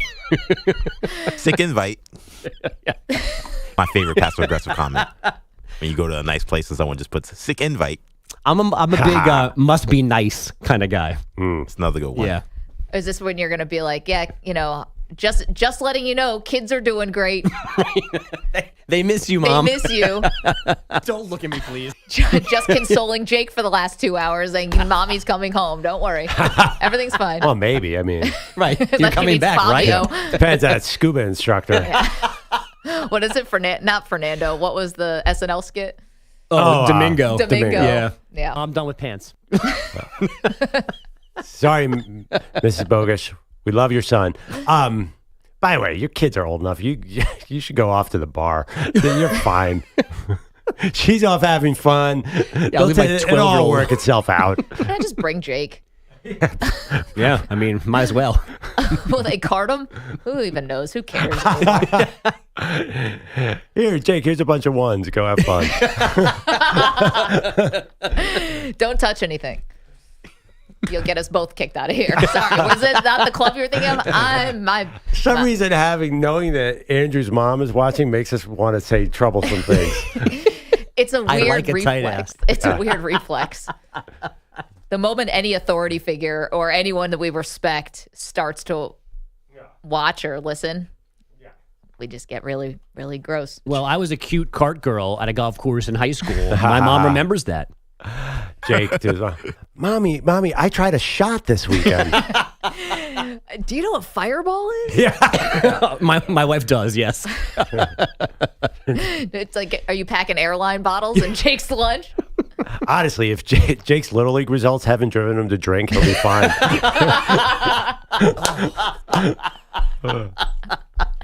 Instead of ice cream, everyone gets vodka. A flask. Normally we take it ice cream, but after we were mercy ruled for the 4th straight time, we're going straight to the bar. That was the message after our flag football postseason loss. Like, Jake, it's only going to get better from here. This is rock bottom, I promise. It's only going to get better from here. It's 2 for 1 night at Skippy's. Jake, let me sing you a song. Just a small town girl. Just a city boy. Oh, man. I feel worse about us. So this is a great time to learn that Bogusch's mom watches the show. I know. Hope to meet someday. All right, we got to make picks. All right? Are you ready? As ready as I'll ever be. We'll do that next. You're in a 5-minute break.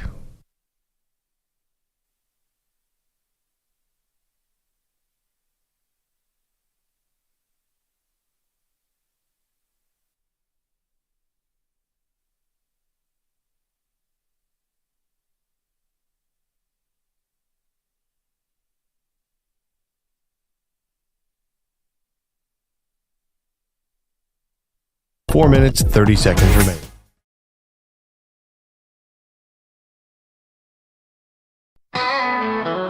Bogusch had a plan on a sunny afternoon. Grabbed a bat and took the field under the summer moon. He said, Jack, let's show 'em how the Bogusch boys can play. But little did they know he had whiskey in his sway. Oh, Andrew Bogusch swaying side to side with a bottle in his hand. He gave it a good try, swinging at the pitches, stumbling on his feet, drunk on the diamond in the summer heat.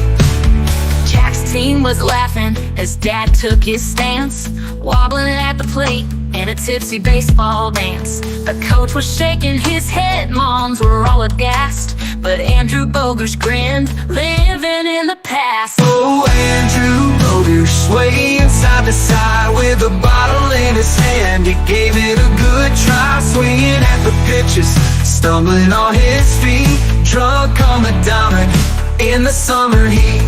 He hit a grounder to the shortstop, tried to make it to first, but he tripped over his own feet. Oh man, it was the worst. Jack was on the mound, his face turning red. Come on, Dad, get up, this game's far from dead. Oh, Andrew Bogusch swaying side to side with a bottle in his hand. He gave it a good try, swinging at the pitches, stumbling on his feet, drunk on the diamond in the summer heat. He hit a grounder to the shortstop, tried to make it to first, but he tripped over his own feet. Oh man, it was the worst. Jack was on the mound, his face turning red. Come on, Dad, get up, this game's far from dead.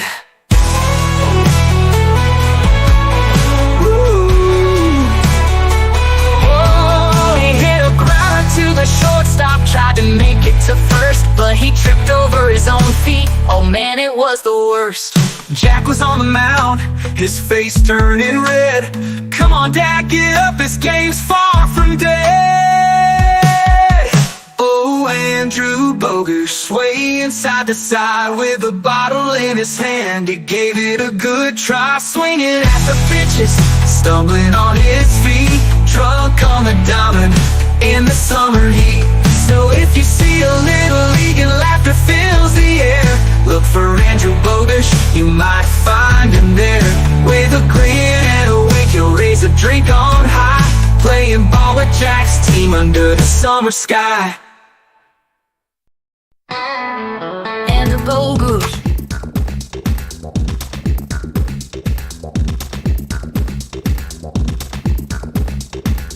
1 minute, 30 seconds remaining.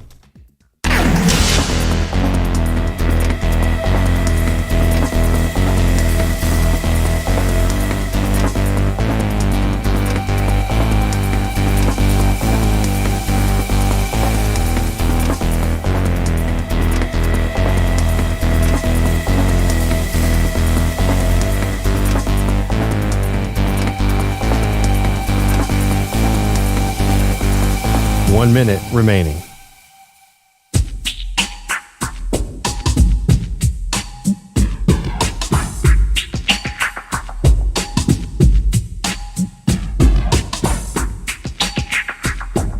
.45 seconds remaining.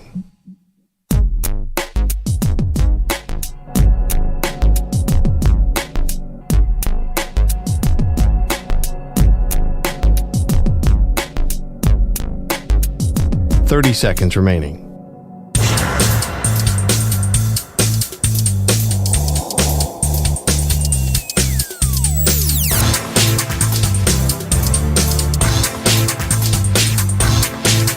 .15 seconds.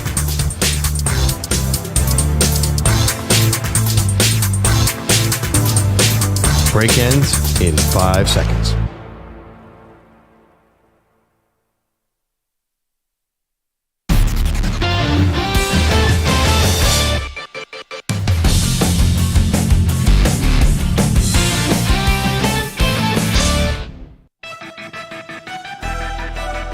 Maggie and Perloff's NFL picks. Welcome back. All right, EJ, what are the records thus far? Okay, so Maggie, you went 3-2 last week, bring your overall record to 28-17. Perloff, you were red hot last week, going 4-1, bringing your record to 24-21. We're both doing really well this year. Yeah, no, that scares me a little bit. Well, as they say in betting, just wait 5 minutes. Okay, how we do this. 2 college picks, 3 pro. 1 over-under, 1 against the spread for college, an over-under against the spread, and a player prop for the pros. Perloff, do you want to start with your college picks? Yeah, I got to get on board this train, not just as a bettor, but as a fan. Let's go, Buffs. I believe Colorado, 4-point favorites at Texas Tech. Key game, I think Colorado's really honing in on trying to get to the Big 12 title game and hence the playoff. So I'm going with our guy Shador and our guy Travis Hunter. Do you believe that? Okay, total. Iowa's been racking up points this year, but UCLA at Iowa under 44.5. I think Iowa goes back to the defensive juggernaut because UCLA's actually had a decent season, but they cannot really score. I'm going under tonight, UCLA, Iowa, 44.5. I like those picks. The Big 12 chaos that's on the horizon is going to be very, very fun. We'll see if Colorado's there at the end. I'm also going to the Big 12 for my pick in college. Give me BYU, and I'm going to lay the 4. The Holy War, BYU and Utah. This one's in Utah, but Utah's in a tailspin. And I think that BYU was and should be offended by how the committee ranked them 9th in the first college football playoff poll. So if you were wondering if you're going to catch them sleeping, I don't think you are. BYU realizes they need style points. I know this is always a tough matchup, and it's on the road, but I'll take BYU and I'll lay the 4. And then Notre Dame, Florida State, I will take over 42.5. Notre Dame, let's just look at the totals they're putting up since they lost to Northern Illinois. 66 over Purdue, 28 Miami of Ohio, 31 at Louisville, 49 against Stanford, 31 against Georgia Tech, 51 against Navy. Perloff, you get where I'm going here? Oh, yeah. Florida State stinks. But can they get me a touchdown to get this total over? I think they can. All I need is really a touchdown for them. I think Notre Dame's going to take care of the rest. So I will take the over 42.5. Florida State on the road in South Bend. Why don't you do your NFL? Okay, I got my NFL picks for you right here. Because I'm playing some parlay games, but go ahead. Oh, look at you. Okay, for against the spread for my NFL pick.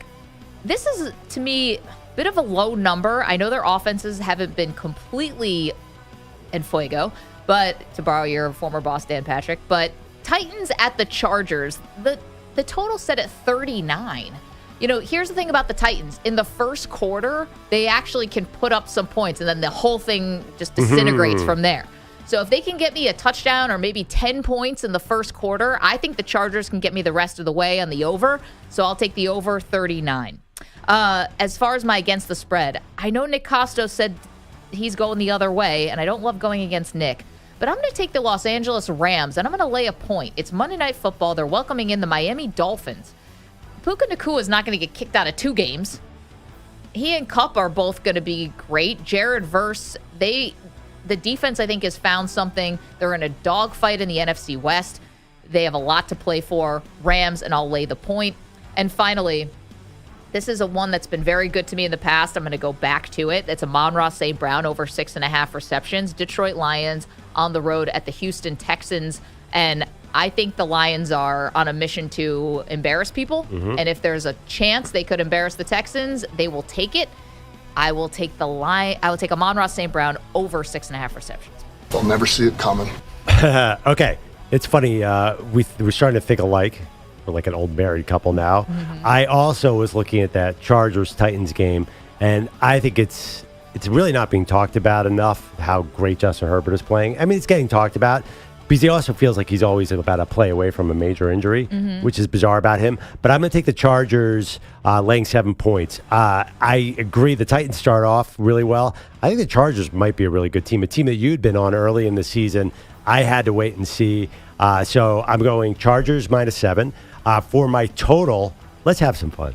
Why not have some fun? Let's go with that San Francisco-Tampa Bay game and hope for a shootout over 50. Let's go CMC.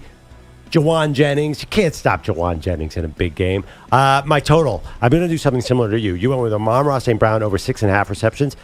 How about the Actually, the other NFC North version of Amon-Ra St. Brown, Justin Jefferson, over 6.5 receptions.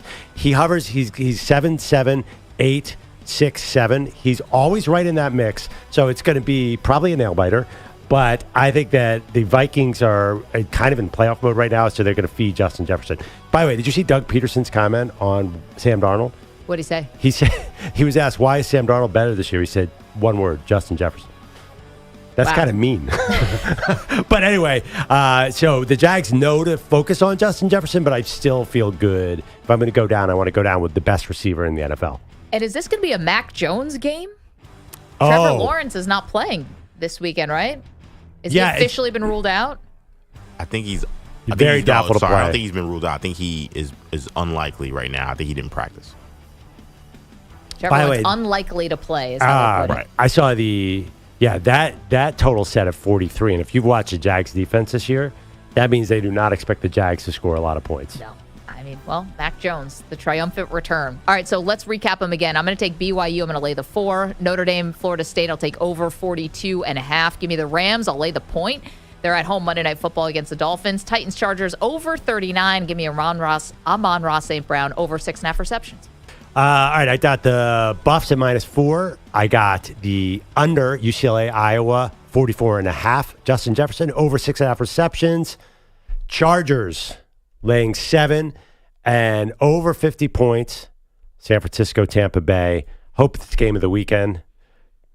I mean, come on. You have to, all our picks, whatever, you have to root for that one. A little McCaffrey, see a little juggernaut Niners. That would make the NFC a lot more interesting. I would love it. Let's get McCaffrey healthy, see what the 49ers can do. That'd be a lot of fun. Thank you to EJ Stewart, was king for a day. Wow, what a reign. What a glorious, magnificent reign you had. Just a small town girl. Will give us that moment forever. Thank you, Manny Rodriguez. Thank you to Andrew Bogusch, Andrew Kaplan, Guido's Coffee Drinkers, Nick Kostos. You can always download the Maggie and Perloff podcast. We'll see you Monday. Born and raised in South Detroit.